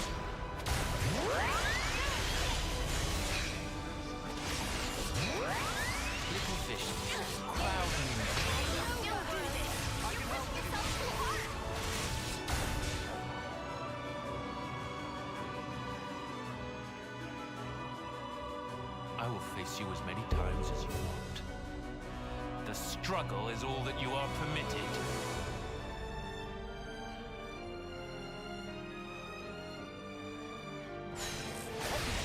It's true, yes. Zed does not do that much damage, so this isn't that hard a fight. If you have a party that's particularly underleveled, or it's like really badly constructed, this phase can go badly for you. But for the most part, he's not that much of a threat. There are later phases that will kill you a lot faster.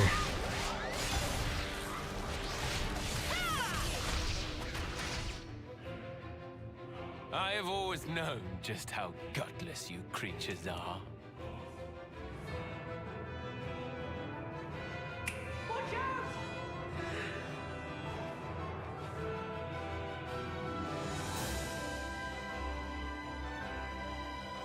That's the day I've decided to have myself killed too.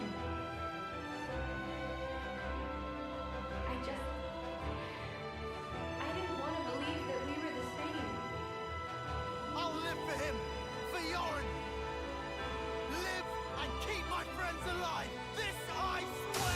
Oh yeah, lands. Imitate others' ways of living anymore. I'm staying true to who I am, and that's the way it's going to be. That's my girl.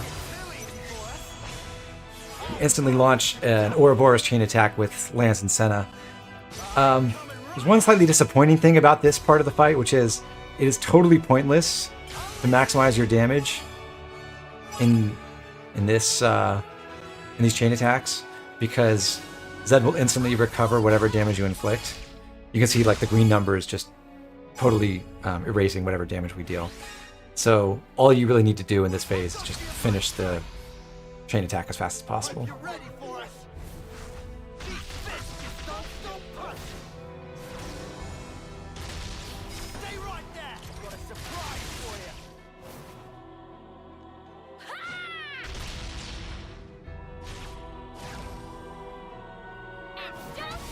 It would be fun if having that soul tree node that makes Xen flick break if the enemy blocks actually worked in that chain attack though. That Very good. The free first break going into step the next in chain your attack would be so-called awesome. Revolution.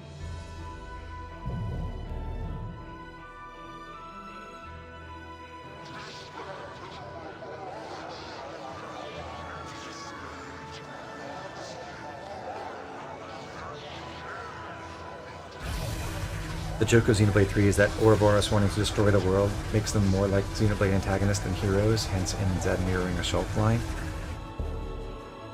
It's one of the things I really enjoy about this game in relation to the other games in the series, is that it's true, like, I shall observe it is a real role reversal where the heroes are the ones who want to end the world.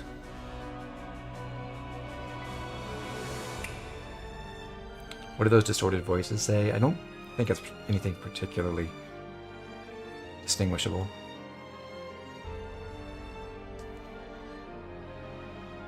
I need you to live, Tyon. You must. Flee for the colony.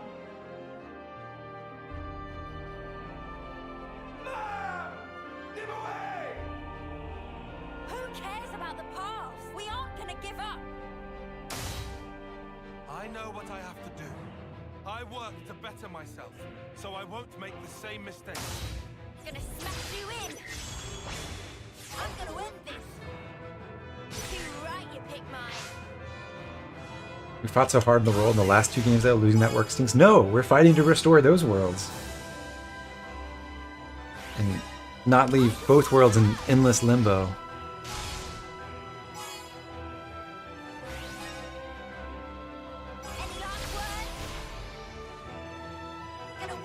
Matt says Moebius is an infinite loop with only one side, and Ouroboros is an infinite loop that devours itself.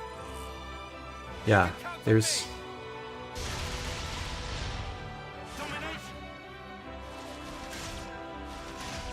There's obviously that commonality, but also the distinction that you're drawing between, you know, both sides are actually the same side, and I see. you know, You would grow strong consuming enough to yourself. But withstand adversity. what's interesting about the Ouroboros side of things is I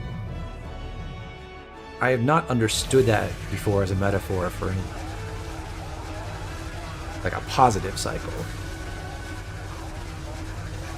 And LMC, yeah. So one of the failures in Zed's ideology of, you know, endless preservation of the status quo is it's doomed to failure. The world is decaying in spite of him, and there's nothing he can actually do to stop it. And if he tries to hold on to power indefinitely, then it will eventually all melt away anyway.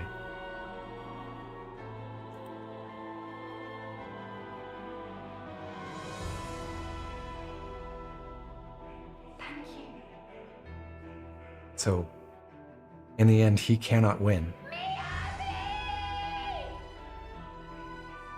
We've come this far harboring everyone's hopes and dreams. And so, we would never stop now. Not when we've come so far. We won't lose to you. We'll fight for all the people alive.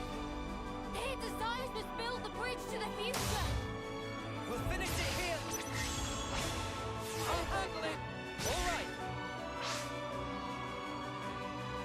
I'll lead.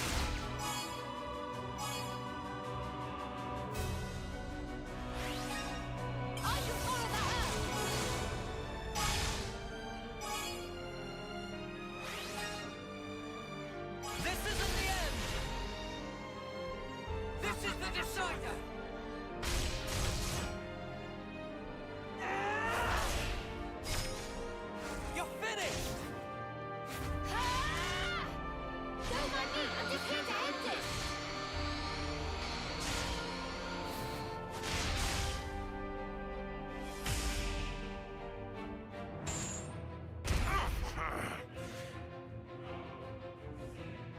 can hardly believe that your strength has grown thus.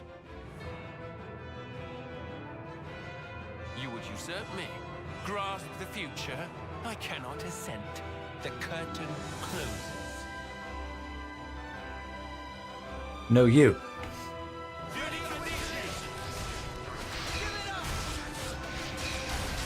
Now we can finally inflict combos.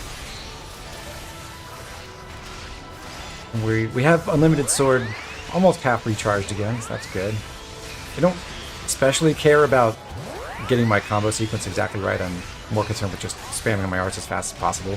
So I'm just going to use them even if they don't actually work for inflicting break and topple at the correct time. There we go, got unlimited sword back.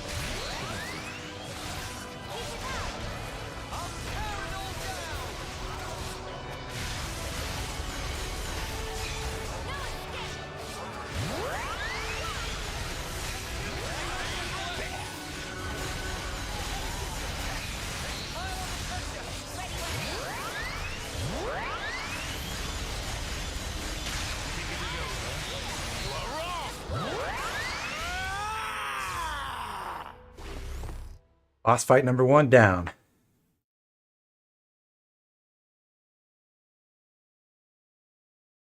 This is all a sham! Whoa. Hold on.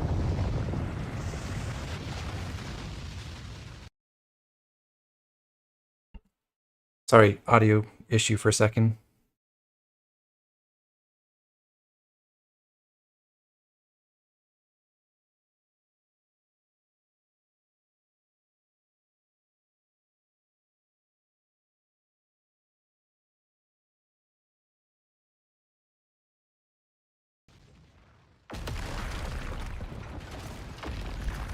Okay, should be back.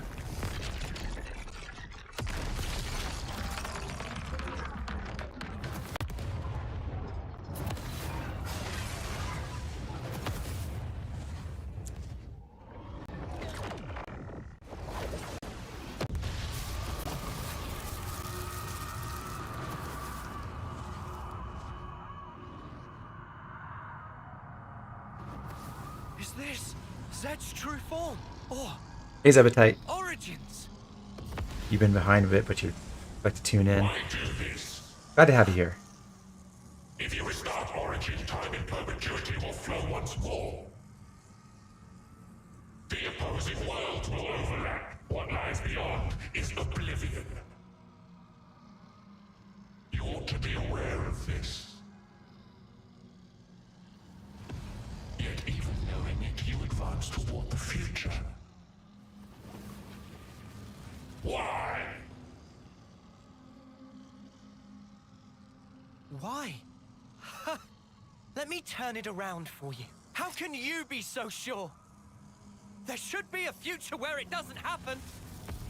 No such thing exists. The present is all. The present is all we need. That is our unyielding wish.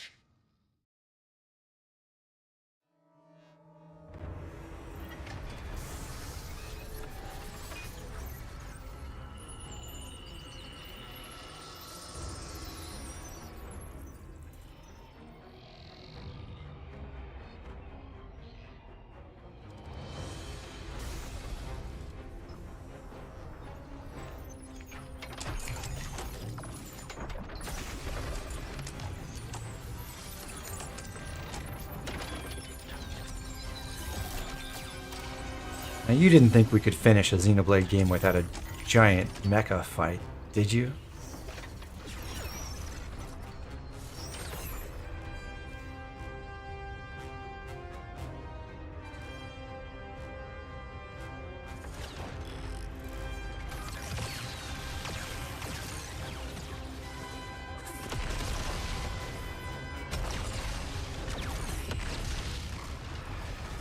Thinking about the Annihilator cannon a little bit more, I think that's also a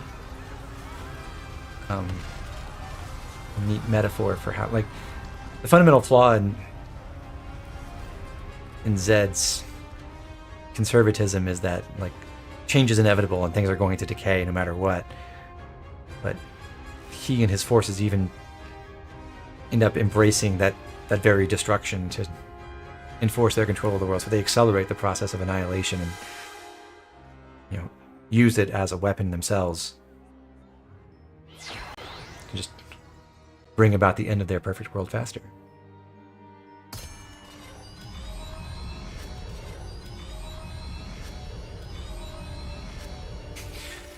I think it was extremely important to Tora and Shulk that their hope for the future could transform into a giant mech. Who can blame them? Hear me, my loyal subjects. Starting imminently, we shall commence a full attack on Origin.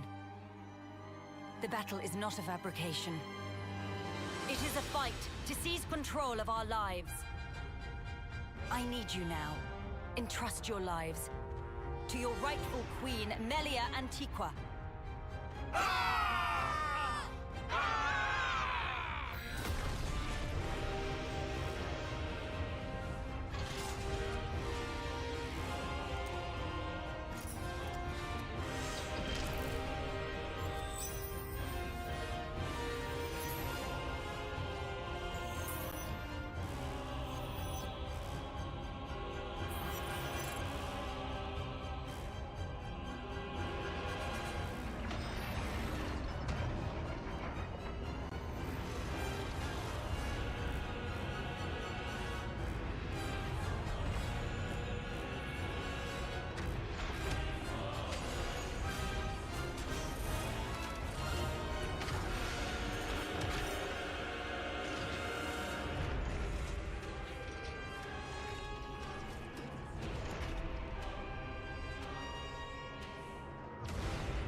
Our head says that this seems incredibly impractical, but awesome. Is this your first time seeing mecha?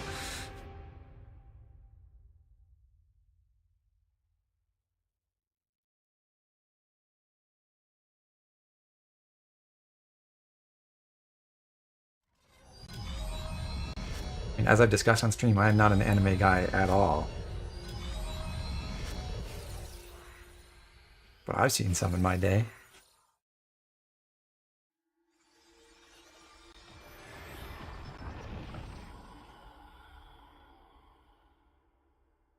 We couldn't have just Keves Castle be a mech. Now could we? Tora, Tora, Tora.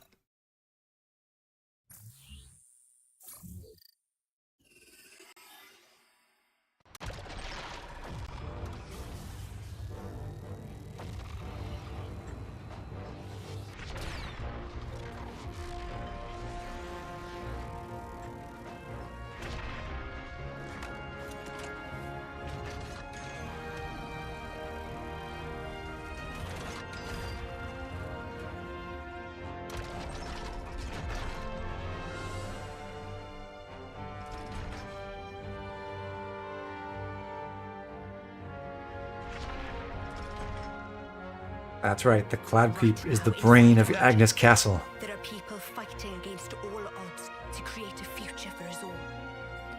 Those brave ones, they want to teach us the true meaning of life. For the future they dare to forge. Let us join the path that they showed us. Let us join the fight.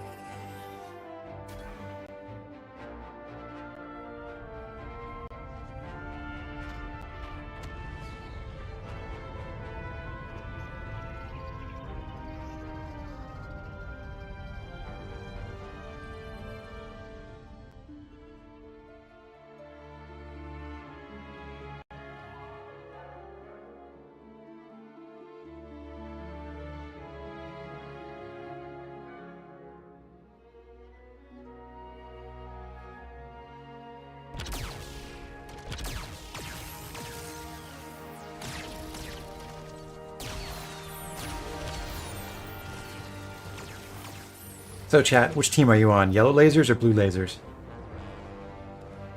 Look at all those colonies, fighting as one. Now that is a sight. If we can just come out on top today.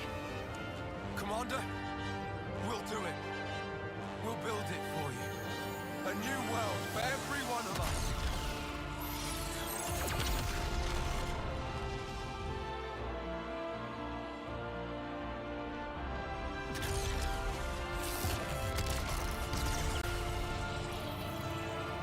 Zepatite with the correct take. Yeah, it's purple lasers, obviously.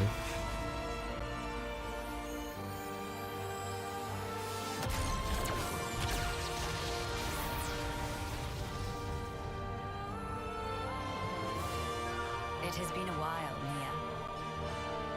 Queen of Agnus. I am in your debt, across the centuries. Nonsense. Don't mention it. I simply did what needed doing, and entrusted the rest to the right people. I see that you're still affecting that elocution. Oh my, it befits me not. Do not hide your stripes. All right. Then let's thrash those goons, Melia. Gladly. Together.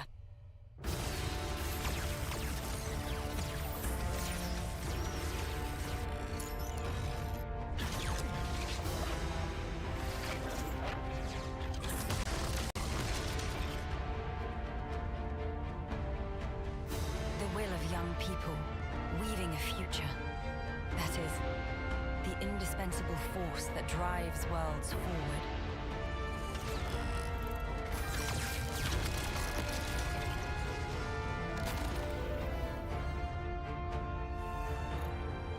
I know just how scary taking the first step can be. And yet, it was young folks like that that set whole worlds in motion, overcoming their own fears.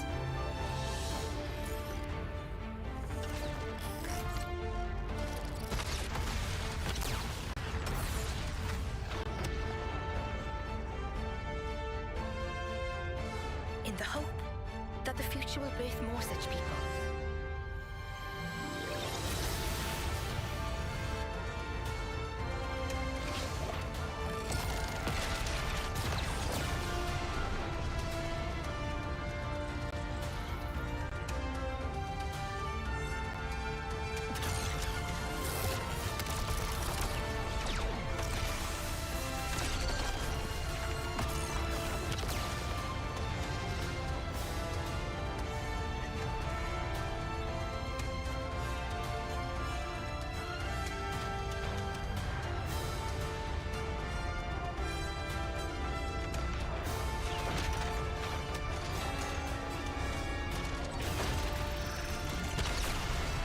See that? This is what makes Keves, the Keves mech, superior. It can engage in fisticuffs.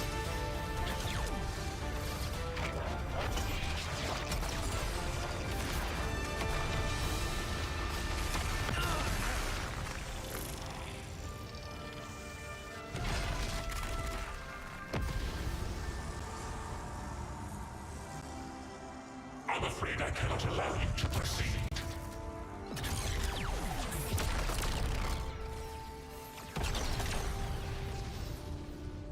This world must remain in the endless now! Look, it's in. Now I get it. The true source of power from which Moebius stems. And why they so desperately seek the endless now. Yes, I think I see it too. What the Queen said. There is some Moebius within us as well. Yeah, and it's our own selves. We're scared of ourselves, and we lose track. We cut off our own way to the future. The possibilities. In that case, there's only one thing we can do. To believe in the path we've walked this far, and in the future that lies ahead.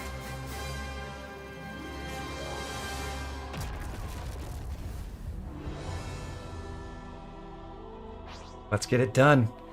First order of business, we're going to pull the party off of the center line of this arena because I believe all the forms of Zed Infinite here have a big AoE that just goes right down the center, and if you just move everyone off, then they don't get hit by it.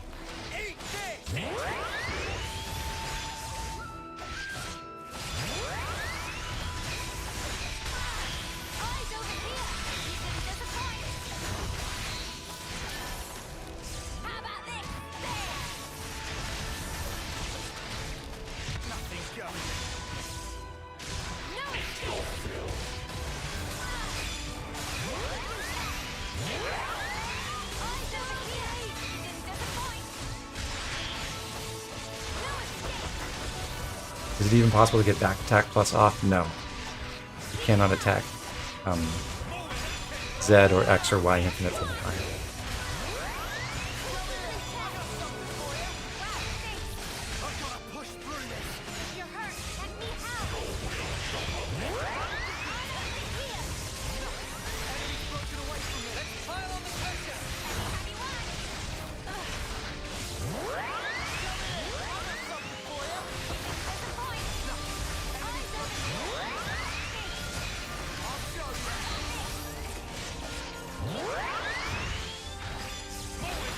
Draw my sword.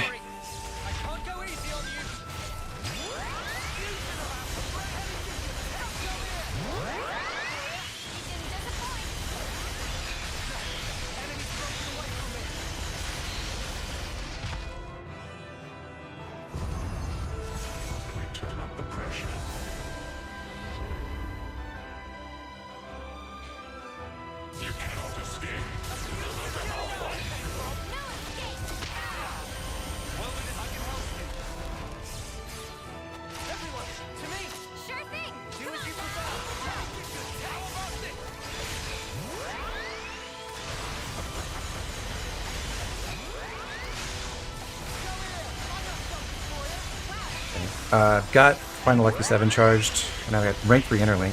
I'm going to go into Ouroboros mode, try to get...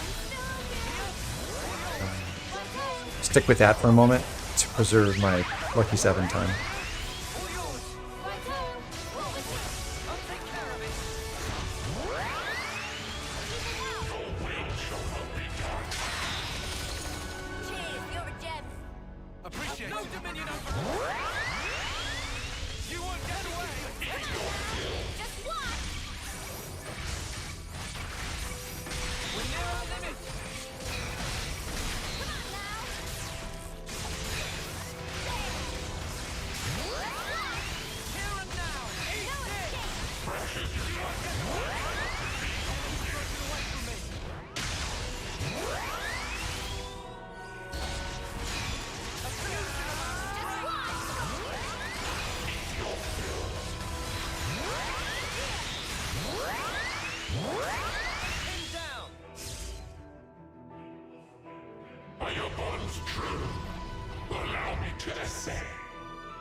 The curtain rises once again. I hope you'll give us Moebius a good show. This is X Infinite, and for this we only have access to our Keves team. However, I believe there's an effect here that prevents you from dying until this segment is over, so it's not actually a problem.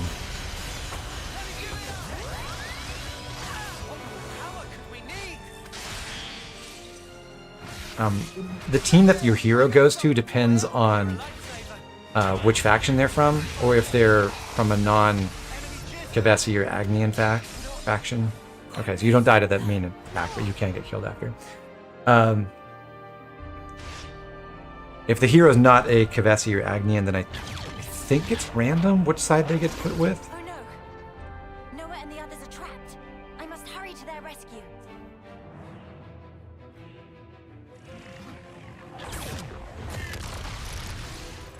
Get a load of this!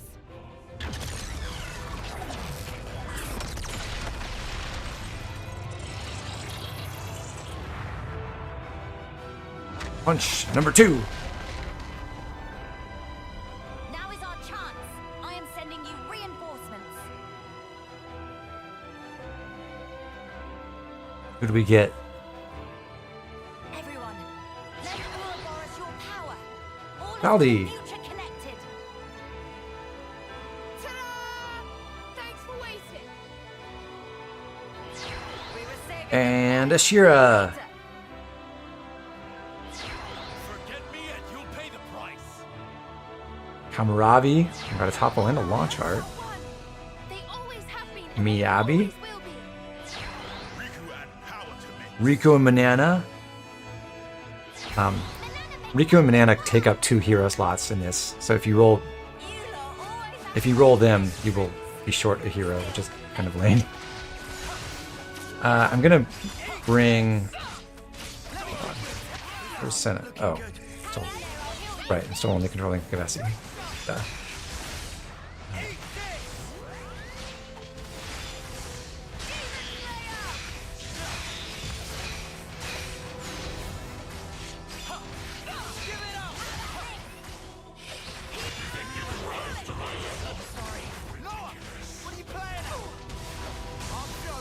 Need to rescue, please, Uni. Thank you.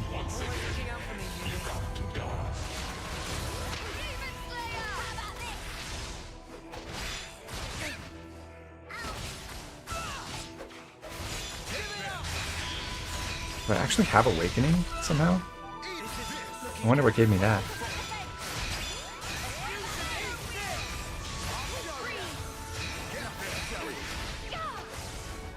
I think I'm going to die. Yeah.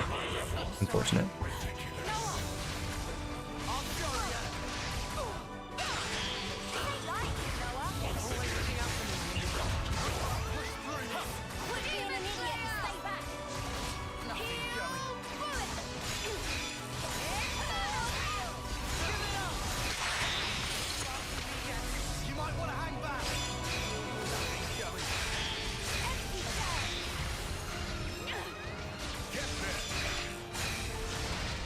Okay.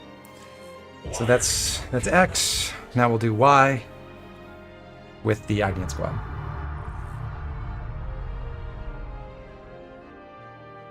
Yeah, to answer the question from Keldeo, OMC is right. There's, what, like 5 or 6 heroes you have to get in the course of the story? So it'll just be from those. Monica, Gray, Teach, Xion, Gondor, good city representation. You can't get the DLC heroes in this sequence, so we'll never see Masha or Ino.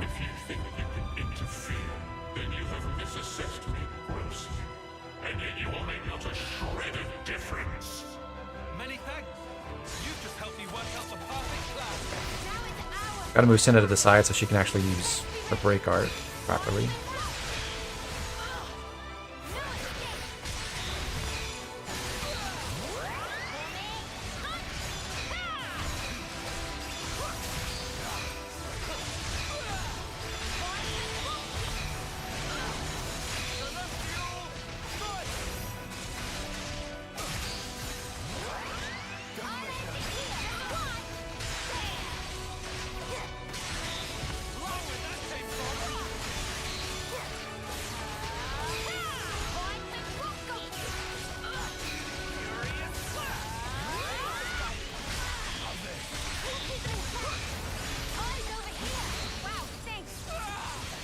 Booger's actually pretty fun when you have all these combos that you can inflict fairly reliably.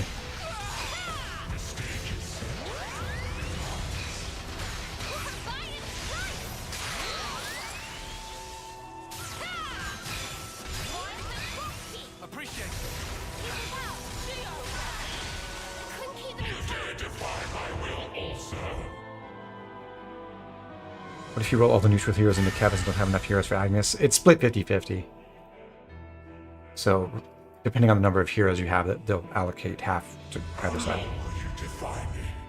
Fine. If it's endless despair you wish for, I will grant it to you gladly. Back to our main man, Noah.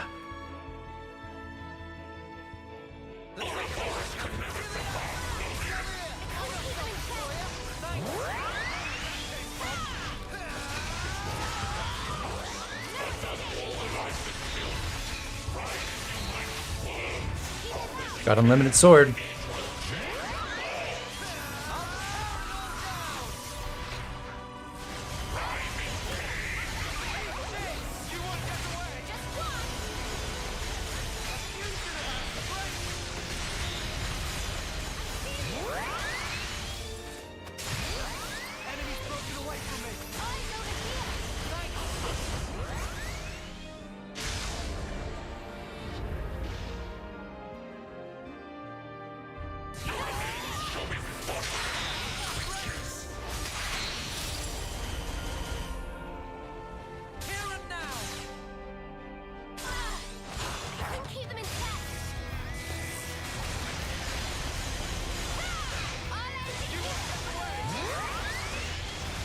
I'm beating this fight as a very, very long chain attack.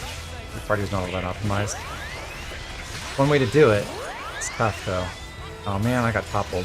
Where was I when I was about to use Final Lucky 7? Just go for it.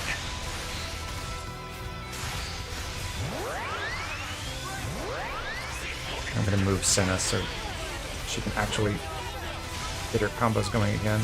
The AI will not go to the side by itself. It's annoying.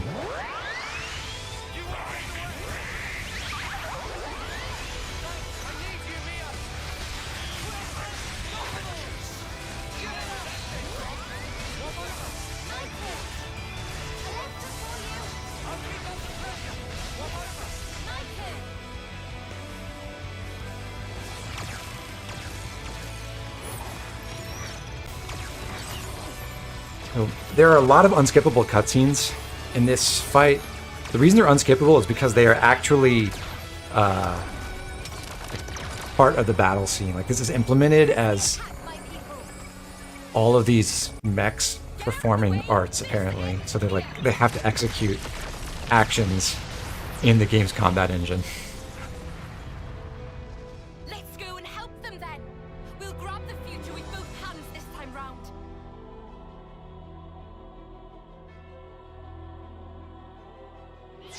I have long awaited this moment. I too shall. It's Melia.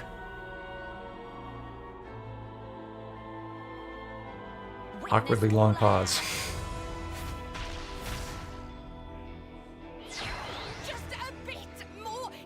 And Nia! Hail to the queens, baby!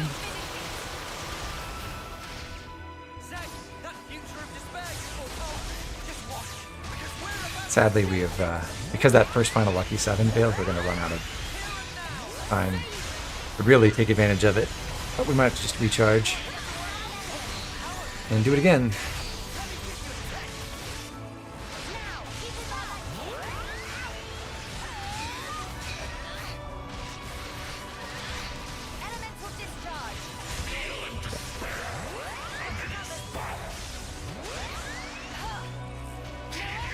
And yes, one of the jokes that pays off in this game is that Melia's Starlight Kick, which she announced a few seconds ago, does actually work.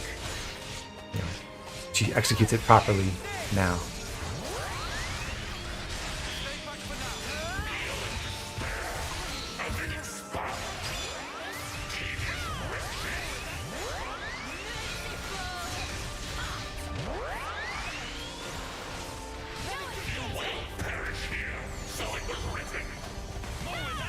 Stop invading me.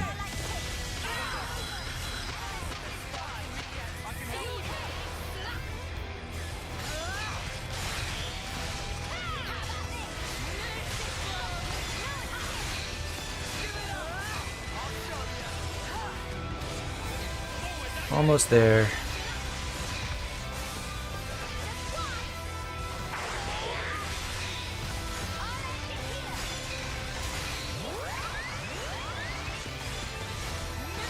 Okay, and now we're recharged.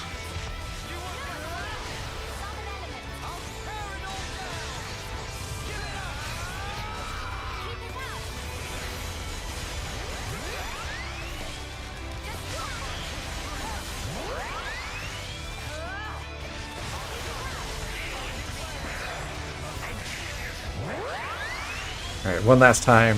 Power Razor, Nightbreaker, Dimension Ripper, Gravity Blow,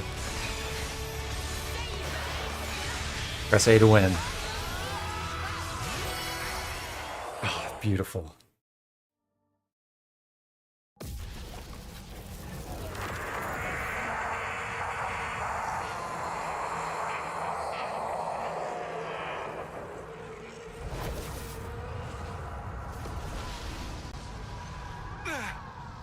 What power? Crazy! This is the force of people's will! You taking the mick? It's terrifying. Not knowing how to. Yes, of course I made everyone hit rank 20 at the very end. But still, you can't just hold it in place. If you did that, you'd never change. You can't change the world like that. That's why I want to move on. We'll claim the future and shape it ourselves. And yes, we did hit level 70 exactly. In that desperate moment, who will be there to soothe you? Yeah, I'm sure this looks horrific on stream, I'm sure, because the bitrate is just awful. This is like cutscene perfectly designed to ruin video encoding. I hate it, hate it, hate it, hate it, hate it, hate it.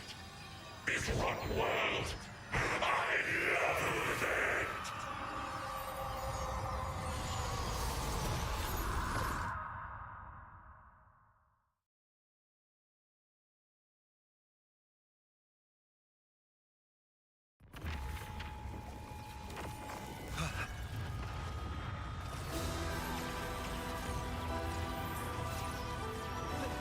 Lieutenant, what's that light?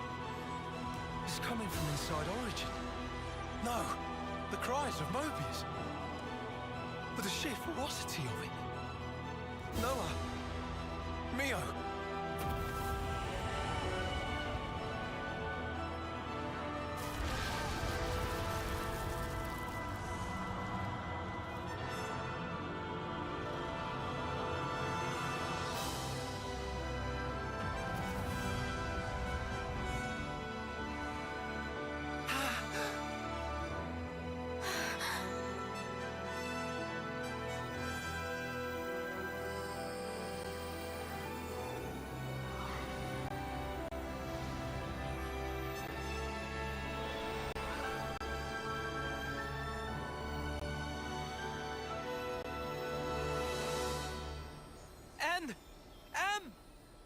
So he didn't disappear back then?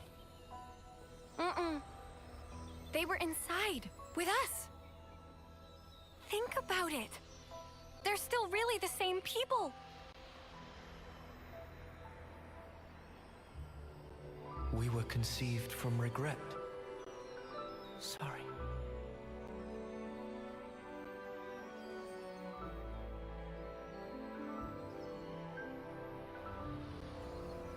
But how, though? Unlike you, who sprung forth from hope, regret is our be-all and end-all. If only we'd made the right choice. If only things had been different. That is an interesting inversion of the original. Blindly. We never tried to change ourselves, wishing only that the world would well, instead. I think it's M We clung to the who says earlier in the game that of being together forever. the new Noah and Mia were born from regret, but now they're saying, well, we were the regrets, Be and ashamed of. you were actually born from our hope. Thank you. But now, our prolonged existence here, it only serves to strengthen those within this frozen moment in time, who would keep it thus. So you see, we have but one choice here.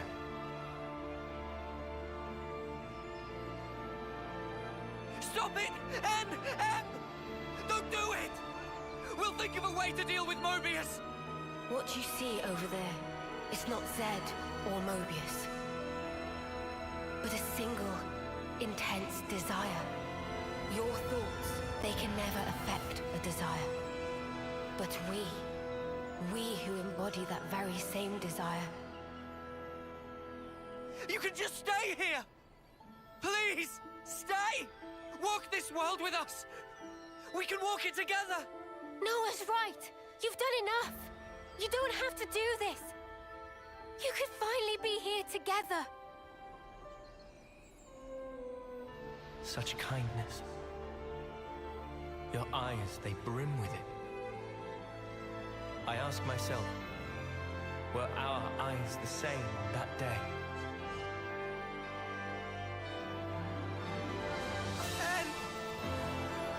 No.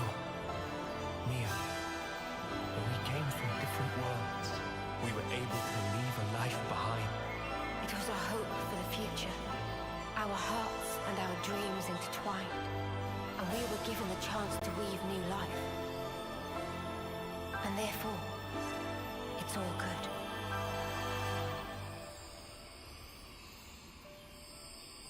Believe in yourselves. All of you will certainly reach heights that we were unable to. You guys can surely make it. You can take our place in the future. Arm attack number 2. Boom! Right in the forehead.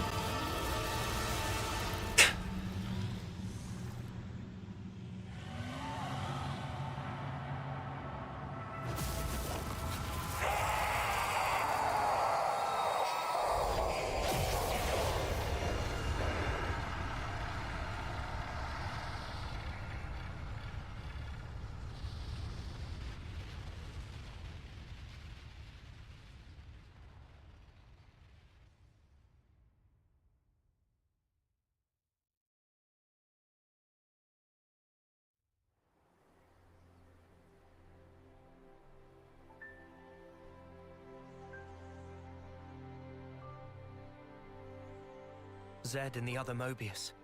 They wanted to protect the world too. That's why they created one they could control. I see where they were coming from. That's something that we feel almost every day.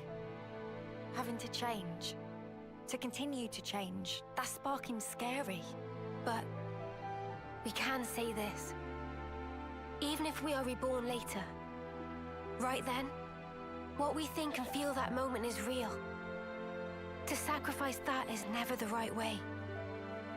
If you can't be true to yourself, then you're doing something wrong. Are you content with your decision? Very soon, the stilled flow of time will restart. You can change your mind if you act now. You did not just tell us to become Moebius. Yeah, can you even imagine? Noah?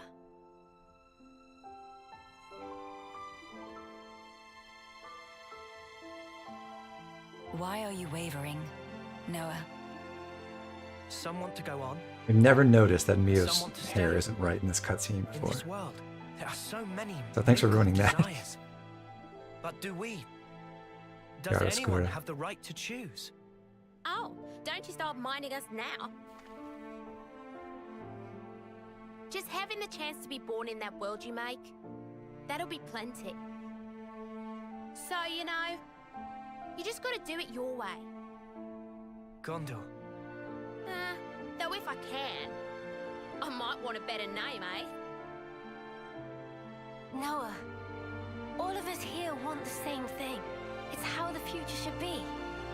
Yeah. You're right. Look, no turn mark. Right there. Believe in the actions you've taken, in your friends, and above all, you should believe in yourselves.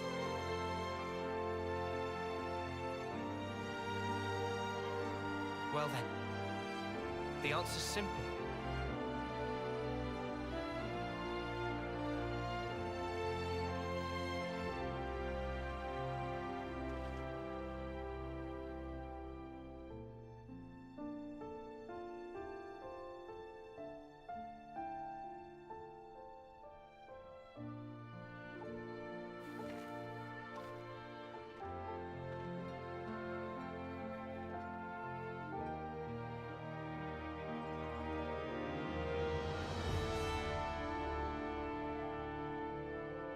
Noah and Mio should know that they're the reason for Gondor's name.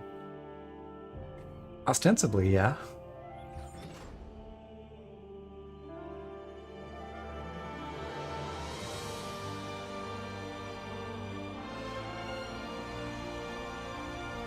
Although they may not be fully aware that the Vandoms are descended from their Gondor? I'm not sure. Well, I mean, even Matthew already has the Vandam surname, so... Does Noah start calling himself Vandam?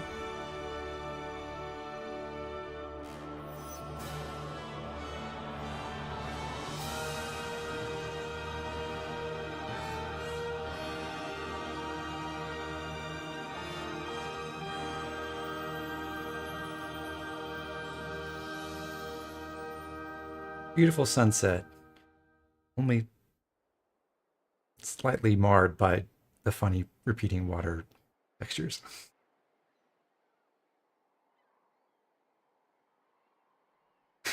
N's chosen name for Gondor was Child of the End. No, Sounds like him. Come on! Ain't got all day. Yeah. I know. Right with you.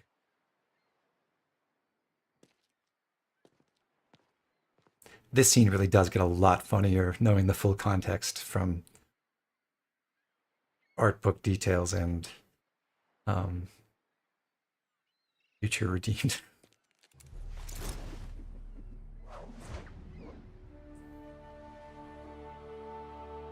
Goodbye, Numa.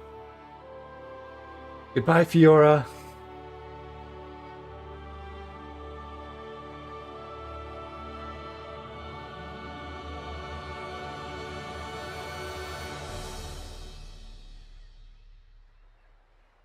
I realized there's something I haven't said yet. Oh, yeah? I haven't thanked you. What's this now? Thank you for sticking with me. Without you by my side, I'd never have made it here. Oh, come on. You had to say that? I'm serious here. I know you are. Huh? Listen, Noah. I feel just the same. Yeah, you're right, Mads and Zero. And they can just be pulled up by some enterprising young salvager someday. I see. I guess so. So I'll say it too. Thank you, Noah. Truly. We weren't half bad as a team, were we? Yeah, passable, for sure. Just passable. I'm sure you meant unsurpassable, right? Oh, I think I'll let you decide the passing grade, Lancy. Ah, come on, weirdo. Guess we won't be working out together anymore. Yeah. I'm not keeping tabs, but don't you slack off. I am not gonna slack off. I'll train every day, thinking of you. Yeah. Same here. Here, What's this? a herbal tea recipe. You have to dry your own leaves. You should manage. Isn't this kind of pointless? Pointless? I mean, if the worlds are gonna drift apart again, this paper won't last. I considered that, of course. The paper and the ink, it all comes from your world. And the leaves for the tea. Even those and all. What do you think? We'll check you out. Who am I if not scrupulous? Who? Well, you're my best bud. Both best, to be exact. Only fourth? Huh. Wait a minute. What's Uni's favorite number, chat? Did she count urine? Oh, why am I only listing guys? Just chill out, Tyon. What's up? Is there a problem? At least put me second or even third. Fourth seems a little harsh. I'll think about it.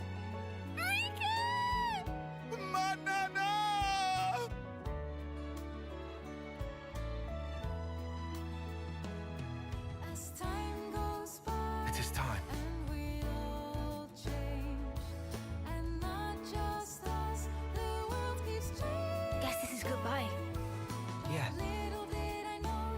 Still, even if we're worlds apart, I swear I won't. I won't let go. Not ever. I'll always be with you. Our feelings, forever interlinked. Wherever we are. Yes. Interlinking. Wherever we are. They did it. They kissed.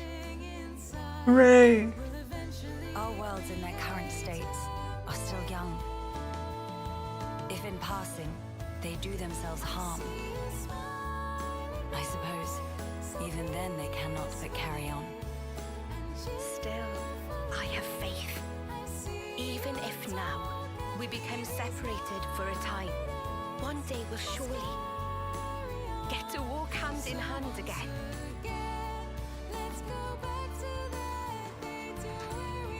Everyone, thank you.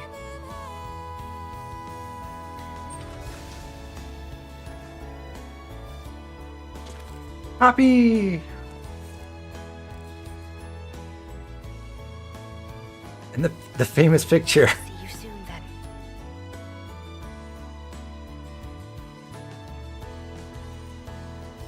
Oh, they had that kiss going for a while. Way to go, kids. I see you peacefully, you're in your dreams. Everything seems calm and free. I know if we want this warmth to last forever again, let's go back to that moment of death.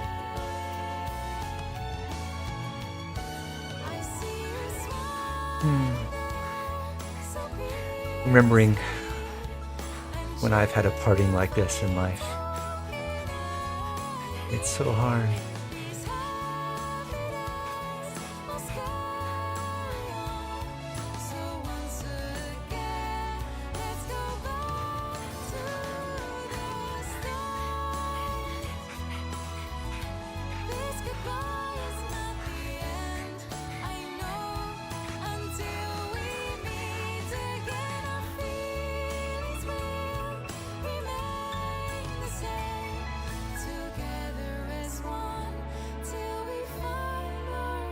One day, I'll come see you. I promise. Me too! One day! I promise!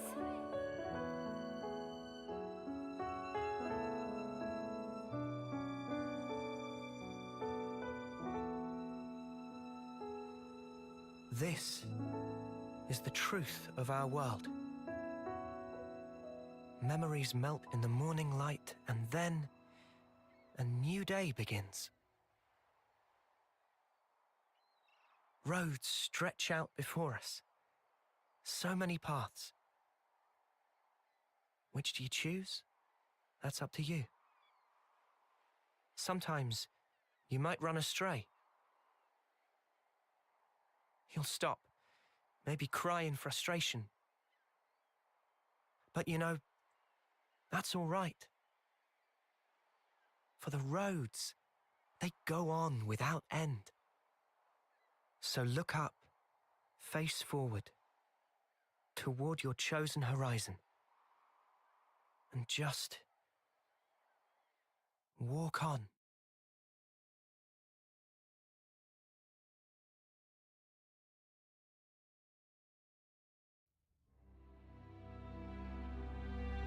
How beautiful was that?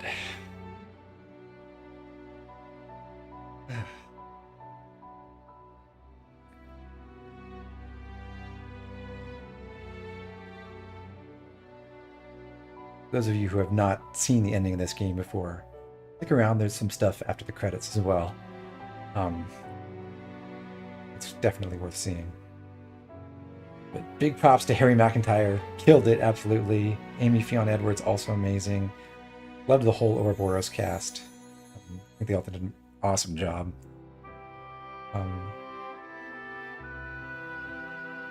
It's astounding how much better the voice direction is in this game than Xenoblade 2 as well. I'm really glad that Nintendo and Monolith invested in that and took a lot of steps to improve in that respect in this game. It really paid off.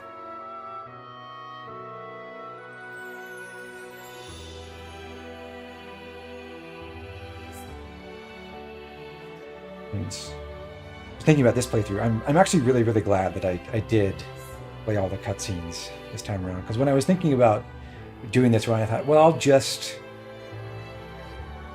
do it from a gameplay perspective and like skip all the story stuff, just sort of speedrun it, I guess, in the context of like an 80-hour run. Although it would have been a lot shorter without the cutscenes, I think it made it a lot more enjoyable for me, and I think I got to reconnect with it and see the story in its full glory again, and I'm just really glad I did.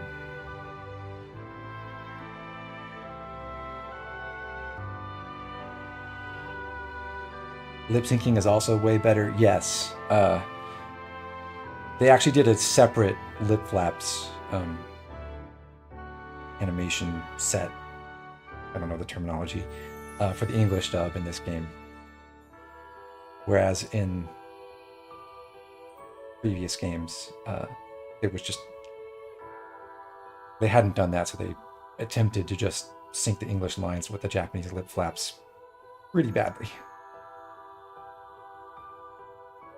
Yeah, flashing fire. There's been quite a lot behind the scenes. It's actually been a pretty fun exercise to plan this stuff, in part because it's gotten me to learn or relearn some like coding stuff, which I hadn't practiced in a while. Mainly to like one of the things I ended up working on was like having a list of all the combat encounters and what the class point rewards would be for everything, and then trying to decide, okay, like how should I sequence all the classes to get the points I want at the right times, and then like trying to optimize, like, okay, is it better to have an A rank class or a C rank class at this time, and then overall during a chapter or during a series of battles or something. So I had to, you know, it's not really that hard, but I had to code some, like write some scripts to in Python to check a whole lot of possibilities and try to optimize that way, which was pretty fun.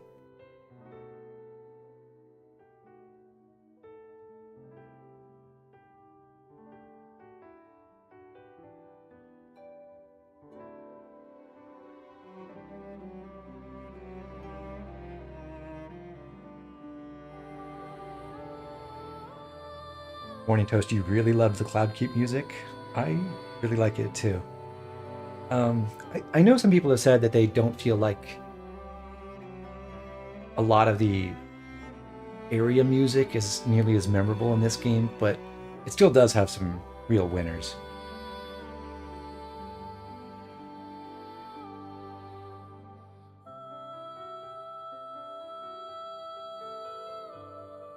Quack Luck Incorporated is an excellent name. I didn't see that. That seems pretty funny.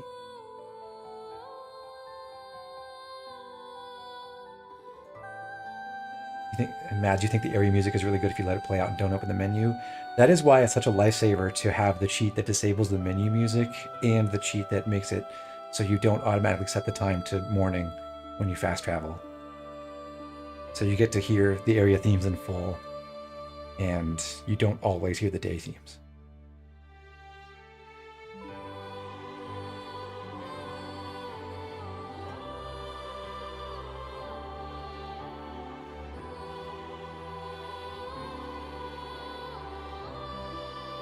Those are a couple of small things that I wish had been adjusted in patches in this game's history, but alas, I don't think there's any hope of any more of that coming down the pipeline.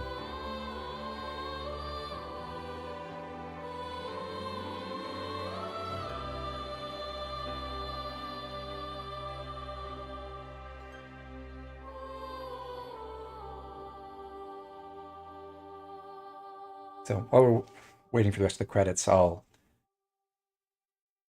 guess I'll talk about this now. someone asked earlier in the stream if I'd be doing post-game stuff, and I gave some basic thoughts about that. I don't know if I'm going to show it in full, mostly because I'm not sure how to make it super interesting. Like, I've been working on some routing for post-game things to get certain builds online for the gauntlet and stuff like that, and I do want to show off those kinds of things. But a big part of putting everything together at the end is, unfortunately, farming materials and things. So I'm simultaneously like going to have to earn experience and class points and everything, but also just burst farm a lot of stuff. And I'm just not sure if that's going to make great content. So there's something I'm thinking about. But I would like to show off some of the final post-game things, all the super bosses, beating the gauntlet on pro mode, on hard, featuring some really cool like, party setups and builds that I just didn't get to show off that well in the context of this run because they weren't like the right things to do at the right time. Like that martial artist smash build that basically fizzled, unfortunately.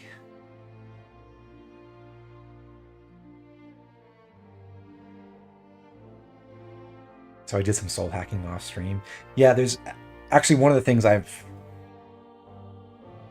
been like working on arranging is, okay, how do I line up all the kills you have to do to upgrade all those skills on soul hackers that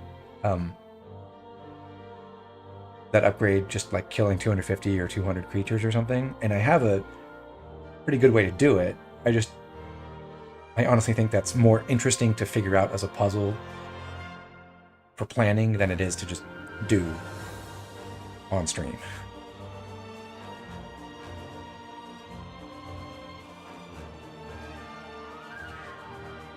But there are, of course, two hero quests to do after the game is over, and then also a couple of regular side quests that, for whatever reason, are restricted to post-game.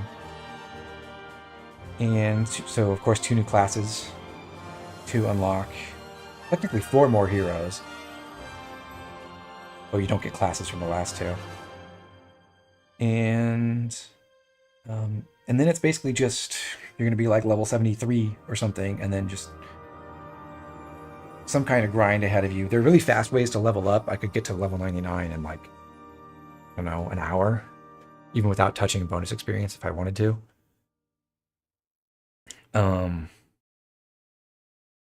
But that kind of works at cross purposes with the other aspect of farming materials.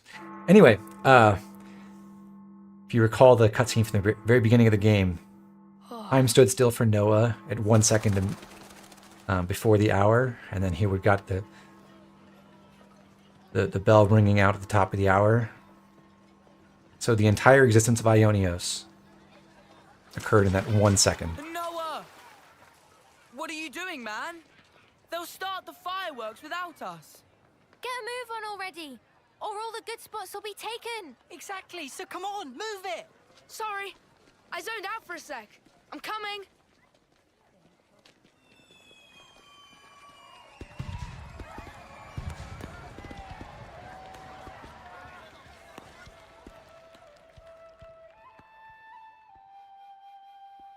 My next streaming project? Oh yeah. That's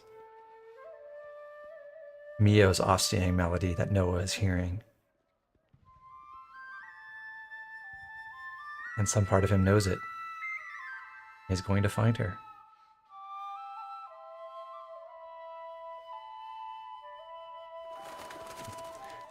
A lot of people were left quite confused by this ending.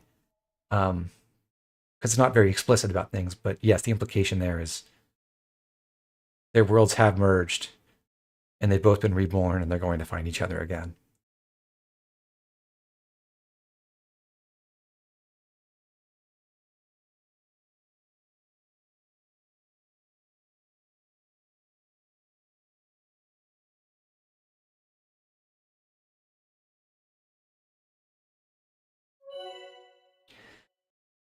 You can now use the level up function at rest spots to lower your character's levels as well. And we can change hero accessories. And we can change the appearance of our sword fighter weapon. Yes, I will save the game. It's good to keep a record. Chapter 7 Origin done. 94 hours and 11 minutes. My God. As the morning sun rises, my lingering memories fade. I no longer see your silhouette. It's too far gone into the haze. But hey, it's all right. I won't forget you. Not until we can meet again. I swear it.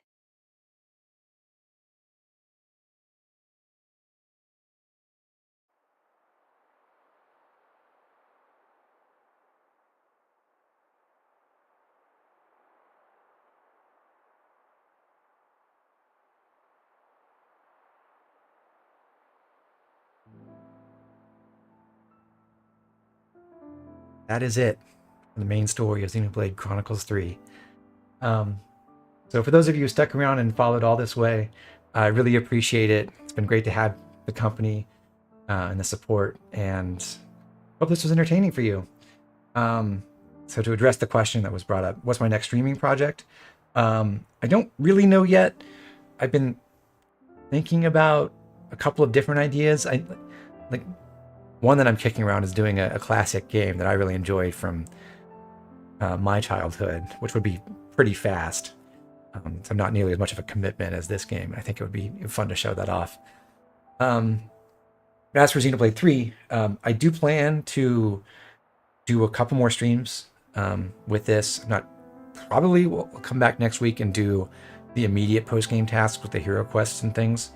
And then, depending on timing, I might be able to cap that off with a run through the Pro Gauntlet, although, yeah, I don't know, that might take 2 streams to get there, honestly.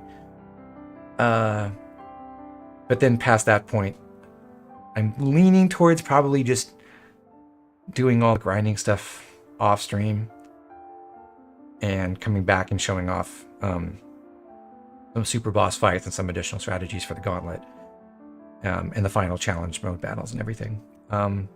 So again, those plans are in flux right now, but should have some more Xenoblade 3 content coming pretty soon. And lastly, just to put a button on things, since people did notice this, I'm going to load that in-game save and confirm that yes, we did hit rank 20 in every class and level 70 0 XP.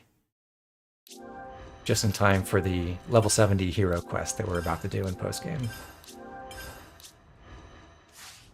So it'll be fun to jump in and get started on that relatively soon.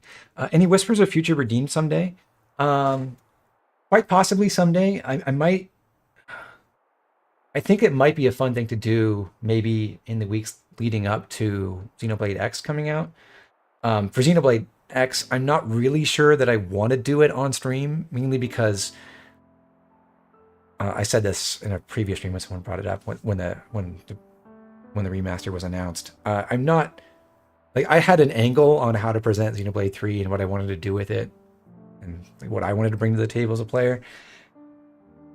I feel like it would be a struggle to present a 80 or 100 hour JRPG where I don't know anything. So I don't know if that's what I want to do. But Future Redeemed, I think, could be pretty fun, and it's a smaller bite at the apple, I suppose. Run back on the final boss. I'll pass on that. Even if I skipped all the skippable cutscenes, that would still be another hour.